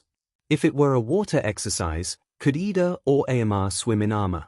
Having as much exposed skin as she did, Yorozu might have trouble with a fire exercise, or trying to pick her way through rubble without getting hurt, but maybe she knew ways to mitigate that with something she could produce with her quirk. Midoriya, Asui said, as they were filing onto the bus. You are mumbling. Izuku winced. Sorry, Asui. He rubbed the back of his neck even as the scarf tightened around him just a bit. I didn't mean to irritate you. You did not, she assured him. And call me Tsuyu. I just thought you would want to know that you were doing it. You don't seem to realize when you start. He winced again. No, I don't. It's a bit of a bad habit. I usually say what is on my mind. May I ask you a question? Confused, Izuku nodded as they settled into the seats near the front of the bus. Your quirk is similar to Zero's. Are you related? Izuku turned to look at Zero, who grinned at him. I don't think so, he replied. I don't know anyone in my family with a quirk similar to Zero's, and I'm a bit of an anomaly, anyway. He shrugged. Besides, I don't naturally produce the tendrils like Zero does his tape. I can just control them. It's still pretty cool, Zero cut in. I can only sort of control my tape. I can't make it do any of the fancy stuff you do. Izuku shrugged again. I wouldn't call it fancy. It is, though. Kirishima offered him a grin full of sharp teeth that, unlike other such smiles he'd seen, wasn't menacing in the slightest. My quirk isn't flashy or fancy at all. I can just harden my skin. But that doesn't mean it's not really useful. Hardening is really good for offense and defense at the same time. There's not many quirks out there that can say that, Izuku pointed out. That's why people with more offensive quirks have to wear a lot of armor or try not to get hit. And why their strategy is to keep hitting it until it goes down. Like Bakugu, he thought bitterly. Like Bakugu. Izuku's head shot up, his gaze instantly looking for Bakugu, thinking he'd accidentally said what he'd been thinking out loud. Instead of glaring at him, Bakugu looked like he was trying to set Ashido on fire with his mind. What did you say about me, you effing extra? He roared, causing Jiru, who was unfortunate enough to be sitting next to him, to wince, cover her ears, and hide her ear jacks under her jacket. I mean, can you tell me it's wrong? Ashido challenged. We were in the same area for the entrance exam and your whole strategy seemed to be blowing up everything until it stops moving. I got a bunch of rescue points for sliding in to get someone out of the way of flaming debris you caused. Izuku knew he was probably horribly pale. He had never actually seen someone successfully talk back to Bakugu. Whenever he tried to stand up for himself or someone else, he tended to get blown up, and he had the scars to prove it. Aizawa was watching from the back of the bus and he wasn't intervening at all, which was both typical of teachers and, at the same time, not. Every teacher he'd known defended Bakugo regardless of what he'd done because they were so sure he was going to be a great hero. Except this was Aizawa, and he'd made it clear the first day that no amount of influence would keep any of them in his class if he didn't think they had potential. That was the only reason Mineta was still part of their class. He didn't have long to think about the implications of it all as they pulled up to a large glass dome that looked like a biosphere. As they got off the bus, he could see different environments inside it, small cities that looked to be crumbling apart, an expanse of open space that looked sort of like a small lake, the biggest fire pit he had ever seen, and even a mountain complete with snow. "Welcome to the unforeseen simulation joint." Someone called to them as they gawked at the different environments inside. Izuku turned to see 13, the rescue hero, walking toward them. "This is where we practice responding to real-world disasters in a simulated environment where we can control and change the variables. But you need to know that just because we have some control over the environment doesn't mean that it's not dangerous. The simulations are not the only variables in the field." Aizawa slunk closer to 13, a question in his posture. They tilted their head and surreptitiously held up 3 fingers, which caused Aizawa to sigh heavily and nod. "Each and every one of you is a variable," 13 continued. "Your quirk is a variable that the simulations can't always account for, and certainly won't always benefit. My quirk is called Black Hole. I have the ability to SCK objects in and tear them apart. If I were to use this ability without care, I am more than capable of killing someone. Many of you probably have the same experience. If you use your quirk irresponsibly, you can get someone killed." Izuku went cold. He had never really thought about how most quirks had the capacity to kill. If Zero taped over someone's mouth and nose, they would suffocate. A hardened punch from Kirishima could probably kill someone as well. Someone Uraraka touched that was released from any significant height would suffer injury at the very least. If Ida dragged someone behind him at the speeds he was capable of, the resultant road rash could be bad enough to cause them to bleed out or get an infection they can't recover from. Even something as benign as Recovery Girl's quirk could kill if someone didn't have enough energy or stamina to be able to cope with the accelerated healing. What did that mean for him, however? Since he was actually quirkless, he didn't have a power that could kill someone. Did that mean that he was safer to be around? He scoffed to himself.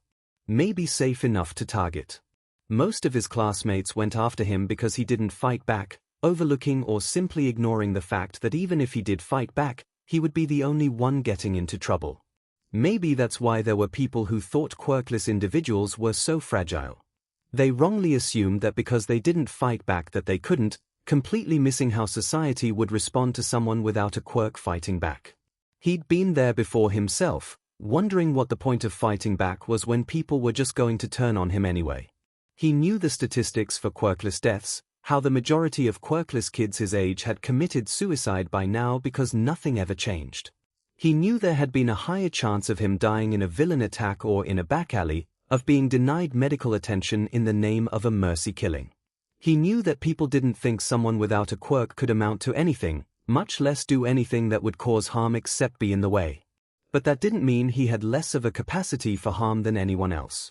Sure, accidents were more likely to happen with a powerful quirk like Bakugo's or 13's or even Uraraka's, but any decision he could make, with or without the scarf to back him up, had the ability to harm other people. And just because he buried or redirected his anger didn't mean it wasn't there. He probably had more anger than most, and using that could hurt people. With the capture scarves, he could do a lot of harm on accident, whether it was shifting the wrong piece of rubble, something he could do without the scarf, or trying to catch someone from falling without accounting for the change in momentum that would cause. Perhaps instead of focusing simply on quirks, 13 should mention how costly mistakes and miscalculations can be in the field. That was what training was for, to mitigate the number of mistakes made in the real situation, but they needed to know what the cost of those mistakes might be before they learned how not to make them.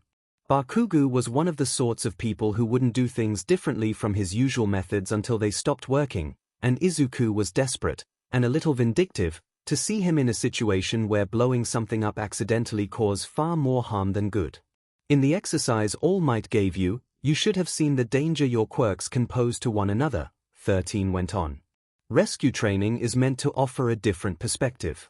Instead of focusing on capture and containment of a villain or villains, we will be working on how each of your quirks can be used to save people.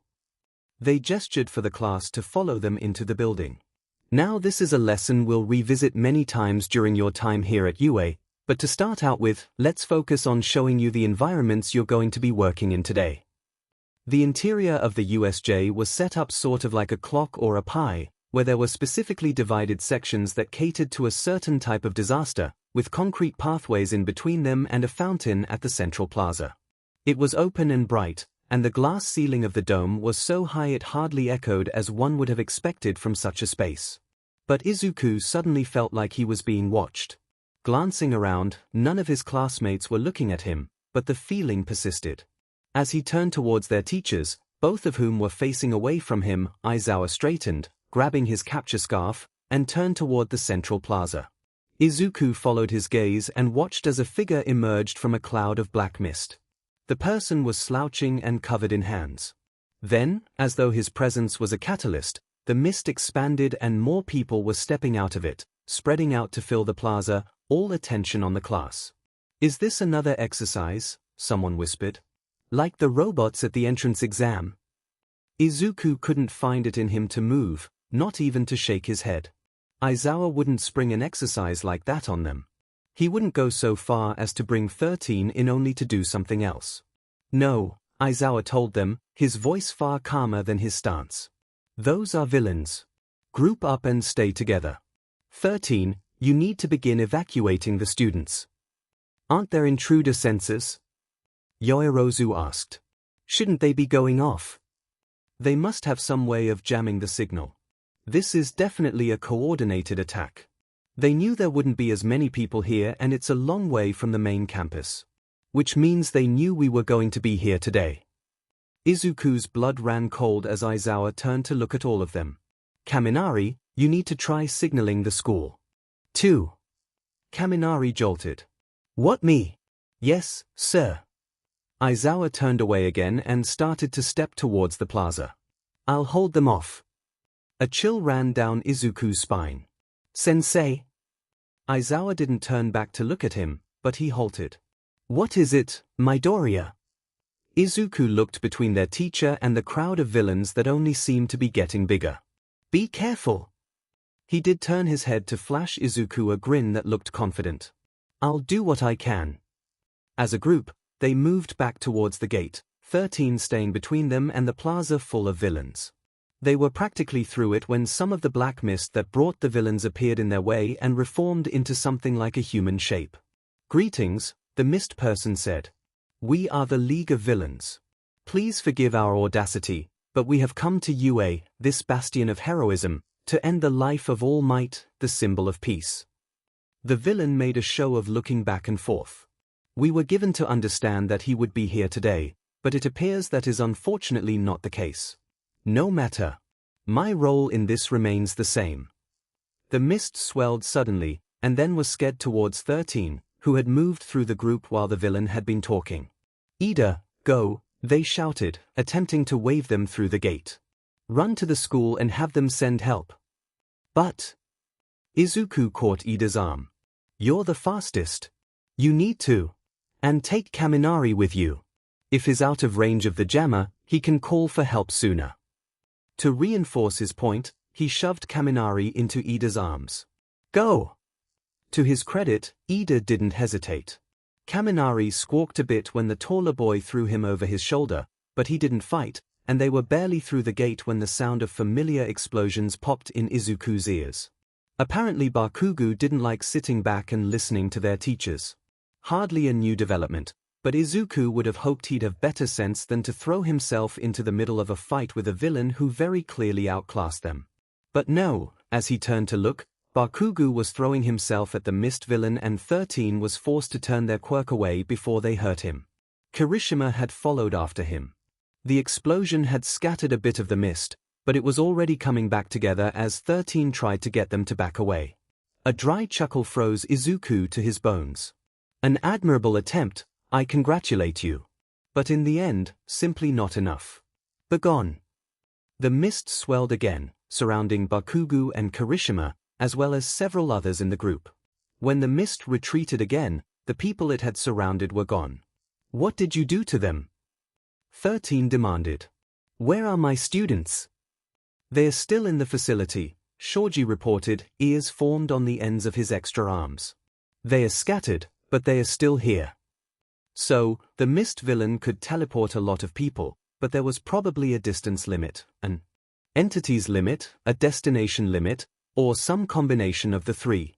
Considering the number of villains he'd brought into one place from some unknown location or locations, he was betting on a destination limit and he didn't want too many people grouped together. There weren't enough zones in the USJ to separate them all into pairs and send them away. "Ida and Kaminari are gone, at the very least," Izuku whispered, coming up beside 13. "They should be able to bring help." 13 tilted their head toward him. "Kaminari, too. Once he's out of range of the jammer, he can get a message through to the campus like Aizawa was telling him to." "Ah?" the mist villain muttered. "A little strategist. How irksome." 13 moved in front of Izuku. "Stay away from him." They turned their quirk on the villain again, but with an almost lazy gesture, he created a pair of portals that redirected the quirk towards Izuku. Several things happened at once. First, 13 shoved Izuku out of the way and he tripped. Second, the force of their own quirk tore into the side of their suit, ripping it open and leaving them exposed and injured. Third, another portal formed on the ground under Izuku and he started to fall through it, even as his classmates reached for him. Fourth, he was falling out the other end of the portal and landed hard on more concrete, with the gate of the USJ looming in the distance. He shot to his feet, cold and warm at the same time as he realized he was beside the fountain at the center of the plaza, and he was not alone. "Well," said a dry, raspy voice. Izuku turned to look at the man suddenly standing over him. The man was tall and thin, with shaggy pale hair that hung untidily around his face. Or what could be seen of it. He was covered in what looked like severed hands on his face, head, and arms. As Izuku watched warily, the man scratched at his neck with the jagged nails of one long-fingered hand and blood beaded up on his paper-white skin. Between the fingers of the severed hand on his face, Izuku could only see one red eye staring down at him. Behind the man, there was another lurking figure, dark and muscled and menacing with a strange beak and an exposed brain. The only comfort Izuku could draw from that image was that the person wasn't even looking at him. So, the tall man ventured, leaning close enough to make Izuku extremely uncomfortable even if the man weren't a villain. "What do we have here?" Izuku stumbled a few steps back from the villains in the center of the plaza. He was on the wrong side of the fighting, the wrong side of the USJ, and he had never felt more helpless than he did right then. The scarf tightened around his ribs, a silent but active reassurance that he was not technically alone in this, although he wasn't sure how much better it could be with a potentially semi-sentient scarf and no other help within reach. Half his class had been scattered to the far edges of the building from what Shoji had said. Kaminari and Ida were away, and he had to trust that they'd be able to get help quickly, but that wasn't going to do him a lot of good when he was standing right in front of the person who was probably leading the whole attack. "I asked you a question, NPC, the man hissed. Don't you have any dialogue to offer me?" Izuku tried to back up again, but he felt his heel attempt to land on open air. If he backed up any further, he'd be going down the steps leading to the fountain and he didn't trust himself not to trip. The black mist villain coalesced nearby, drawing the leader's attention away. "Why did you bring me this one, Krogiri?" the leader demanded. "He's useless." Indignation burned in Izuku's gut.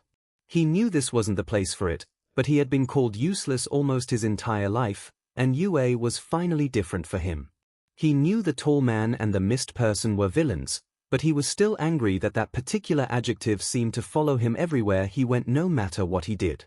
Two of the students escaped with the intent to summon the other teachers, Shigaraki Tomura.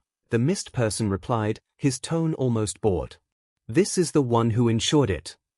The tall man, apparently Shigaraki Tomura, if that wasn't a fake name being fed to him because he was there, turned back to look at Izuku. What a clever NPC. Not smart enough to get himself out, though. Shigaraki tilted his head with mock sadness. "Pity. Numu, get rid of him."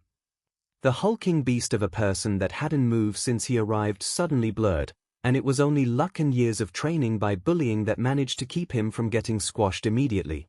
And the scarf, which had wrapped around the beast's reaching arm, allowing him to slide beneath the danger with a near instinctual dodge. He wasn't about to thank Bakugo for anything he'd put him through, but it was mostly his fault that Izuku could keep enough of his awareness under pressure to be able to act in defense of his own life. The other end of the scarf wrapped around the center of the fountain, and he pulled himself away as quickly as possible. Whatever quirk Numu had was probably more than enough to turn him into a smudge on the floor, and Aizawa was still distracted dealing with the horde of villains they had brought along. It was just a higher-stakes version of the battle trials. Except in this scenario, he was both the villain and the bomb. If Numu managed to touch him, it was all over, so he needed to play to his strengths. Unfortunately, unlike the battle trial, he didn't know where Uraraka was since she had been scattered with most of the rest of the class. And perhaps not having gravity wouldn't be as helpful here as it was then. Considering Numu had more than enough muscle to throw him around as he was, it was entirely likely his weightless body would crash into something at a high enough speed to liquefy his bones if she removed his gravity. Mobility was what he needed the most at the moment, but being weightless, if it had been an option, came at a much higher risk now that they were in an actual combat situation. Mobility wasn't the only trick up his sleeve, though. Misdirection and trickery were also skills he had cultivated over the years out of necessity. If he could turn people against each other, he would be in a far better place. And considering Numu hadn't moved until he'd been given an order, it was entirely possible he wasn't intelligent enough to predict his actions. Provided, of course, that he wasn't being predictable. The Chaos Gambit really only worked when you weren't expecting it, and he had 3 opponents in the central plaza who could possibly pick up on his plan before he managed to move forward with it. Not ideal, but it wasn't as though he had any other choice. If he managed to hold the 3 of them off long enough, he could probably count on Aizawa's help, but surviving was the first thing he needed to do. He really wished he'd managed to figure out how to modify the scarves on his own.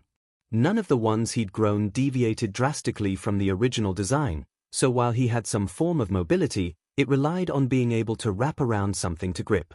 The only things he had to work with here were the fountain and people. The hedges that framed the central plaza probably wouldn't take his weight if he tried to pull himself toward them, and he couldn't try anything he wasn't reasonably sure would work.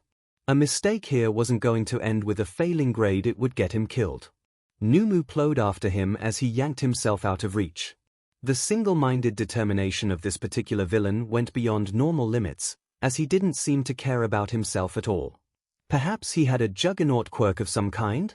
Something that would let him crash through things without hurting himself. In the interest of keeping his main pillar of mobility intact, Izuku hooked the other end of the scarf on the steps leading up to the fountain and pulled himself off center. As he expected, Numu swerved to follow him.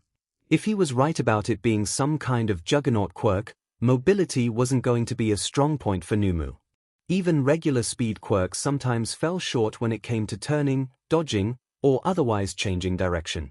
The weak points could be trained out of a person, but it took a lot of work, far more than any regular villain was willing to put time into. If Izuku wanted to make sure he could keep up or rather keep away, he needed to stop thinking and just act. Dodging beneath Numu's arm, he didn't think about the wind that ruffled his hair. He didn't let his mind spin out trying to determine the endless possibilities of what was going to happen next. Arms as big as Numu had come with a weight he didn't have, and that worked against speed, no matter what his quirk could do. What followed was almost a dance. Izuku had been through so many fights, had been the victim in. Most of them had taken up martial arts to learn to defend himself and how to read his opponent's body. The movements were ingrained in him, ducking and twisting away, playing a higher stakes game of keep away than he'd ever played in his life. His experimental palm strikes and knuckle jabs didn't seem to register, so brute force was not something that was going to work with this opponent. That was fine. He wasn't really made for brute force against something like this. Trickery and precision, however, were exactly what he was made for. There were places on the human body that couldn't be as well protected no matter what people did, weaknesses that came part and parcel with being corporeal. They could be in different places on people with heteromorphic quirks, but they were always there. That being said, Izuku didn't have the space or the time to take advantage of many of them while he was ducking around within Numu's guard. He did, however, have a number of support items in his belt that he could palm while evading a heavy swing. Numu may have been built like a brick wall, but there was one glaring check in his defenses. It could have been a trap of some kind, leaving his brain so exposed, which was why Izuku grabbed 3 of the taser discs from his belt instead of 1. If he was right and Numu had some natural defenses against attacks aimed at his brain, 3 discs should still be enough to give him a bit of breathing room. Izuku knew he couldn't keep up his evasion forever, and he needed the space to back off and attack from another angle.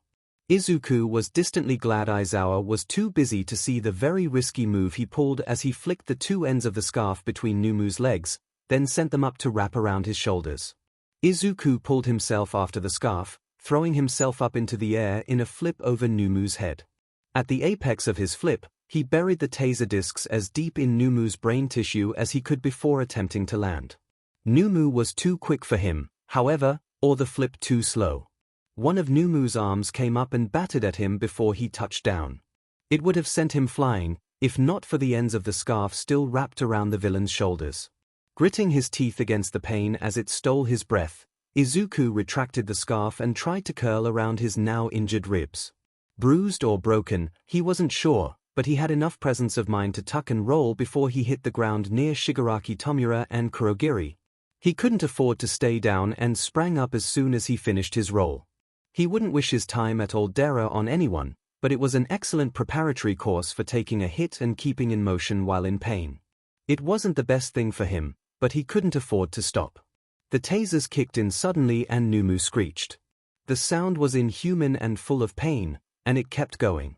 Apparently, there weren't a lot of defenses on Numu's brain, and introducing not 1, but 3 external sources of electricity was screwing him up in a bad way. It hadn't killed him, but he certainly wasn't able to shake it off after a bit like Kaminari. "What the F did you do to my Numu?" Shigaraki fumed, charging toward him with one hand outstretched. "How is an NPC like you able to take out my party's tank?"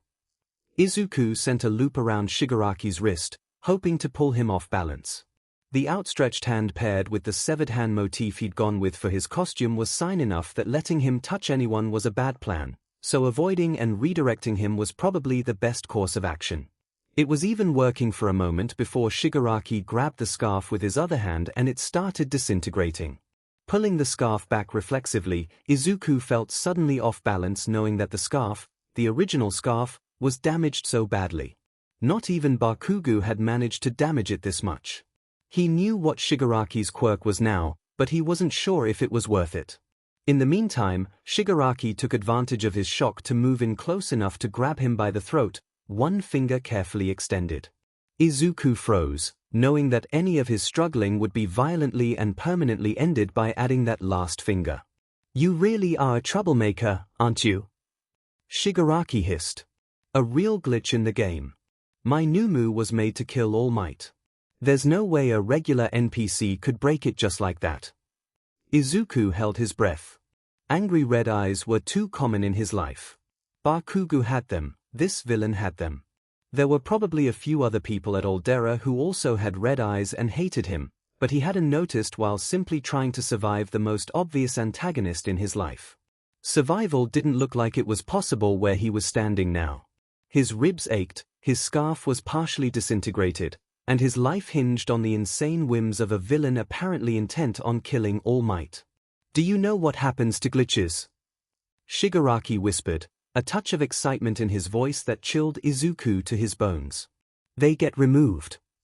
The final finger pressed down against his neck and Izuku braced for the feeling of his skin disintegrating. Only for nothing to happen. Shigaraki's head jerked up and he turned to where Aizawa was staring at him from the center of the dwindling crowd of villains. Knowing better than to waste the chance he'd been given, Izuku ripped himself away from Shigaraki, tossing one of the flashbang marbles on the floor between them, followed up by one of the small explosive marbles. It was enough to put a bit of space between him and the villain, and he palmed a couple more taser discs, hoping he'd have a chance to use them. "Numu!"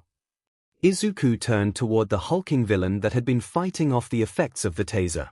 He had gone eerily silent, But Izuku hadn't noticed while he was preoccupied with Shigaraki himself. Now Numu was upright again and didn't seem to be suffering any ill effects from the taser. Made, Shigaraki had said. Numu had been made to kill All Might, so he needed to be able to survive whatever All Might threw at him. He needed to throw off superpowered punches like they were nothing, and a Juggernaut quirk wouldn't do that. Juggernauts built up momentum to bulldoze through everything, and until they got up to speed, they were just as vulnerable as someone else. But Made.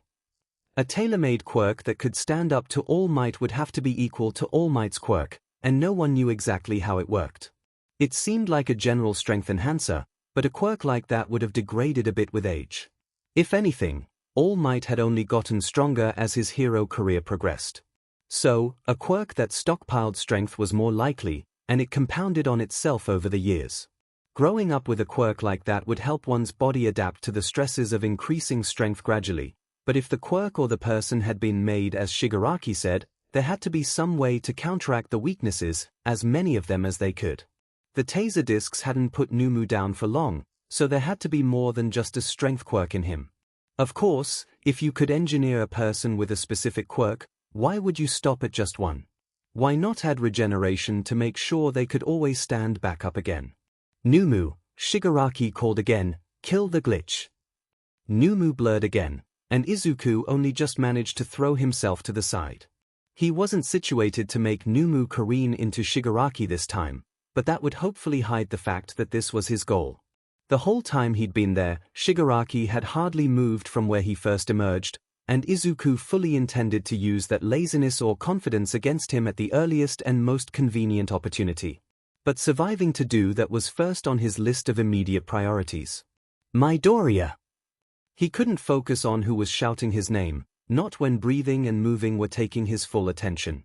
He was vaguely aware of the collection of figures emerging from the depths of the USJ facility, but he couldn't pay enough attention to who they were unless they became a threat to him.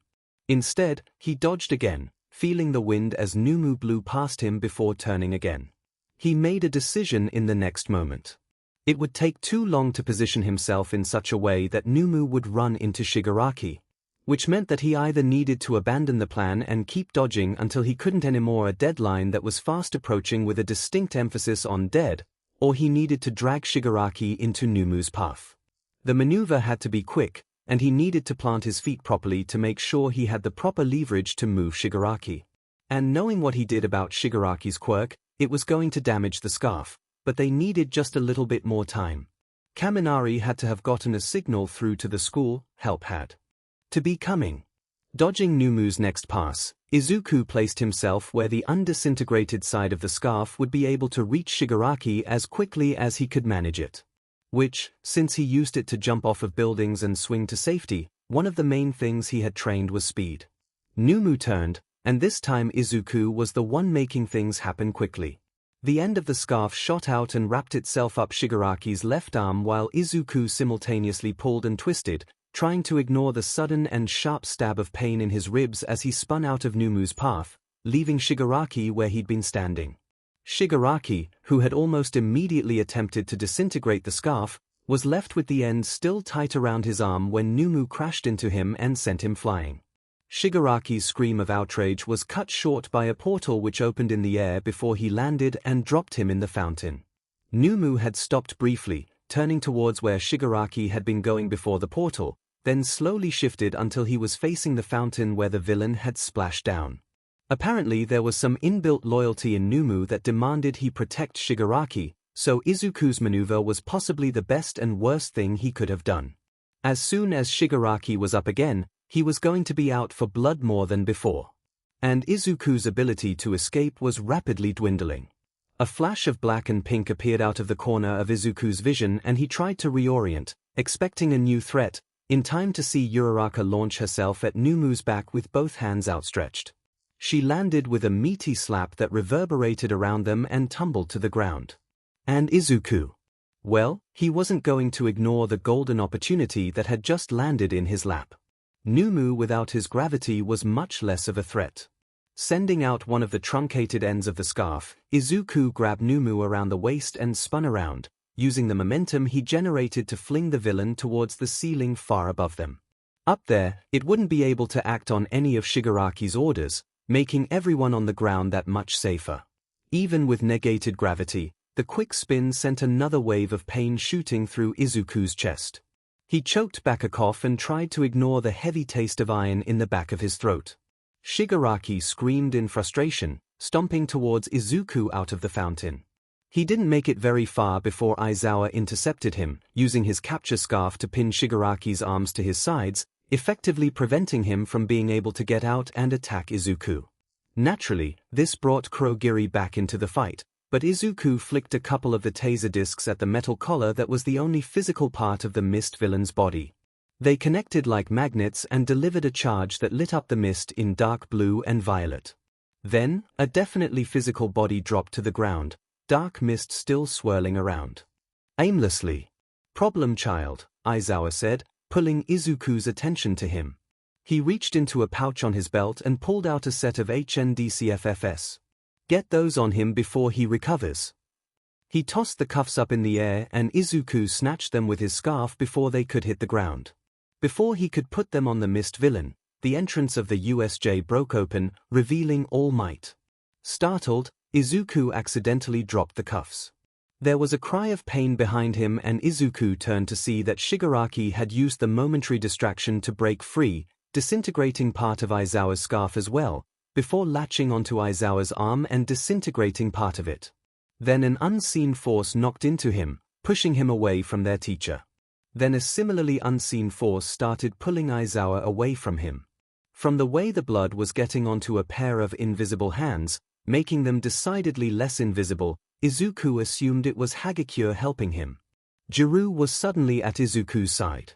Midoriya, the HNTFS. Kurogiri! Shigaraki shouted as All Might advanced on the central plaza. Get us out of here!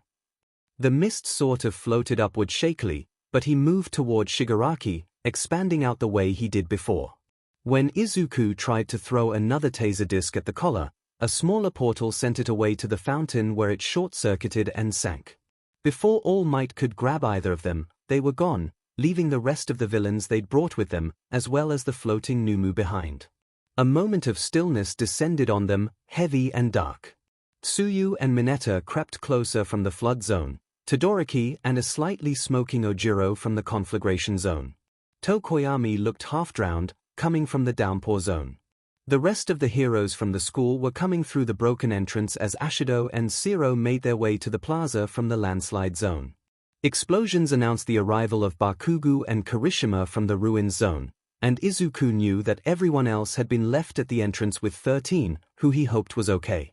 Now that the danger was past, the energy and lack of awareness of the pain he was in was trickling away. There was a sharp piercing ache in his side, and he couldn't seem to get enough air in his lungs. As he tried to breathe in, he could feel the rattle in his throat and taste the blood in his mouth. Midoriya, are you okay? Aizawa asked, his eyes pinning Izuku in place where he was swaying on his feet.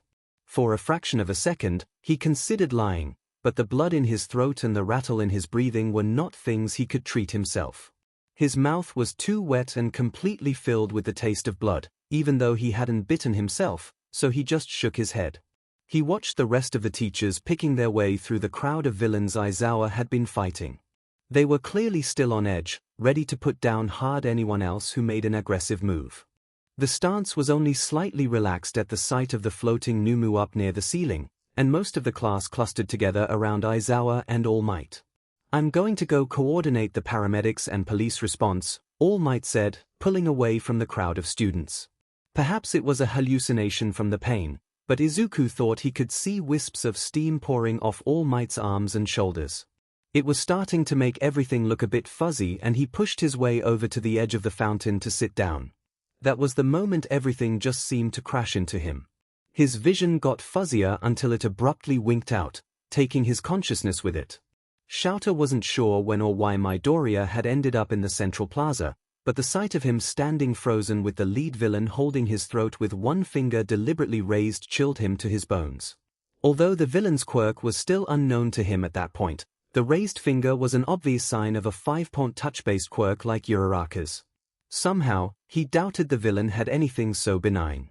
Of course, he had learned what the man's quirk was for himself the hard way. But of all the students to end up facing the lead villain, why did it have to be Midoriya? Shouter didn't get the impression that he looked for trouble like that.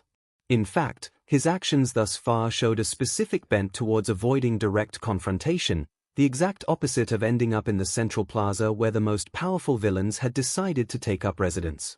Sure, he'd been reckless in the entrance exam when he charged the zero-pointer, but it was clear he had a bit of a plan in retrospect.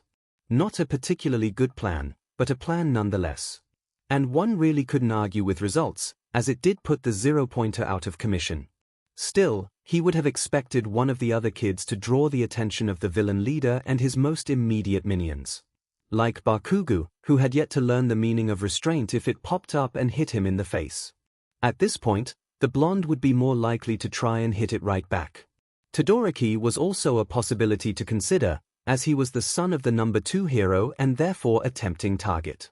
Unlike Bakugo, he didn't think Todoroki would seek out the trouble, but he probably wouldn't have argued if put in the middle of things. But Midoriya. He wasn't the type to throw himself headlong into danger without a reason. He would have expected him to end up in one of the zones with the other students. Instead, he had somehow gained the attention of the main villain enough to come under attack. He'd been doing well for himself, managing to dodge attacks and turn his opponent's energy against them. Shouter thought he was fine. Now, though, as he barely managed to catch the kid before he tipped over into the fountain, he knew he had missed something important while he'd been forced to focus on the other. Villains. Continually dodging wasn't a feasible method of dealing with villains, as well he knew, and redirecting their attacks only worked if they couldn't overpower you anyway. A bit of blood trickled out of the corner of Midoriya's mouth and Shouter felt a chill run down his spine. He hadn't seen the kid take a hit at all, but this wasn't like the main villain's quirk, and whatever internal bleeding he had wouldn't have been caused by a portal, which means that Midoriya had taken a hit from the mountain of muscle with the exposed brain. And then he'd kept going. Shoving past the lightheadedness of blood loss from his own injuries, he looked toward the entrance. I need a stretcher and a couple of paramedics over here now. This was not how he wanted to lose a student. This wasn't how he was ever supposed to lose one. It was too soon. Midoriya was much too young to have been in the situation he was in. He was also much too young to have the level of pain tolerance he had, but Shouter unfortunately knew exactly where that came from, growing up believing he was quirkless and having Bakugo as a constant bully over the years. But had he suffered enough that not even broken ribs could faze him? The kid hadn't even cried out, hadn't even really slowed down. Adrenaline was probably the only thing that had been keeping Midoriya even remotely responsive. And Uraraka had probably saved his life by stealing the hulking villain's gravity. She and Midoriya really worked well together. He could see them possibly forming a hero agency together in the future if that's what they wanted. Even when they hardly knew each other, they threw in together as though they'd been doing it their whole lives. At least the kid hadn't lied when Shouter asked him if he was okay. That was a distinct point in his favor. Most of the students he'd had to deal with over the years thought it was a smart idea to hide their injuries from him and pretend as though everything is fine. Midoriya, at the very least, had dropped the pretense once his life was no longer in danger. Except, with injuries like that, his life was certainly, terrifyingly still in danger. 2 sets of paramedics arrived at the plaza with 2 stretchers, and it took him far longer than it should have to realize that one of them was for him. Hisashi was going to freak out later when the kids weren't there to see it, even though it wasn't as bad as some of his injuries over the years.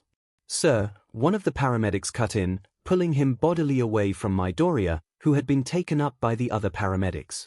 Sir, I need you to let us do our job and help you. She reached for his arm. You're losing a lot of blood, and we need to make sure that your wound stays clean.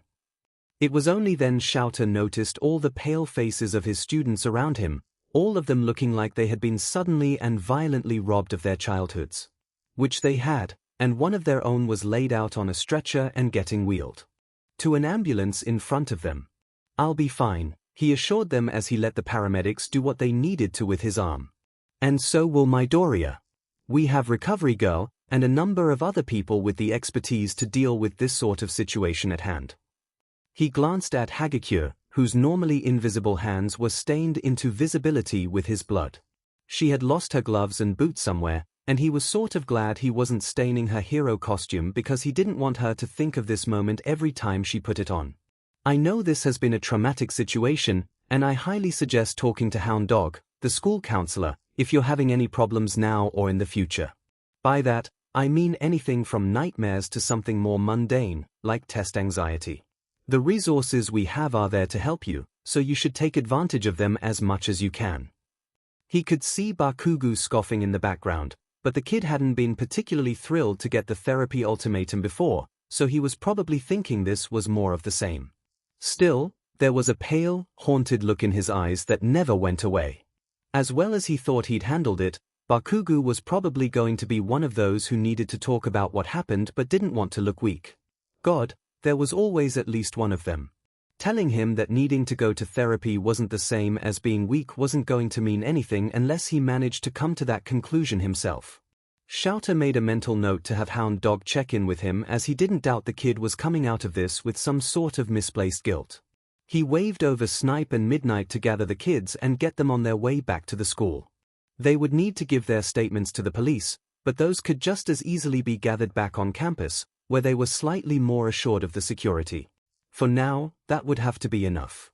Nezu was probably going to shut down the school for a couple of days to review and patch the security system that allowed such an intrusion. After that, Shouter would need to take the first couple of classes back to do damage control. He'd be healed by then, recovery girl willing, and so would Midoriya. Although if they took both him and Midoriya to the hospital, that was one conversation he intended to have sooner. It would also give him the chance to talk to Midoriya's parents. Not a meeting he was looking forward to given the situation, but one he would have had to deal with anyway. With his students out of the way, his arm carefully cleaned and wrapped, and the black starting to creep in at the edges of his vision, Shouter lay back on the stretcher. Just so you know, he whispered to the paramedic with a falsely conversational tone. I'm about to pass out. And then he did.